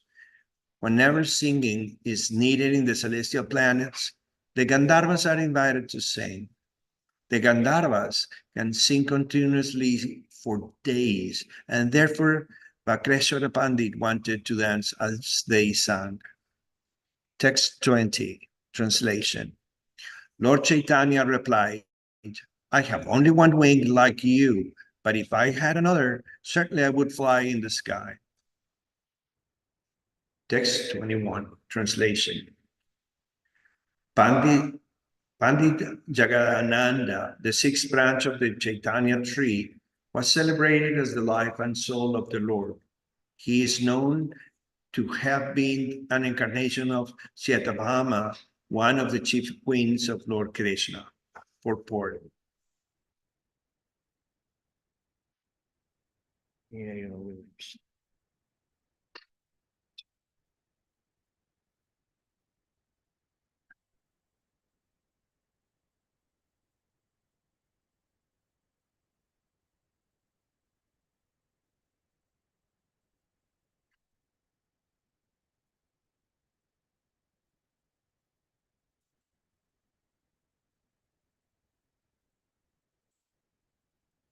There are many dealings of Jagadananda Pandit with Lord Sri Chaitanya Mahaprabhu. Most importantly, he was the Lord's constant companion and especially took part in all the pastimes of the Lord in the houses of Srivasa Pandit and Chandrasekhar Acharya. Text 22, translation. Jagadananda Pandit, as an incarnation of Satyabhama, always wanted to see to the comfort of Lord Chaitanya, but since the Lord was a sannyasi, he didn't accept the luxuries that Jagadananda Pandit offered. Text 23, translation. They sometimes appeared to fight over trifles, but these quarrels were based on their affection, of which I shall speak later. Raghava Pandit, Lord Chaitanya Mahaprabhu's original follower, is understood to have been the seventh branch. From him proceed another sub-branch, headed by Makara Dwaja Kara. Purport. Kara was the surname of Makadwaja. At present, this surname is generally found in the Kayasta community. The Gora Ganesha Dipika 166 states. Danishta Bhaksya Samagrim Krishnaya Dada Braje Mitam Saiva Sapratam Goranga Priyo Raghava Panditaha. Raghava Pandit was formerly a confidential gopi in Braja during the time of Lord Krishna's pastime, and his former name was Danishta, the gopi Danishta. always engaged in preparing foods for Krishna. Text 25, translation. Raghava Pandit's sister Damayanti was the dear maiden servant of the Lord. She always collected various ingredients with which to cook to Lord Chaitanya. Purport. Sri Bhaktisiddhanta Saraswati Thakur writes in his Anubhyasa, open quote, in the Gauragadhanadesa Deepika 167, it is mentioned, Gunamala Braje Jasidama Yanti Tu Tatswata. Tatswasa. End quote. The gopi name Gunamala appeared as Raghava Pandit's sister Damayanti on the East Bengal Railway line, beginning from the Shelda station in Calcutta. There is a station named Sodapura, which is not very far from Calcutta. Within 1 mile of this station, toward the western side of the Ganges, is a village known as Panihati, in which the residential quarters of Raghava Pandit still exist. One Raghava Pandit's tomb is a creeper on a concrete platform. There is also a Madana Mohanam deity in a broken down temple nearby. This temple is managed by a local Samindar of the name of Sri Shiva Chandra Raya Chaudhuri. Makaradwajakara was also an inhabitant of Panihati. Text 26, translation. The foods Damayanti cooked for Lord Chaitanya when he was at Puri were carried in bags by her brother Raghava without the knowledge of others. The Lord accepted these foods throughout the entire year. Those bags are still celebrated as Raghavdwara Hali, the bags of Raghava Pandit. I shall describe the contents of the bags of Raghava Pandit later in this book. Hearing this narration, devotees generally cry and tears glide down from their eyes. Purport. A vivid description of this Raghava Jali is to be found in chapter 10 of the Antya Lila portion of Sri Caitanya Caritamrta. Text 29, translation. Pandit Gangadas was the 8th deer branch of the tree of Sri Chaitanya Mahaprabhu. One who remembers his activities attains freedom from all bondage. Text 30. Sri Acharya Purandara, the 9th branch, was a constant associate of Lord Chaitanya's. The Lord accepted him as his father. Purport. It is described in the Chaitanya Bhagavad that whenever Lord Chaitanya Mahaprabhu visited the house of Raghava Pandit, he also visited Purandaracharya immediately upon receiving an invitation. Purandaracharya is to be considered most fortunate because the Lord used to greet him by addressing him as his father and embracing him in great love. Text 31. Damodar Pandit, the 10th branch of the Chaitanya tree, was so elevated in love of Lord Chaitanya that he once unhesitantly chastised the Lord with strong words. Text 32. Later in the Caitanya Charitamrita, I shall describe the incident of a chastisement in detail. The Lord being very much satisfied by this chastisement, sent Damodar Pandit to Navadvip.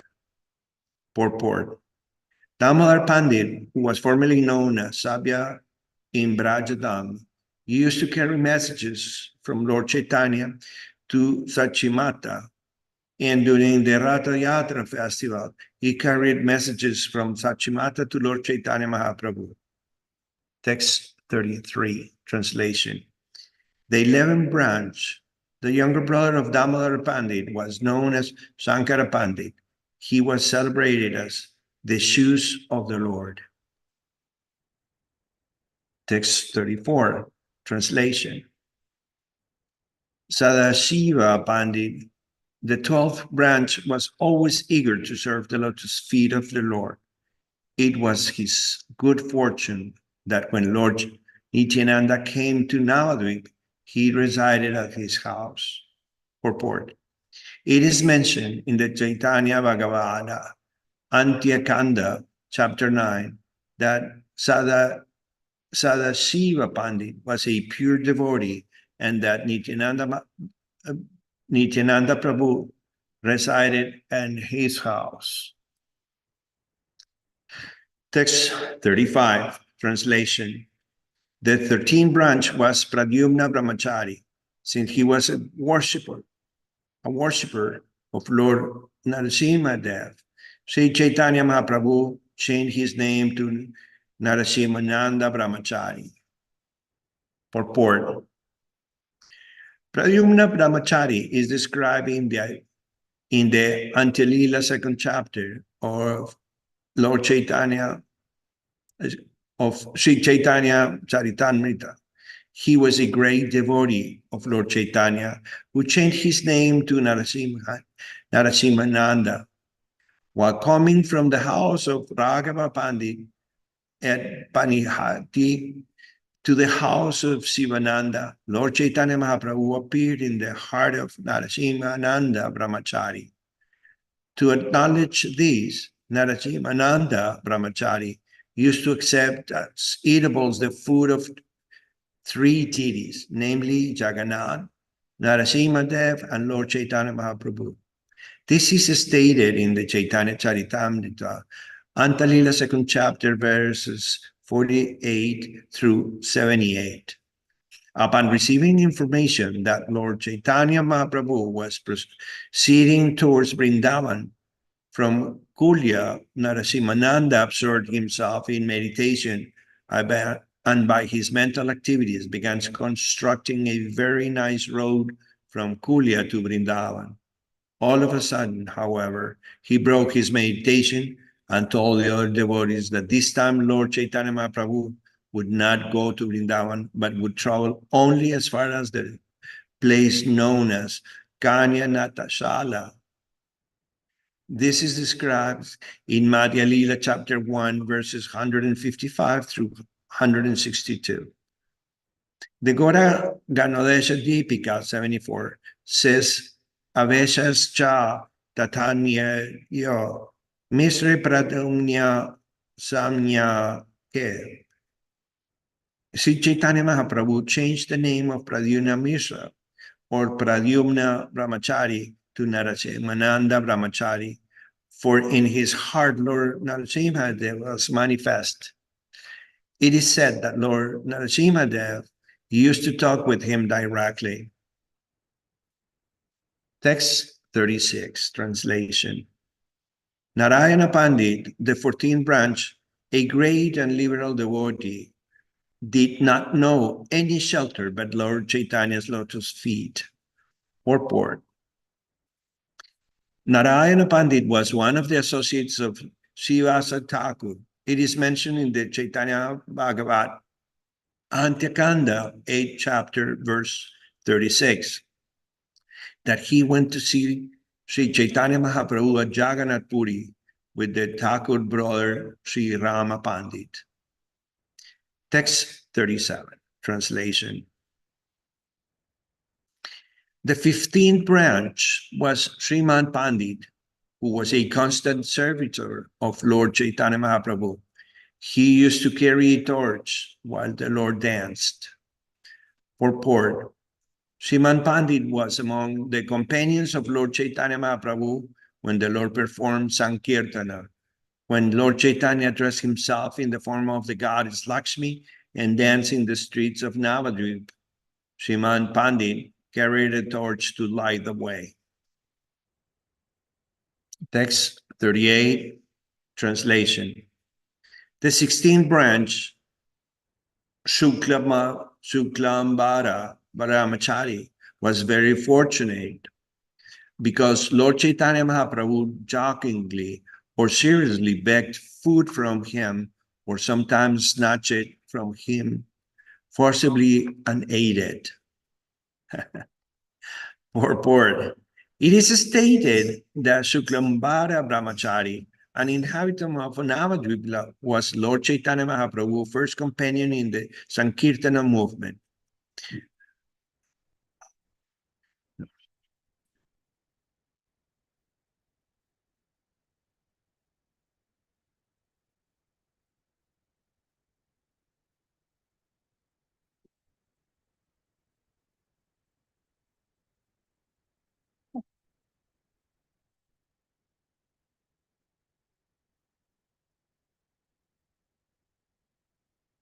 When Lord Chaitanya returned from Gaya after initiation, he stayed with Shuklambara Brahmachari because he wanted to hear from his devotees about the pastimes of Lord Krishna.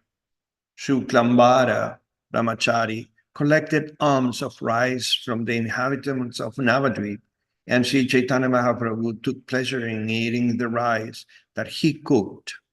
It is said that Shuklambara Brahmachari was one of the wives of the Yanyaj Brahmanas during the time of Lord Krishna's pastimes in Vrindavan.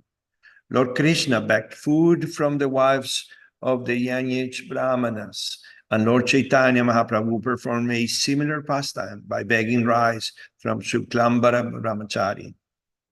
Text 39. Translation.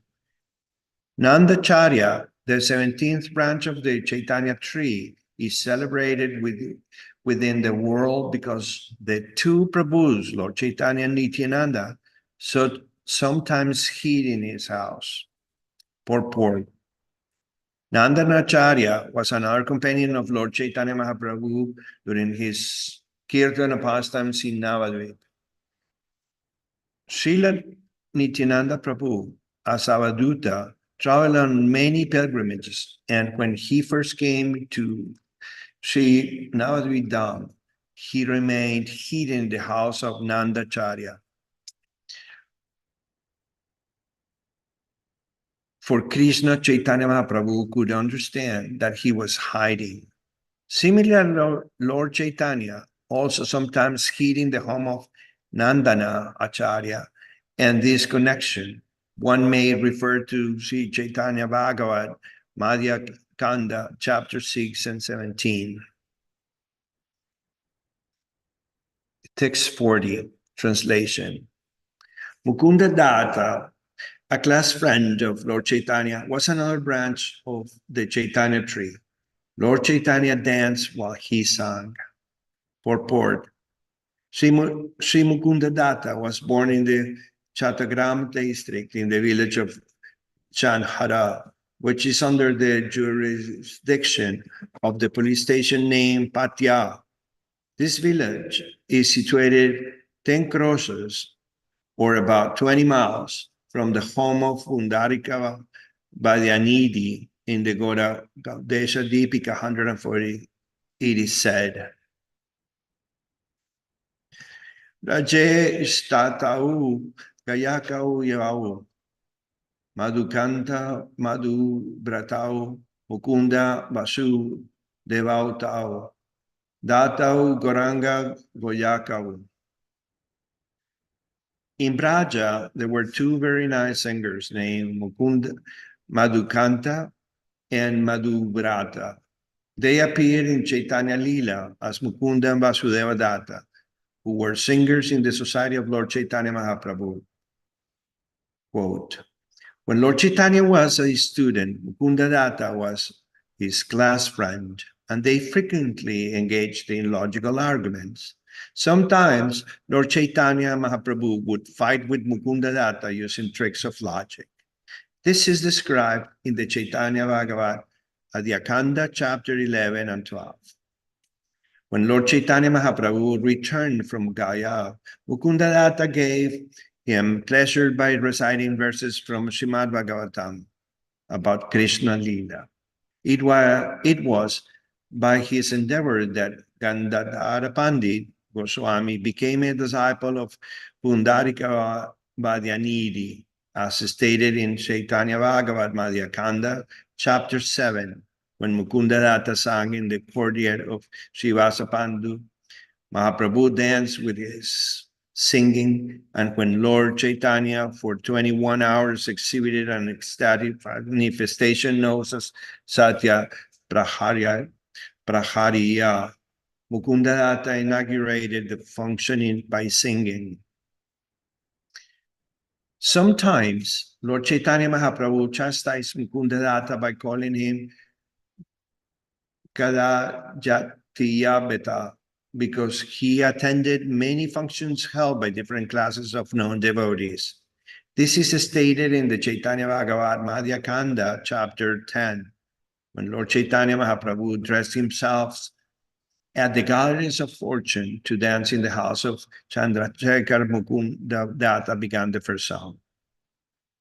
Before disclosing his desire to take the renounced order of life, Lord Chaitanya first went to the house of Mukundadatta, but at the time Mukundadatta requested Lord Chaitanya Mahaprabhu to continue his Sankirtana movement for a few days more before took sannyas. This is stated in the Caitanya Bhagavat, Madhya Kanda, chapter 26. The information of Lord Chaitanya's accepting the renounced order was made known to Gadadhara Pandit, Chandrasekhar Acharya, and Mukundadatta by Nityananda Prabhu, and therefore all of them went to Katwa and arranged for Kirtana and all the paraphernalia for Lord Chaitanya's acceptance of sannyas. After the Lord took sannyas, they all followed him, especially Sri Chaitanya Mahaprabhu, Gadadhara Prabhu, and Mukundadatta, who followed him all the way to Purushottam Kshetra. In this connection, one may refer to Caitanya Bhagavad Antyakanda, chapter 2. In the place known as Jaleshwara, Nityananda Prabhu broke the sannyas rod of Chaitanya Mahaprabhu. Mukundadatta was also present at that time. He went every year from Bengal to see Lord Chaitanya at Jagannath Puri. Text 41, translation. Vasudeva Dutt, the 19th branch of the Sri Chaitanya tree, was a great personality and the most confidential devotee of the Lord. One could not describe his qualities, even with thousands of mouths. Purport. Vasudeva Datta, the brother of Mukundadatta, was also a resident of Chattagrama. In the Chaitanya Bhagavat, it is said, Yanastane Krishna Hayapane Vikraya. Vasudeva Datta was such a powerful devotee that Krishna was. Vasudeva Datta stayed at Srivasa Pandit's house. And in the Chaitanya Bhagavat, it is described that Lord Chaitanya Mahaprabhu was so pleased with Vasudeva Datta and so affectionate towards him that he used to say, open quote, I am only Vasudeva Datta's man. My body is only meant to please Vasudeva Datta, and he can sell me anywhere. End quote. Thrice he vowed that this was a fact, that no one should disbelieve these statements. Open quote. All my dear devotees, he said, I tell you the truth. My body is especially meant for Vasudeva Datta. Vasudeva, unquote. Vasudeva Datta initiated Sri Yadunanandana Acharya, the spiritual master of Raghunath Das, who later became Raghunath Das Goswami.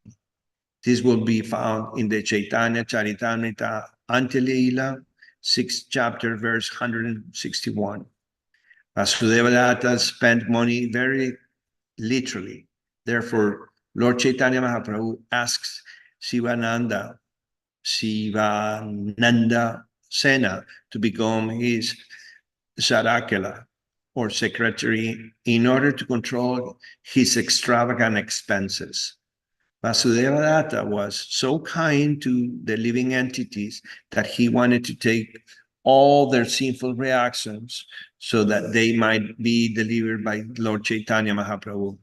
This is described in the 15th chapter of the Caitanya Charitamrita, Madhya Lila, verses 159 through 180.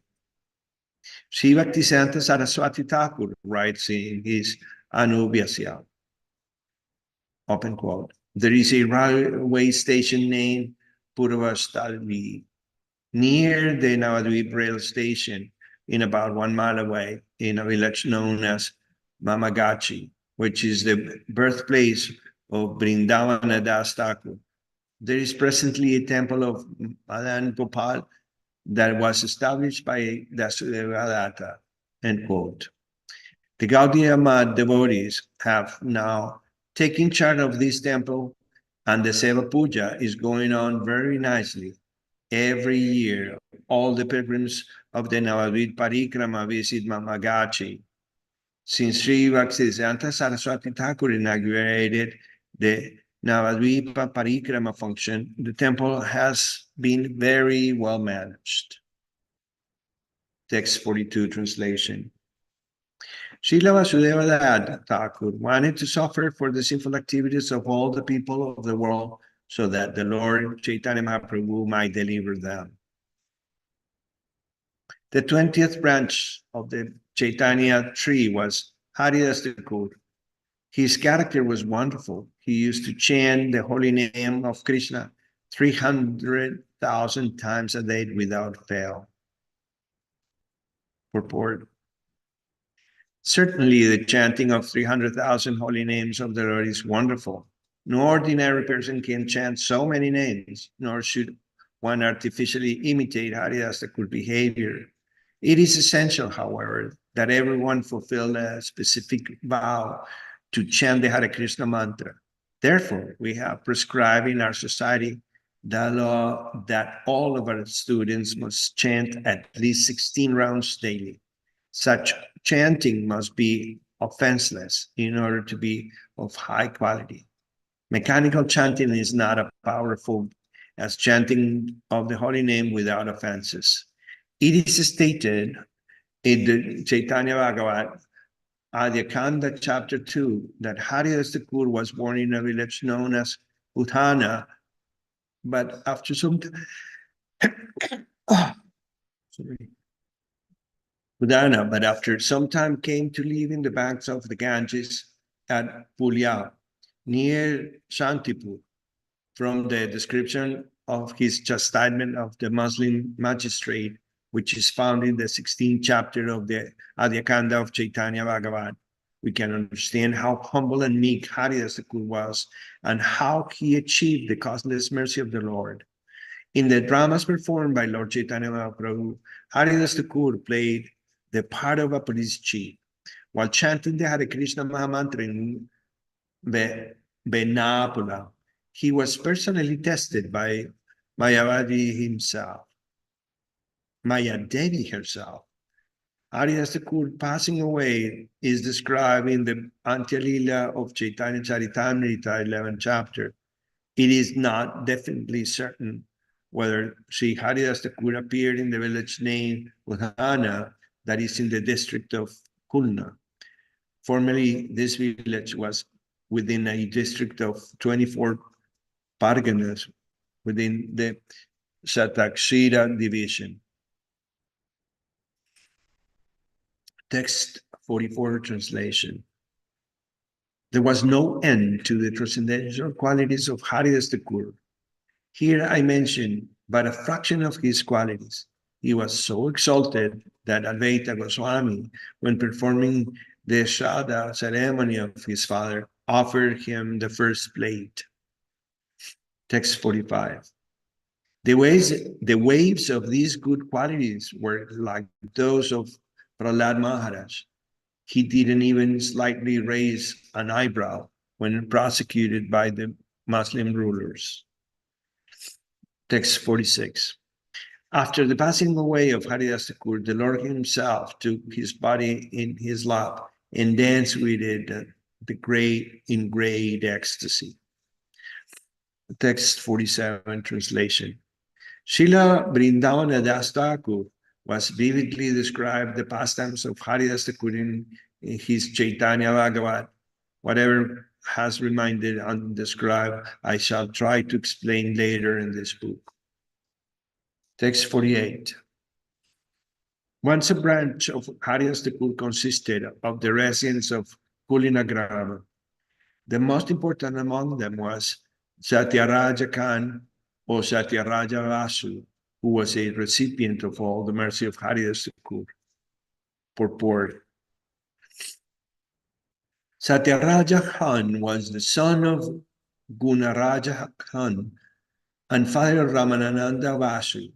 Haridas Thakur lived for some time during the Chaturmasya period in the village named Kulinagrama, where he chanted the holy name, the Hare Krishna Mahamantra, and distributed his mercy to the descendants of the Vasu family. Satyaraja Khan was allotted the service of supplying silk ropes for the Jagannath deity during the Ratha Yatra festival. Sri Chaitanya Mahaprabhu answers his inquiries about the duty of householder devotees are vividly described in the Madhya Lila, chapter 15 and 16. The village of Kulinagrama is situated 2 miles from the railway station named Jograma on the New Court line from Howrah to Burdwan. Lord Chaitanya Mahaprabhu very highly praised the people of Kulinagrama, and he stated that even a dog of Kulinagrama was very dear to him. Text 49 translation. Murari Gupta, the 21st branch of the tree of Lord Chaitanya Mahaprabhu, was a storehouse of love of Godhead. His great humility and meekness melted the heart of Lord Chaitanya. Purport. Sri Murari Gupta wrote a book called Sri Caitanya Charita. He belonged to a Varya physician family of Sri Hata, the paternal home of Lord Chaitanya, and later became a resident of Navadvip. He was among the elders of Sri Chaitanya Mahaprabhu. Lord Chaitanya exhibited his Varaha form in the house of Murari Gupta, as described in the Chaitanya Bhagavat Madhya Kanda, 3rd chapter. When Sri Chaitanya Mahaprabhu exhibited his Mahaprakash form, he appeared before Murari Gupta as Lord Ramachandra. When Sri Chaitanya Mahaprabhu and Nityananda Prabhu were sitting together in the house of Srivasa Thakur, Murari Gupta first offered his respects to Lord Chaitanya and then to Sri Nityananda Prabhu. Nityananda Prabhu, however, was older than Chaitanya Mahaprabhu, and therefore Lord Chaitanya remarked that Murari Gupta had violated social etiquette, for he should have first shown respect to Nityananda Prabhu and then to him. In this way, by the grace of Lord Chaitanya Mahaprabhu, Murari Gupta was informed about the position of Sri Chaitanya Mahaprabhu. And the next day, he offered obeisances first to Lord Nityananda and then to Lord Chaitanya. Sri Chaitanya Mahaprabhu gave Shud Pan or betel nut to Murari Gupta.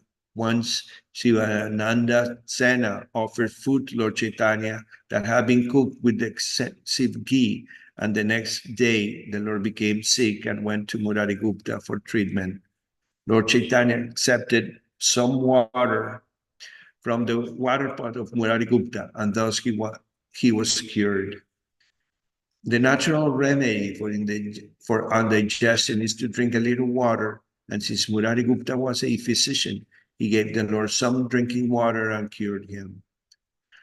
When Chaitanya Mahaprabhu appeared in the house of Srivasa Thakur and his Chaturbhuja Murti, Murari Gupta became his carrier in the form of Garuda. And in these pastimes of ecstasy, the Lord then got up on his back.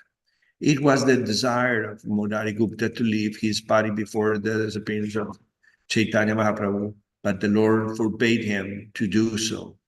This is described in the Chaitanya Bhagavat Madhya Kanda, chapter 20. When Sri Chaitanya Mahaprabhu one day appeared in ecstasy in the Barahamurti, Murari Gupta offered him prayers. He was a great devotee of Lord Ramachandra, and his staunch devotion is vividly described in the Caitanya Charitamrta, Madhya Lila 15 chapter, verses 137 through 157. Text 50, translation. Srila Murari Gupta never accepted charity from friends, nor did he accept money from anyone. He practiced as a physician and maintained his family by his earnings. Purport.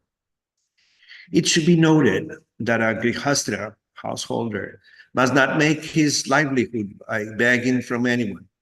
Every householder of the highest castes should engage himself in his own occupational duties as a Brahmana, Kshatriya, or Vaishya, but he should not engage in the service of others, for this is the duty of a Shudra.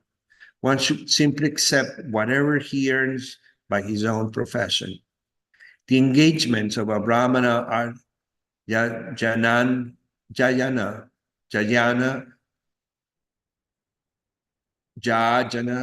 Patana, and Patana.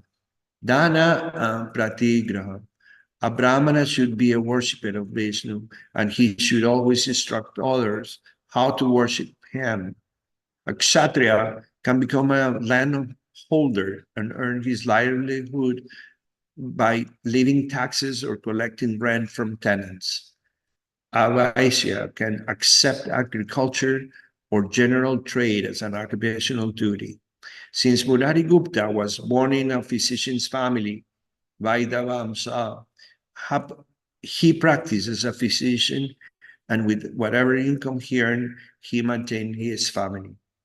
As stated in the Srimad Bhagavatam, everyone should try to satisfy the Supreme Personality of Godhead through the execution of his occupational duties. That is the perfection of life. This system is called Daivi Varnashram. Murari Gupta was an ideal grihastra, for he was a great devotee of Lord Ramachandra and Chaitanya Mahaprabhu. By practicing as a physician, he maintained his family and at the same time satisfied Lord Chaitanya to the best of his abilities. This is the ideal of a householder life. Text 51. As Murari Gupta treated his patients, by his mercy, both their bodily and spiritual diseases subsided. Purport. Murari Gupta could treat both bodily and spiritual diseases because he was a physician by profession and a great devotee of the Lord in terms of spiritual advancement. This is an example of service to humanity. Everyone should know that there are two kinds of diseases in human society. One disease, which is called adhyatmika or material disease, pertains to the body, but the main disease is spiritual. The living entity is eternal, but somehow or other, when in contact with the material energy, he is subjected to the repetitions of birth and death, old age, and disease. The physicians of the modern day should learn from Murari Gupta. Although modern philanthropic physicians open gigantic hospitals, there are no hospitals to cure the material disease of the spiritual. The Krishna consciousness movement has taken up the mission of curing the disease, but people are not very appreciative because they do not know what this disease is.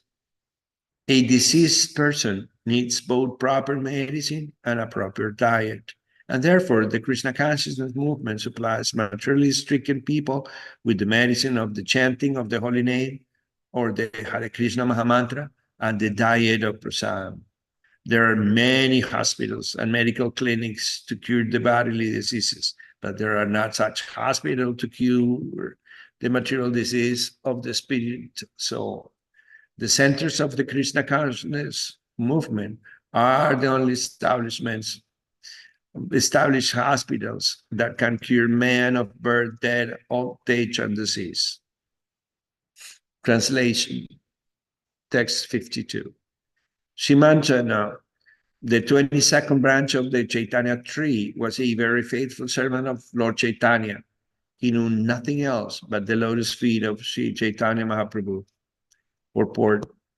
Shimanjana was one of the inhabitants of Navadvip and was a constant companion of Lord Chaitanya Mahaprabhu. Text 53, translation. Sri Gadadhara Das, the 23rd branch, was understood to be the topmost for the induced of all Muslim Kashis to chant the holy name of Lord Hari. Purport. About 8 of 10 or 10 miles from Calcutta, in the banks of the Ganges, is a village known as Edyayada Grama. Srila Gadadhara Das was known as an inhabitant of this village. Edyayadaha Vasi Gadadhara Das. The Bhakti Ratnakara 7 wave informs us that after the disappearance of Lord Chaitanya Mahaprabhu, Gadadhara Das went from Navadvip to Katwa. Thereafter, he came to Edyayadha and resides there. He is stated to be the luster of the body of Srimati Radharani, just as Srila Gadadhara Pandit Goswami is an incarnation of Srimati Radharani herself. Chaitanya Mahaprabhu sometimes explains to be Ra Baba Duty Swatlita, or characterized by the emotions and bodily luster of Srimati Radharani. Gadadhara Das is this duty or luster.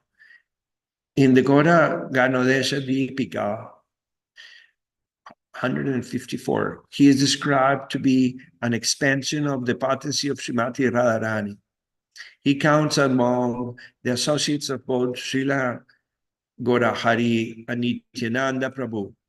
As a devotee of Sri Chaitanya Mahaprabhu, he was one of the associates of Lord Krishna in conjugal love. And as a devotee of Lord Chaitanya, of Lord Nityananda, he is considered to have been one of the friends of Krishna in pure devotional service. Even though he was an associate of Lord Nityananda Prabhu, he was not among the cowboys, but was situated in the transcendental mellows of conjugal love. He established the temple of Sri Gaurasundara in Katwa. In 1434, Shakabda,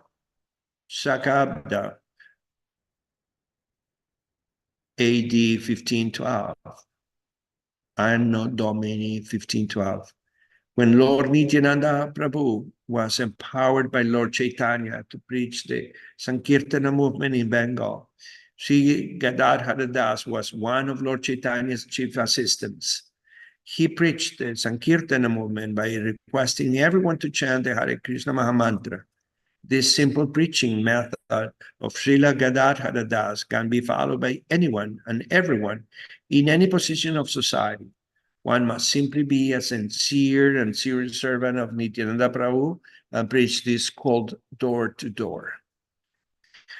When Srila Gadadhara Das Prabhu was preaching the cult of Hare Kirtana, there was a magistrate who was very much against his Sankirtana movement.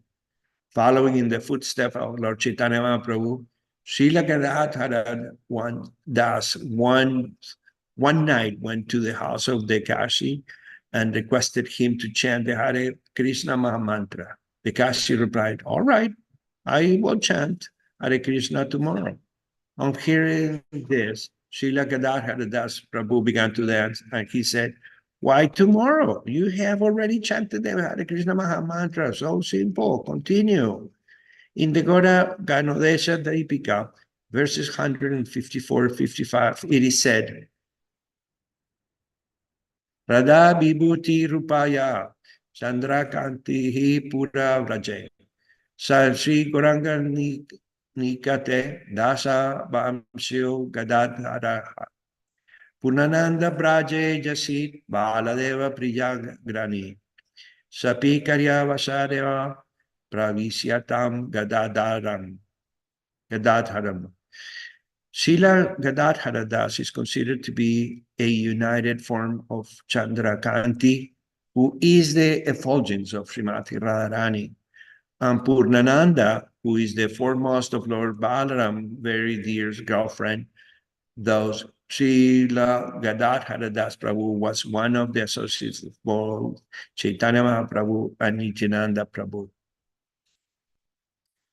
Once, while Srila Gadadhara Das Prabhu was returning to Bengal from Jagannath Puri with Nityananda Prabhu, he forgot himself and began talking very loudly as if he were a girl of Brajabhumi selling yogurt. And Srila Nityananda Prabhu noted this. Another time, while absorbed in the ecstasy of the gopis, he carried a jug filled with Ganges water on his head, as if he were selling milk.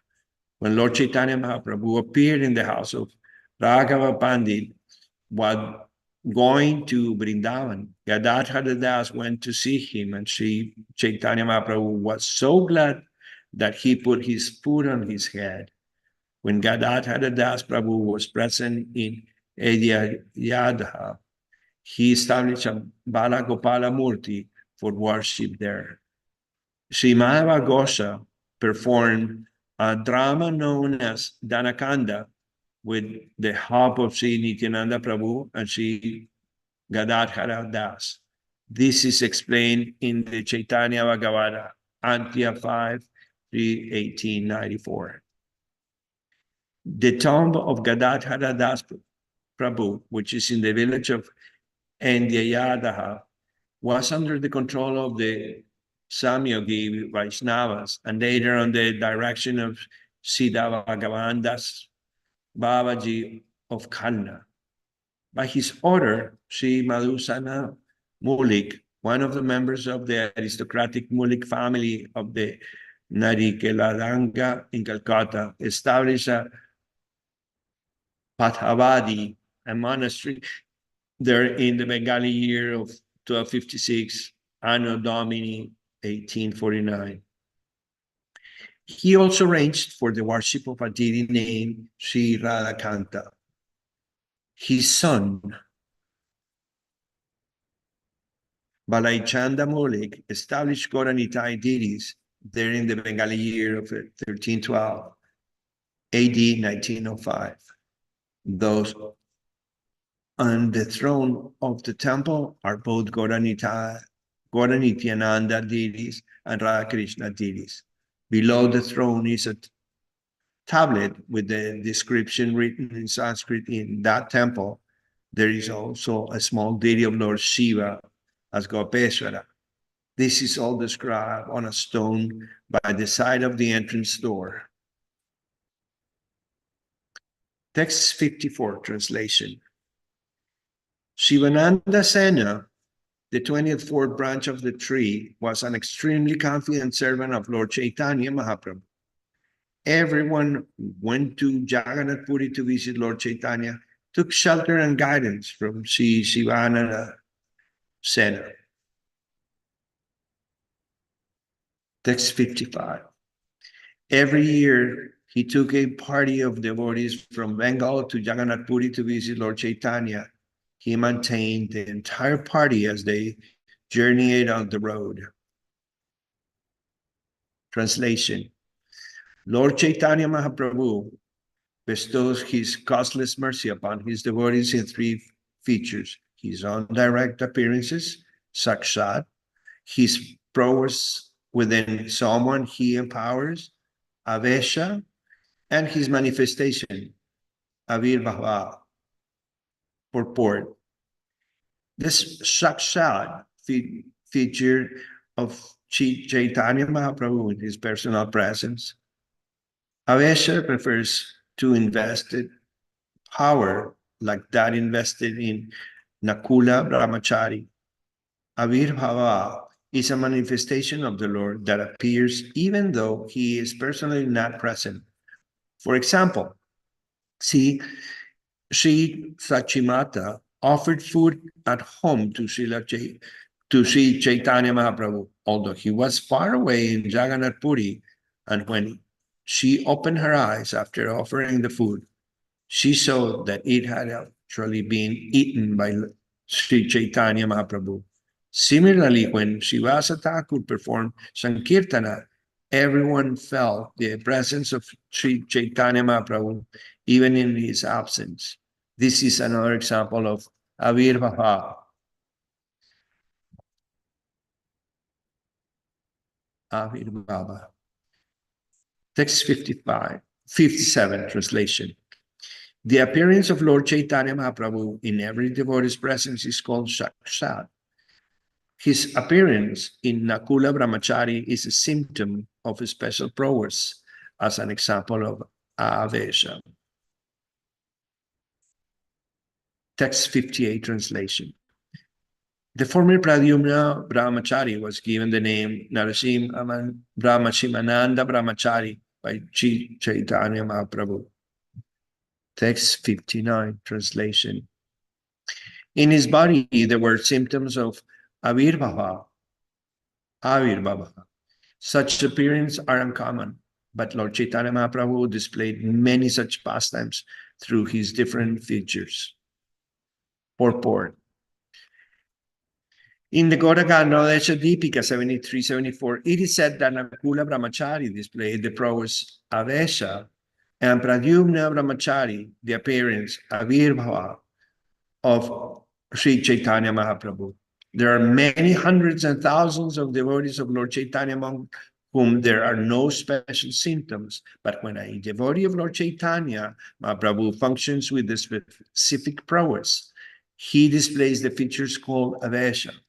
Sri Chaitanya Mahaprabhu personally spread the Sankirtana movement, and he advised all the inhabitants of Bharatashvara to take up his cult and preach it all over the world.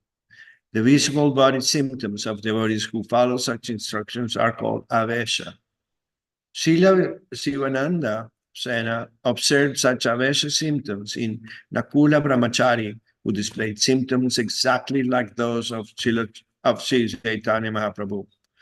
The Caitanya Caritamrta states that in the age of Kali, the only spiritual function is to broadcast the holy name of the Lord, but this function can be performed only by one who is actually empowered by Lord Krishna. The process by which a devotee is thus empowered is called Avesha, or sometimes it is called Shakti Avesha. Pradyumna Brahmachari was formerly resident of a village known as Piyaranga in Kalda. There is a description of him in the Antya-lila of Sri Chaitanya Caritamrta, second chapter, and in the Antya-kanda of Sri Chaitanya Bhagavat, chapter 3 and 9.